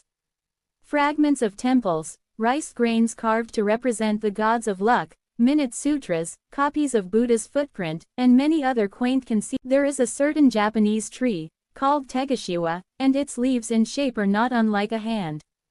In ancient days, when it was necessary for a samurai to leave his home, he received just before his departure a tai perch, which was served on the leaf of a Tegashiwa tree. This was his farewell repast, and when the samurai had eaten the fish the leaf was hung over the door, in the belief that it would guard him on his journey, and bring him safely back to his home again. It was not the shape, but the movement of the Tegashiwa leaf that gave rise to this pleasing fancy, for the leaf, when blown by the wind, appeared to beckon after the graceful Japanese manner. Bimbogami. Dry peas are usually found to be efficacious in driving away evil spirits, but Bimbogami, the god of poverty, is not so easily overcome. There is something pathetic in the idea that poverty should be regarded as an obstinate and most unwelcome fellow, for at this point we touch reality. However, though Bimbogami takes no notice of dry peas, he may be vanquished by other means. The charcoal fire in a Japanese kitchen is blown into a cheerful glow by means of a utensil called haifuki dake, a bamboo tube, a more artistic and simple form of bellows, where the inflated cheeks take the place of our hand-moved leather bag. Before long the bamboo tube cracks with the intense heat. When this takes place a copper coin is put inside the tube, an incantation is uttered, and then the fire blow tube is thrown either into the street or into a stream. This throwing away of the useless bamboo of the kitchen is always supposed to signify the forced departure of Bimbogami. Most of us are familiar with what is known as the death spider that ticks like a watch in our walls. In Japan it is called Bimbomu. Chapter 29. Supernatural beings. The Kappa. The Kappa is a river goblin, a hairy creature with the body of a tortoise and scaly limbs. His head somewhat resembles that of an ape, in the top of which there is a cavity containing a mysterious fluid, said to be the source of the creature's power. The chief delight of the Kappa is to challenge human beings to single combat, and the unfortunate man who receives an invitation of this kind cannot refuse. Though the Kappa is fierce and quarrelsome, he is, nevertheless, extremely polite. The wayfarer who receives his peremptory summons gives the goblin a profound bow. The courteous Kappa acknowledges the obeisance, and in inclining his head the strength-giving liquid runs out from the hollow in his cranium, and becoming feeble, his warlike characteristics immediately disappear. To defeat the Kappa, however, is just as unfortunate as to receive a beating at his hands, for the momentary glory of the conquest is rapidly followed by a wasting away of the unfortunate wayfarer. The Kappa possesses the propensities of a vampire, for he strikes people in the water, as they bathe in lake or river, and sucks their blood. In a certain part of Japan the Kappa is said to claim 2 victims every year. When they emerge from the water their skin becomes blanched, and they gradually pine away as the result of a terrible disease. In Izumo the village people refer to the Kappa as Kawako, the child of the river. Near Matsu there is a little hamlet called Kawachi Mura, and on the bank of the river Kawachi there is a small temple known as Kawako no Miya, That is, the temple of the Kawako or Kappa, said to contain a document signed by this river goblin. Concerning this document the following legend is recorded. The Kappa's Promise. In ancient days a Kappa dwelt in the river Kawachi, and he made a practice of seizing and destroying a number of villagers, and in addition many of their domestic animals. On one occasion a horse went into the river, and the Kappa, in trying to capture it, horse sprang up the river bank and ran into a neighboring field with the Kappa still holding on to the terrified animal. The owner of the horse, together with many villagers, securely bound the child of the river. "Let us kill this horrible creature," said the peasants, "for he has assuredly committed many horrible crimes, and we should do well to be rid of such a dreadful monster." "No," replied the owner of the horse, "we will not kill him. We will make him swear never to destroy any of the inhabitants or the domestic animals of this village." A document was accordingly prepared, and the Kappa was asked to peruse it, and when he had done so to sign his name. "I cannot write," replied the penitent Kappa, "but I will dip my hand in ink and press it upon the document." When the creature had made his inky mark, he was released and allowed to return to the river, and from that day to this the Kappa has remained true to his promise. The Tengu. We have already referred to the Tengu in the story of Yoshitsune and Benkei. In this legend it will be remembered that Yoshitsune, one of the greatest warriors of old Japan, learned the art of swordsmanship from the king of the Tengu. Professor B. H. Chamberlain describes the Tengu as a class of goblins or gnomes that haunt the mountains and woodlands, and play many pranks. They have an affinity to birds, for they are winged and beaked, sometimes clawed. But often the beak becomes a large and enormously long human nose, and the whole creature is conceived as human, nothing bird-like remaining but the fan of feathers with which it fans itself. It is often dressed in leaves, and wears on its head a tiny cap. In brief, the Tengu are minor divinities, and are supreme in the art of fencing, and, indeed, in the use of weapons generally. The ideographs with which the name is written signify heavenly dog, which is misleading, for the creature bears no resemblance to a dog, and is, as we have already described, partly human and partly bird-like in appearance. There are other confusing traditions in regard to the word Tengu, for it is said that the Emperor Jome gave the name to a certain meteor which whirled from east to west with a loud detonation. Male, and again, that they were female demons with heads of beasts and great ears and noses of such enormous length that they could carry men on them and fly with their suspended burden for thousands of miles without fatigue, and in addition their teeth were so strong and so sharp that these female demons could bite through swords and spears. The Tengu is still believed to inhabit certain forests and the recesses of high mountains. Generally speaking, the Tengu is not a malevolent being, for he possesses a keen sense of humor, and is fond of a practical joke. Sometimes, however, the Tengu mysteriously hides human beings, and when finally they return to their homes they do so in a demented condition. This strange occurrence is known as Tengu Kakushi, or hidden by a Tengu. Tobikawa imitates a Tengu. Tobikawa, an ex-wrestler who lived in Matsu, spent his time in hunting and killing foxes. He did not believe in the various superstitions concerning this animal, and it was generally believed that his great strength made him immune from the witchcraft of foxes. However, there were some people of Matsu who prophesied that Tobikawa would come to an untimely end as the result of his daring deeds and disbelief in supernatural powers. Tobikawa was extremely fond of practical jokes, and on one occasion he had the hardihood to imitate the general appearance of a Tengu, feathers, long nose, claws, and all. Having thus disguised himself he climbed up into a tree belonging to a sacred grove. Presently the peasants observed him, and deeming the creature they saw to be a Tengu, they began to worship him and to place many offerings about the tree. Alas! The dismal prophecy came true. For while the merry Tobikawa was trying to imitate the acrobatic antics of a Tengu, he slipped from a branch and was killed. The Adventures of Kiyuchi Hisaemon. We have already referred to the Tengu Kakushi, and the following legend gives a graphic account of this supernatural occurrence.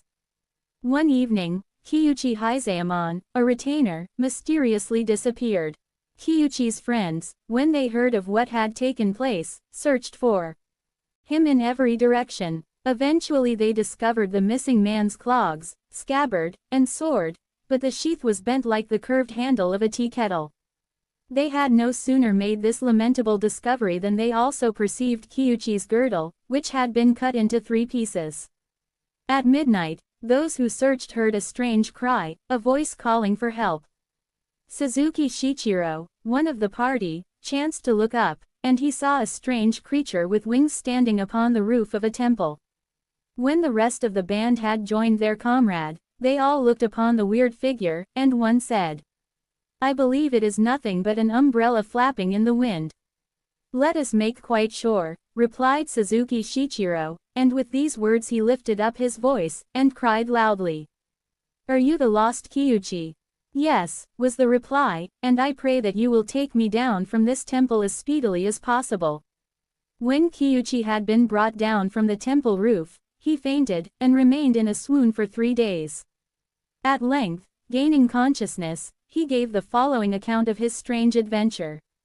"The evening when I disappeared I heard someone shouting my name over and over again, and going out I discovered a black-robed monk, bawling, 'Hizayamon.' Beside the monk stood a man of great stature. His face was red, and his disheveled hair fell upon the ground. 'Climb up on yonder roof,' he shouted fiercely. I refused to obey such an evil-faced villain, and drew my sword, but in a moment he bent the blade and broke my scabbard into fragments. Then my girdle was roughly torn off and cut into 3 pieces. When these things had been done, I was carried to a roof, and there severely chastised. But this was not the end of my trouble, for after I had been beaten, I was forced to seat myself on a round tray. In a moment I was whirled into the air, and the tray carried me with great speed to many regions. When it appeared to me that I had traveled through space for 10 days, I prayed to the Lord Buddha, and found myself on what appeared to be the summit of a mountain. Captain Brinkley, in Japan and China, informs us that as late as 1860 the officials of the Edo government showed their belief in supernatural beings. Prior to the visit of the shogun to Nikko, they caused the following notice to be exhibited in the vicinity of the mausolea. Whereas our shogun intends to visit the Nikko mausolea next April, now therefore ye Tengu and other demons inhabiting these mountains must remove elsewhere until the shogun's visit is concluded. Signed Mizuno, Lord of Dewa. Dated July 1860. The local officials were not content with a notice of this kind. After duly notifying the Tengu and other demons of the coming of the shogun, the exact mountains were specified where these creatures might live during the ruler's visit. The Mountain Woman and the Mountain Man. The Mountain Woman's body is covered with long white hair. She is looked upon as an ogre Kiho, and, as such, figures in Japanese romance. She has cannibalistic tendencies, and is able to fly about like a moth and traverse pathless mountains with ease. The Mountain Man is said to resemble a great dark-haired monkey. He is extremely strong, and thinks nothing of stealing food from the villages. He is, however, always ready to assist woodcutters, and will gladly carry their timber for them in exchange for a ball of rice. It is useless to capture or kill him, for an attack of any kind upon the Mountain Man brings misfortune, and sometimes death, upon the assailants. Sennin. The Sennin are mountain recluses, and many are the legends told in connection with them. Though they have human form, they are, at the same time, immortal, and adepts in the magical arts. The first great Japanese Sennin was Yosho, who was born at Noto AD 870. Just before his birth his mother dreamt that she had swallowed the sun, a dream that foretold the miraculous power of her child, devout, and spent most of his time in studying the lotus of the law. He lived very simply indeed, and at length reduced his diet to a single grain of millet a day. He departed from the earth AD 901, having attained much supernatural power. He left his mantle hanging on the branch of a tree, together with a scroll bearing these words: I bequeath my mantle to Emi of Dogenji. In due time Emi became a Sennin, and, like his master, was able to perform many marvels. Shortly after Yosho's disappearance his father became seriously ill, and he prayed most ardently that he might see his well-loved son again. In reply to his prayers, Yosho's voice was heard overhead reciting the lotus of the law. When he had concluded his recitations, he said to his stricken father, If flowers are offered and incense burned on the 18th of every month, my spirit will descend and greet you, drawn by the perfume of the flowers and the blue smoke of incense. Sennin in art. Sennin are frequently depicted in Japanese art. Chokoro releasing his magic horse from a gigantic gourd. Gama with his wizard toad. Tekai blowing his soul into space. Roko balancing himself on a flying tortoise. And Kame, who fell from his chariot of cloud because, contrary to his holy calling, he loved the image of a fair girl reflected in a stream. Miraculous lights. There are many varieties of fire apparitions in Japan. There is the ghost fire, demon light, fox flame, flash pillar, badger blaze, dragon torch, and lamp of Buddha. In addition, supernatural fire is said to emanate from certain birds, such as the blue heron, through the skin, mouth, and eyes. There are also fire wheels, or messengers from Hades, sea fires, besides the flames that spring from the cemetery. A globe of fire. From the beginning of March to the end of June there may be seen in the province of Setsu a globe of fire resting on the top of a tree, and within this globe there is a human face. In ancient days there once lived in Nikaido to exorcise evil spirits and evil influences of every kind. When the local governor's wife fell sick, Nikaido was requested to attend and see what he could do to restore her to health again. Nikaido willingly complied, and spent many days by the bedside of the suffering lady. He diligently practiced his art of exorcism, and in due time the governor's wife recovered. But the gentle and kind-hearted Nikaido was not thanked for what he had done. On the contrary, the governor became jealous of him, accused him of a foul crime, and caused him to be put to death. The soul of Nikaido flashed forth in its anger and took the form of a miraculous globe of fire, which hovered over the murderer's house. The strange light, with the justly angry face peering from it, had its effect, for the governor was stricken with a fever that finally killed him. Every year, at the time already indicated, Nikaido's ghost pays a visit to the scene of its suffering and revenge. The ghostly wrestlers. In Omi province, at the base of the Katata Hills, there is a lake. During the cloudy nights of early autumn a ball of fire emerges from the margin of the lake, expanding and contracting as it floats toward the hills. When it rises to the height of a man it reveals two shining faces, to develop slowly into the torsos of two naked wrestlers, locked together and struggling furiously. The ball of fire, with its fierce combatants, floats slowly away to a recess in the Katata Hills. It is harmless so long as no one interferes with it, but it resents any effort to retard its progress. According to a legend concerning this phenomenon, we are informed that a certain wrestler, who had never suffered a defeat, waited at midnight for the coming of this ball of fire. When it reached him he attempted to drag it down by force, but the luminous globe proceeded on its way, and hurled the foolish wrestler to a considerable distance. Baku. In Japan, among superstitious people, evil dreams are believed to be the result of evil spirits, and the tail of a cow, the forelock of a rhinoceros, and the feet of a tiger. Several evil dreams are mentioned in an old Japanese book, such as two snakes twined together, a fox with the voice of a man, blood-stained garments, a talking rice pot, and so on. When a Japanese peasant awakens from an evil nightmare, he cries, "Devour, O Baku! Devour my evil dream." At one time pictures of the Baku were hung up in Japanese houses and its name written upon pillows. It was believed that if the Baku could be induced to eat a horrible dream, the creature had the power to change it into good fortune. The Shoujo's white sake. The Shoujo is a sea monster with bright red hair, and is extremely fond of drinking large quantities of sacred white sake. The following legend will give some account of this creature and the nature of his favorite beverage. We have already referred to the miraculous appearance of Mount Fuji. On the day following this alleged miracle a poor man named Yurine, who lived near this mountain, became extremely ill, and feeling that his days were numbered, he desired to drink a cup of sake before he died. But there was no rice wine in the little hut, and his boy, Koyuri, desiring if possible to fulfill his father's dying wish, wandered along the shore with a gourd in his hand. He had not gone far when he heard someone calling his name. On looking about him he discovered two strange-looking creatures with long red hair and skin the color of pink cherry blossom, wearing green seaweed girdles about their loins.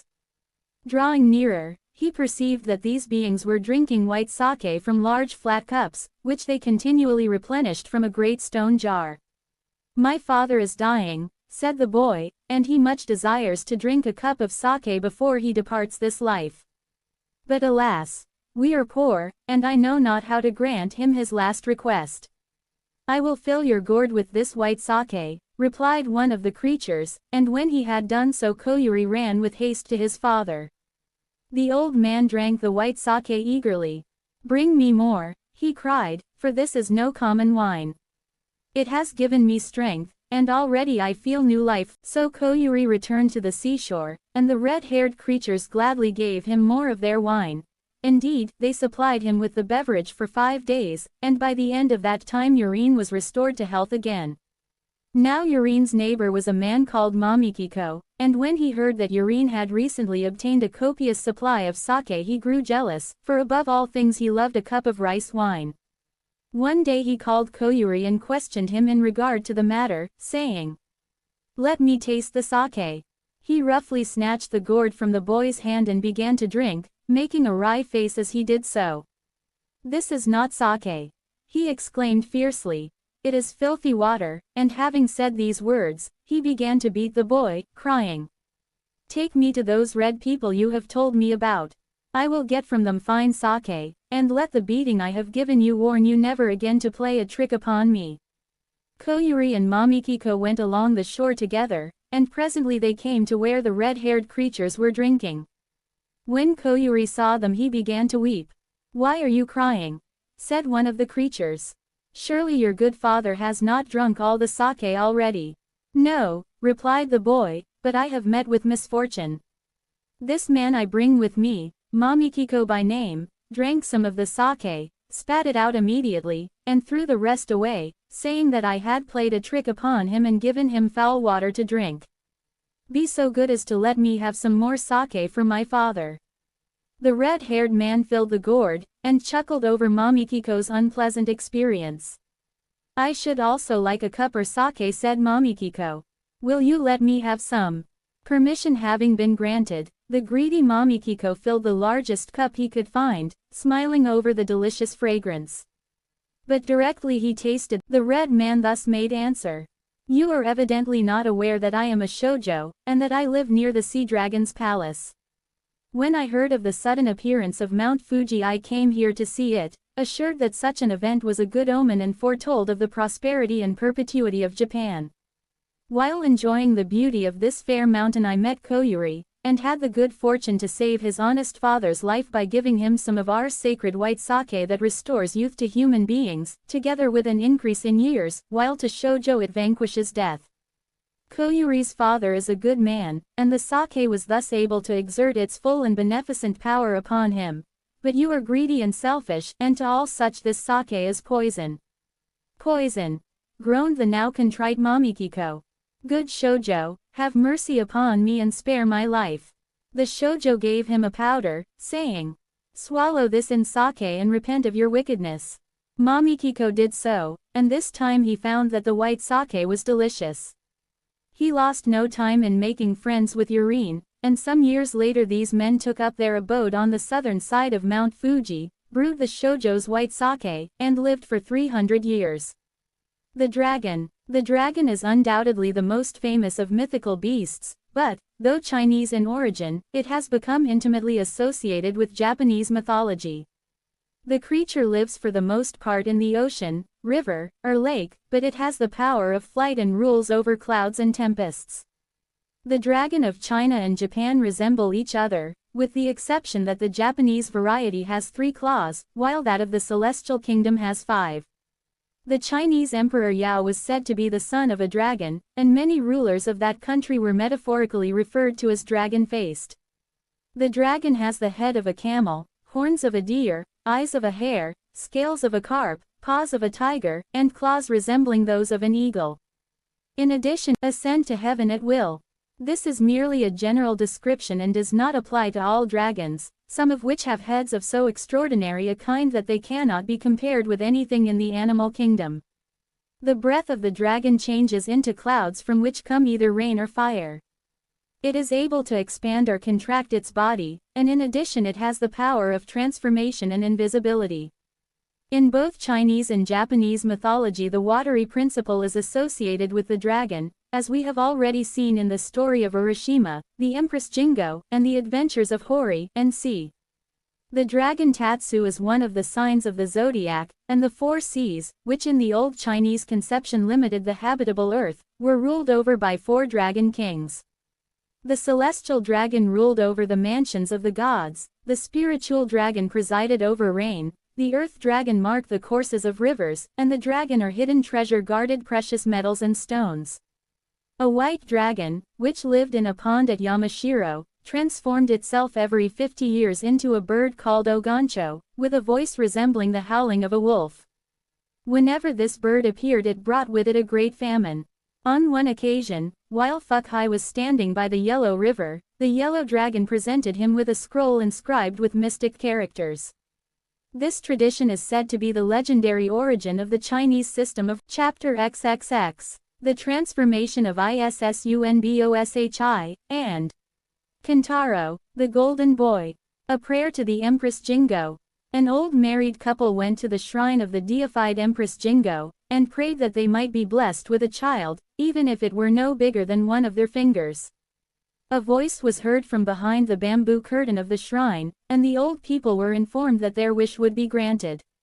In due time the old woman gave birth to a child, and when she and her husband discovered that this miniature piece of humanity was no bigger than a little finger, they became extremely angry, and thought that the Empress Jingo had treated them very meanly indeed, though, as a matter of fact, she had fulfilled their prayer to the letter.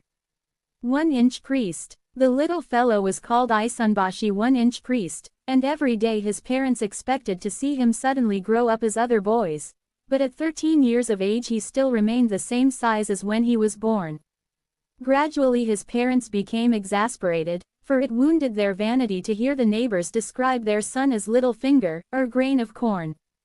They were so much annoyed that at last they determined to send Issunboshi away. The little fellow did not complain.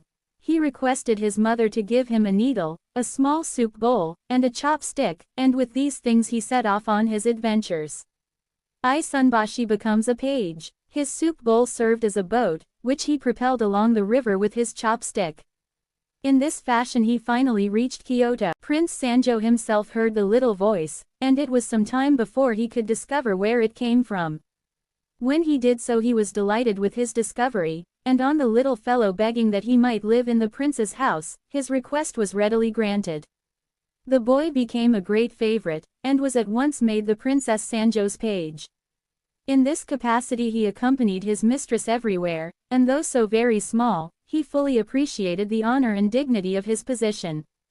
An encounter with Oni. One day the Princess Sanjo and her page went to the temple of Kwannon, the goddess of mercy, under whose feet are dragons of the elements and the lotuses of purity.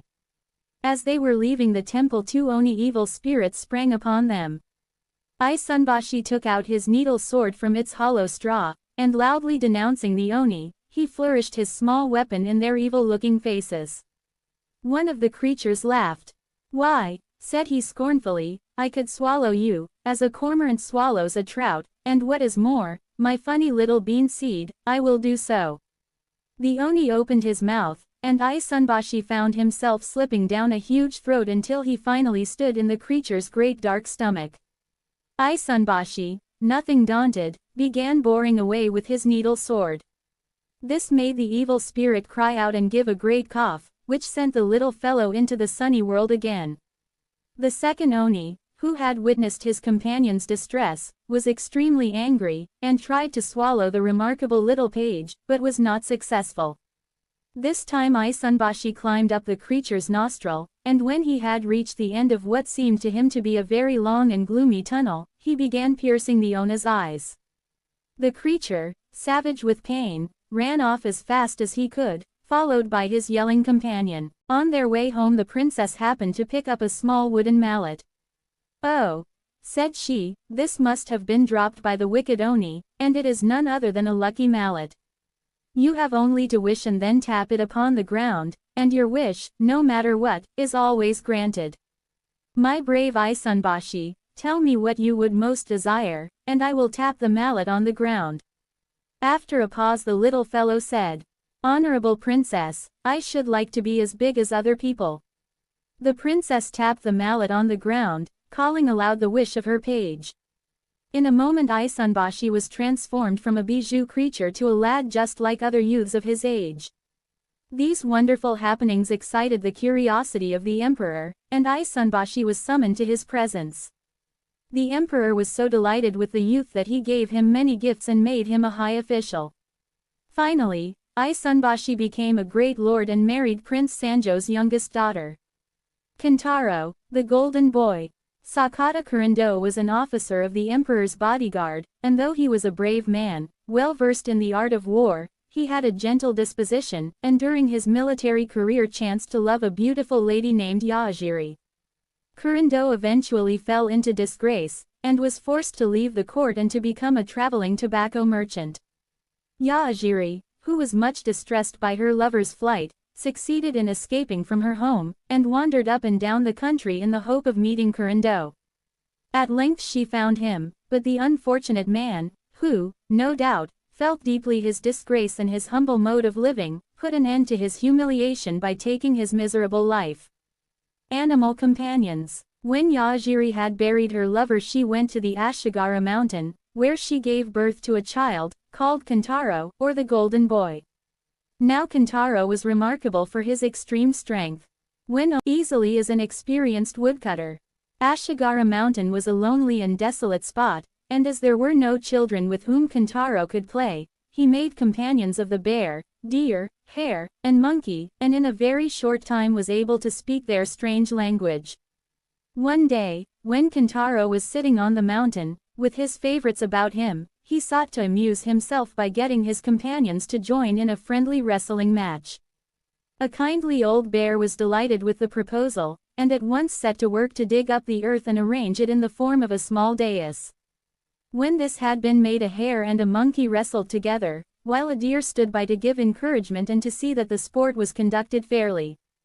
Both animals proved themselves to be equally strong, and Kentaro tactfully rewarded them with tempting rice cakes. After spending a pleasant afternoon in this way, Kentaro proceeded to return home, followed by his devoted friends.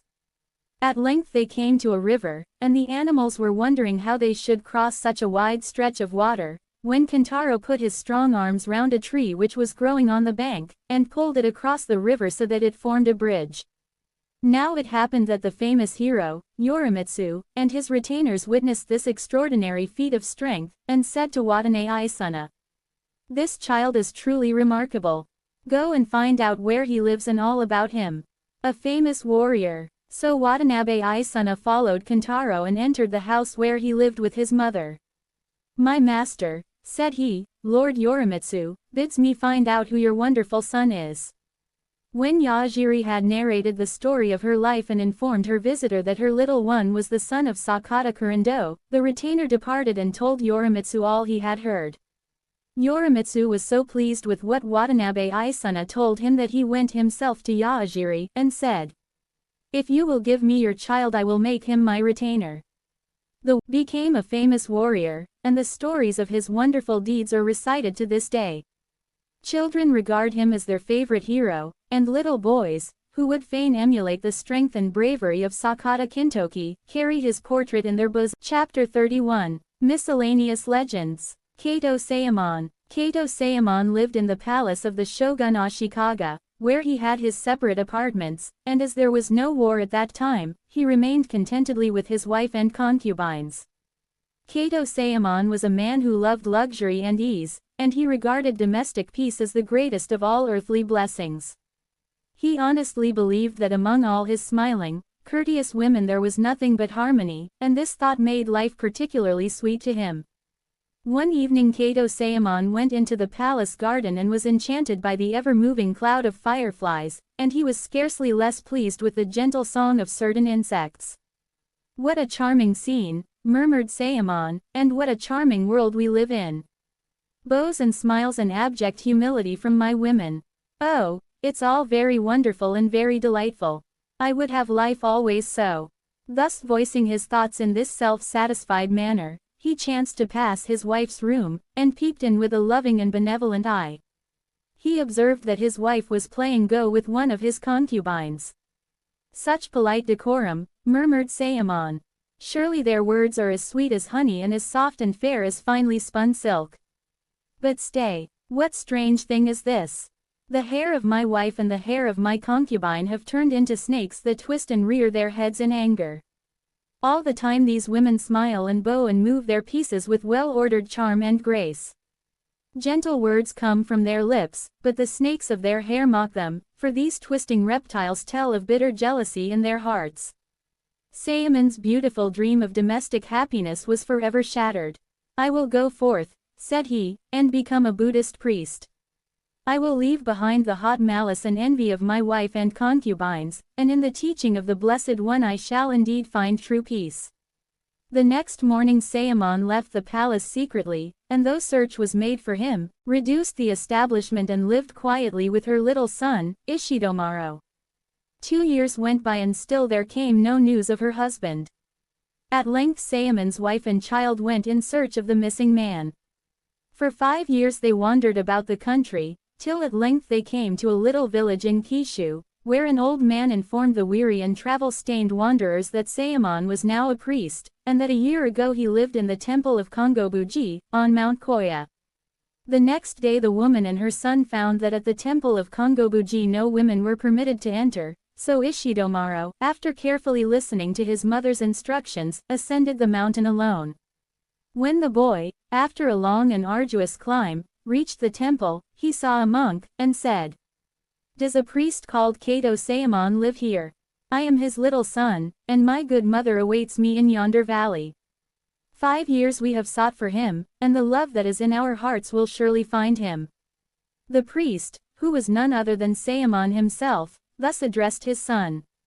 "I am sorry to think that your journey has been in vain, for no one of the name of Kato Sayamon lives in this temple." Sayamon spoke with outward coldness, but within his heart there was a struggle between his religion and love for his son. Knowing, however, that he had left his wife and child well provided for, he yielded to the teaching of the Lord Buddha and crushed out his parental feelings. Ishidomaro, however, was not satisfied, for he felt instinctively that the man before him was in reality his father, and once again he addressed the priest. "Good sir, on my left eye there is a mole, and my mother told me that on the left eye of my father there is a similar mark, by which I might at once recognize him. You have the very mark, and in my heart I know that you are my father." And having said these words the boy wept bitterly, longing for arms that never came to elsewhere. With these words the priest left the boy in order to attend an evening service. Sayamon continued to live in the temple. He had found peace in serving the Lord Buddha, and he cared not what became of his wife and child. How an old man lost his wen. There was once an old man who had a wen on his right cheek.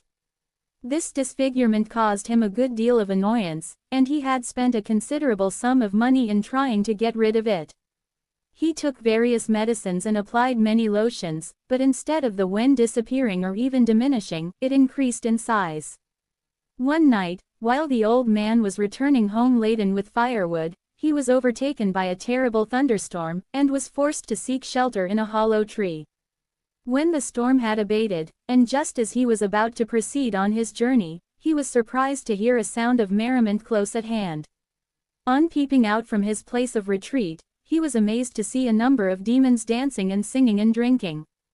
Their dancing was so strange that the old man, forgetting caution, began to laugh, and eventually left the tree in order that he might see the performance better. As he stood watching, he saw that a demon was dancing by himself, and, moreover, that the chief of the company was none too pleased with his very clumsy antics. At length the leader of the demons said, "Enough. Is there no one who can dance better than this fellow?" When the old man heard these words, it seemed that his youth returned to him again, and having at one time been an expert dancer, he offered to show his skill.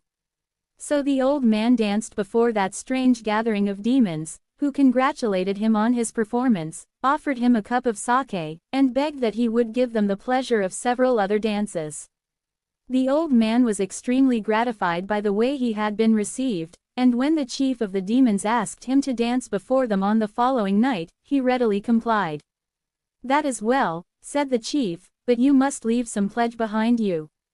I see that you have a wen on the right cheek, and that will make an excellent pledge. Allow me to take it off for you." Without inflicting any pain, the chief removed the wen, and having accomplished this extraordinary feat, he and his companions suddenly vanished. The old man, as he walked towards his home, kept on feeling his right cheek with his hand, and could scarcely realize that after many years of disfigurement he had at last the good fortune to lose his troublesome and unsightly wen. At length he entered his humble abode, and his old wife was none the less pleased with what had taken place. A wicked and cantankerous old man lived next door to this good old couple. For many years he had been afflicted with a wen on his left cheek, which had failed to yield to all manner of medical treatment. When he heard of his neighbor's good fortune, he called upon him and listened to the strange adventures with the demons. The good old man told his neighbor where he might find the hollow tree, and advised him to hide in it just before sunset.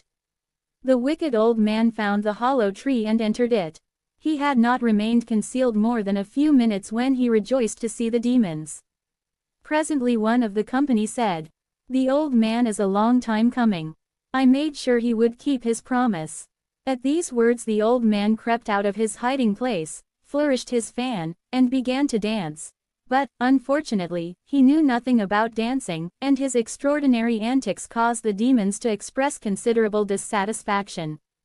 "You dance extremely ill," said one of the company, "and the sooner you stop the better we shall be pleased. But before you depart we will return the pledge you left with us last night." Having uttered these words, the demon flung the wen at the right cheek of the old man, where it remained firmly fixed, and could not be removed. So the wicked old man, who had tried to deceive the demon, Shikaya Wasobyoye, was a man of Nagasaki, and possessed considerable learning, but disliked visitors. On the 8th day of the 8th month, in order to escape the admirers of the full moon, he set off in his boat, and had proceeded some distance, when the sky looked threatening, and he attempted to return, but the wind tore his sail and broke his mast. The poor man was tossed for 3 months on the waves, until at last he came to the Sea of Mud, where he nearly died of hunger, for there were no fishes to be caught. At length he reached a mountainous island, where the air was sweet with the fragrance of many flowers, and in this island he found a spring, the waters of which revived him. At length Wasobyoye met Jofuku, who led him through the streets of the main city, where all the inhabitants were spending their time in pursuit of pleasure. There was no death or disease on this island, but the fact that here life was eternal was regarded by many as a burden, which they tried to shake off by studying the magic art of death and the power of poisonous food, such as globe fish sprinkled with soot and the flesh of mermaids. When 20 years had passed by, Wasobyoye grew weary of the island, and as he had failed in his attempts to take his life, he started upon a journey to the 3,000 worlds mentioned in Buddhist scriptures.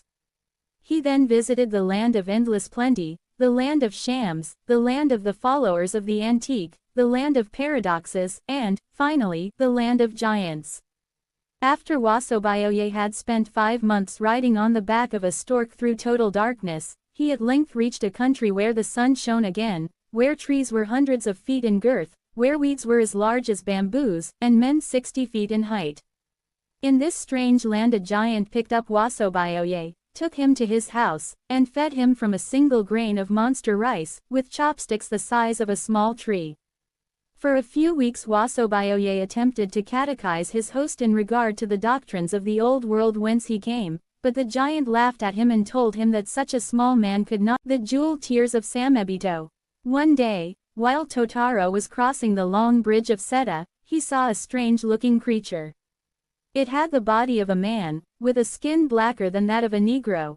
Its eyes glowed like emeralds, and its beard was like the beard of a dragon. Totaro was not a little startled at seeing such an extraordinary being, but there was so much pathos in its green eyes that Totaro ventured to ask questions, to which the strange fellow replied, I am Samebito, a shark person, and quite recently I was in the service of the 8 great dragon kings as a subordinate officer in the Dragon Palace. I was dismissed from this glorious dwelling for a very slight fault, and I was even banished from the sea.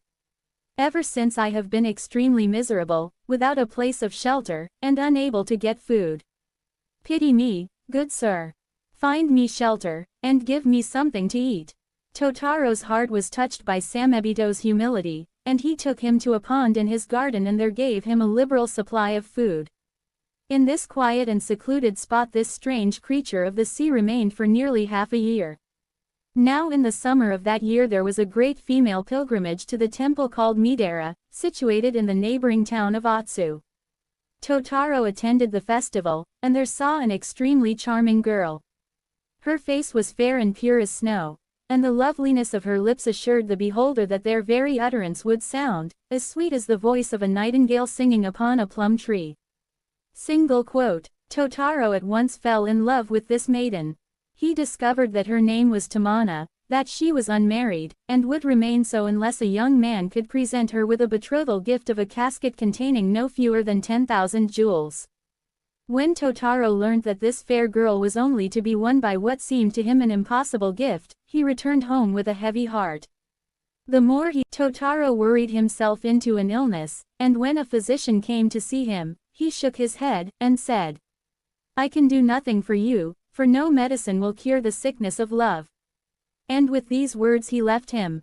Now Samebito gained tidings of the sickness of his master, and when the sad news reached him, he left the garden pond and entered Totaro's chamber. Totaro did not speak about his own troubles. He was full of concern for the welfare of this creature of the sea. "Who will feed you, Samebito, when I am gone?" said he mournfully. When Samebito saw that his good master was dying, he uttered a strange cry, and began to weep.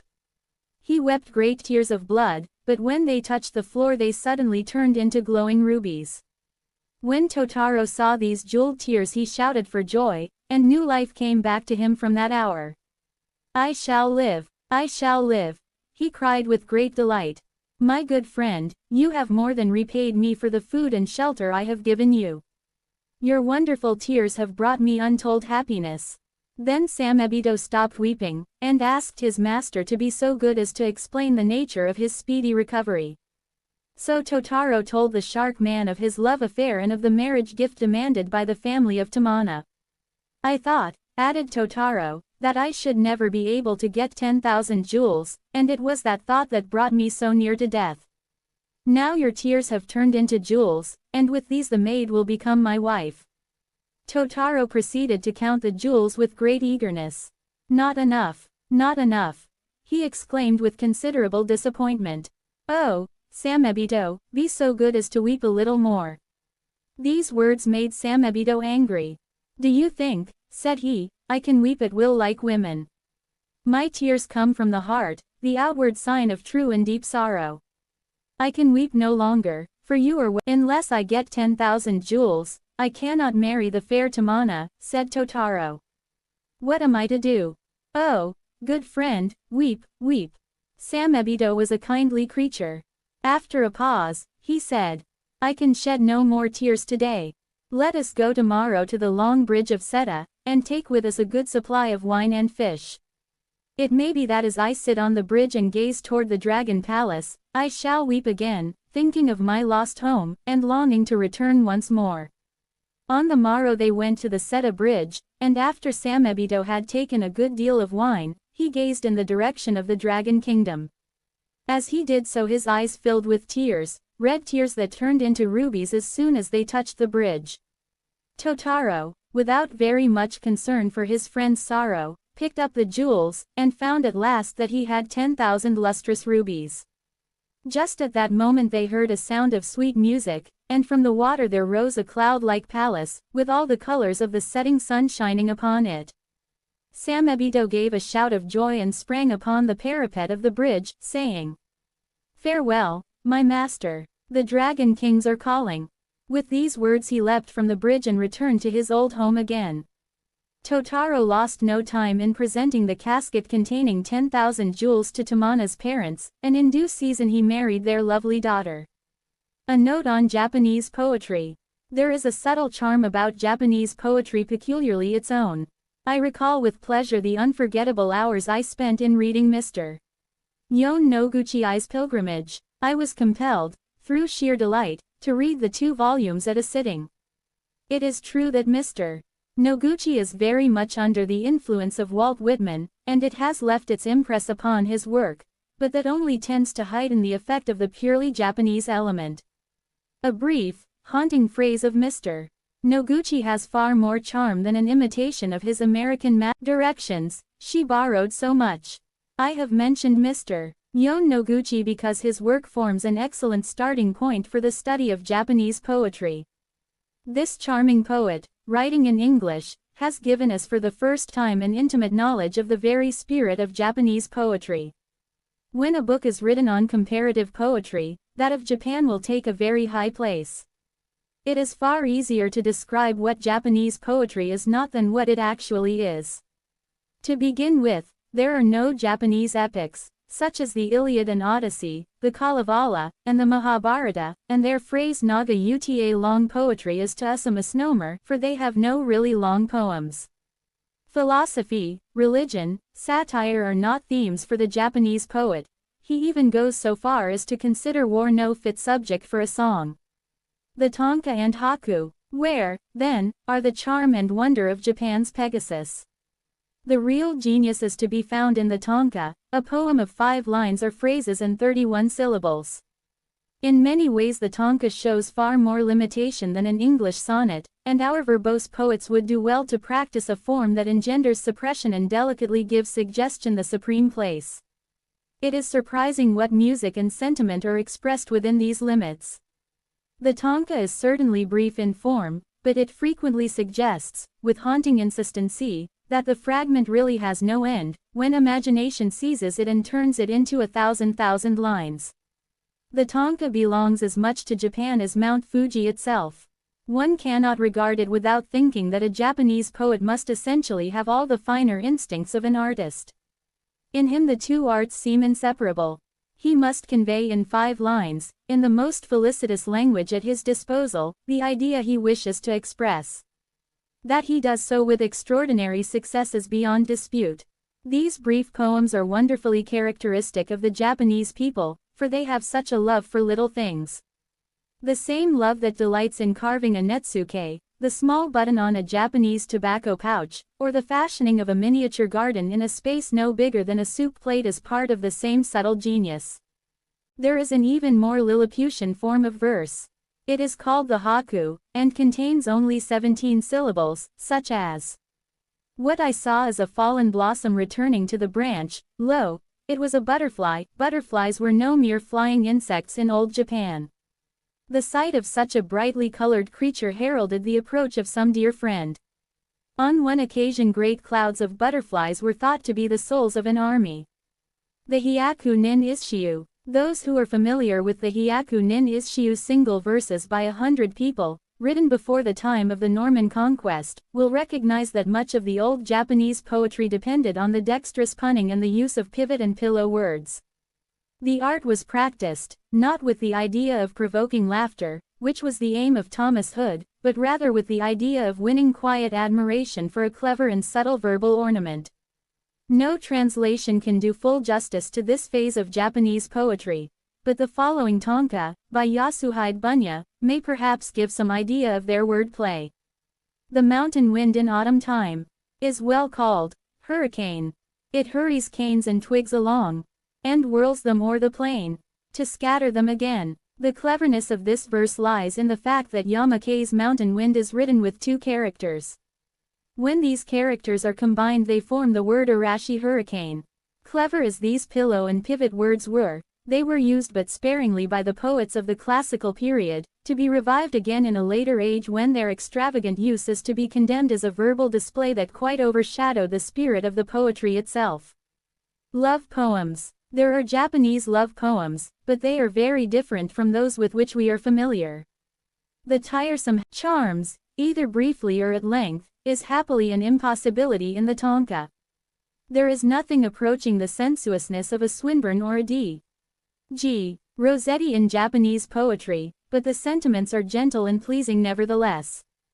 No doubt there were love-lorn poets in Japan, as in every other country, poets who possibly felt quite passionately on the subject, but in their poetry the fire is ghostly rather than human, always polite and delicate. What could be more naive and dainty than the following song from the flower dance of Bingo Province? If you want to meet me, love, only we twain, come to the gate, love, sunshine or rain, and if people pry, say that you came, love, to watch who went by. If you want to meet me, love, only you and I, come to the pine tree, love, clouds or clear sky, stand among the spikelets, love, and if folks ask why, say that you came, love, to catch a butterfly. Or again, the following tanka by the 11th century official, Mikimasa. If we could meet in privacy, where no one else could see, softly I'd whisper in thy ear, this I'm dying, love, for thee. There is a good deal more ingenuity in this poem than would appear on the surface. It was addressed to the Princess Masako, and though Omoitenamu may be correctly translated, I'm dying, love, for thee, it may also mean, I shall forget about you. The poem was purposely written with a double meaning, in case it miscarried and fell into the hands of the palace guards. Nature poems. Charming as are many of the Japanese's love poems, they are not so pleasing or so distinguished as those describing some mood, some scene from nature, for the Japanese poets are essentially nature poets. Our national anthem is very far from being poetry. Here is Japan's, literally rendered into English. May our Lord's empire live through 1,000 ages, till tiny pebbles grow into giant boulders covered with emerald mosses. It is based on an ancient song mentioned in the Kokunshiyu, and, like all ancient songs in praise of kingship, expresses a desire for an emperor whose very descent from the sun shall baffle death, one who shall live and rule past mortal reckoning. There is a symbolic meaning attached to Japanese rocks and stones, closely associated with Buddhism. They represent something more than mere stolidity. They represent prayers. It is the nature poems of Japan that are supremely beautiful, those describing plume and cherry blossom, moonlight on a river, the flight of a heron, the murmuring song of a blue pine, or the white foam of a wave.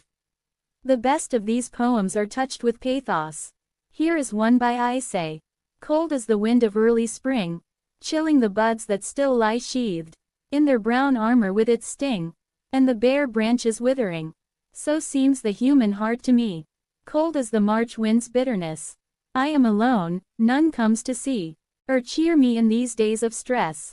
Chomei. I often think of that 12th century Japanese recluse Chomei.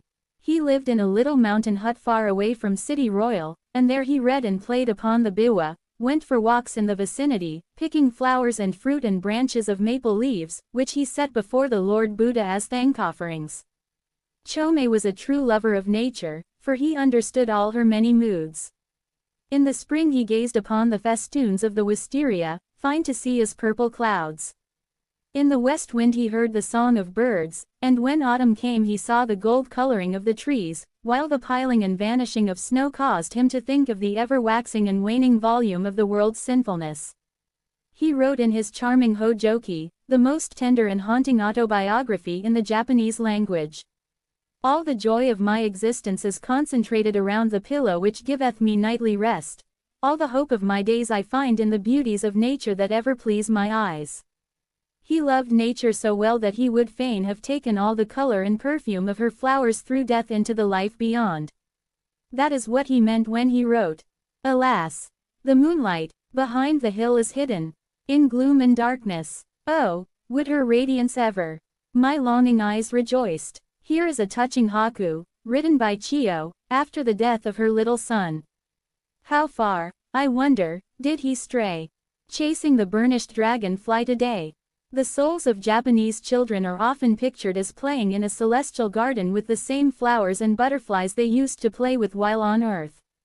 It is just this subtle element of the childlike disposition in Japanese people that has helped them to discover the secrets of flowers and bird shadows, and to hold them, as if by magic, in a picture, on a vase, or in a delicate and wistful poem. The awe-ness of things.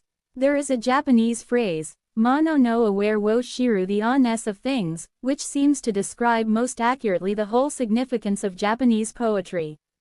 There is a plaintive and intimate union between the poet and the scene from nature he is writing about. Over and over again he suggests that spring, with all her wealth of cherry and plum blossom, will continue to grace his country long after he has departed.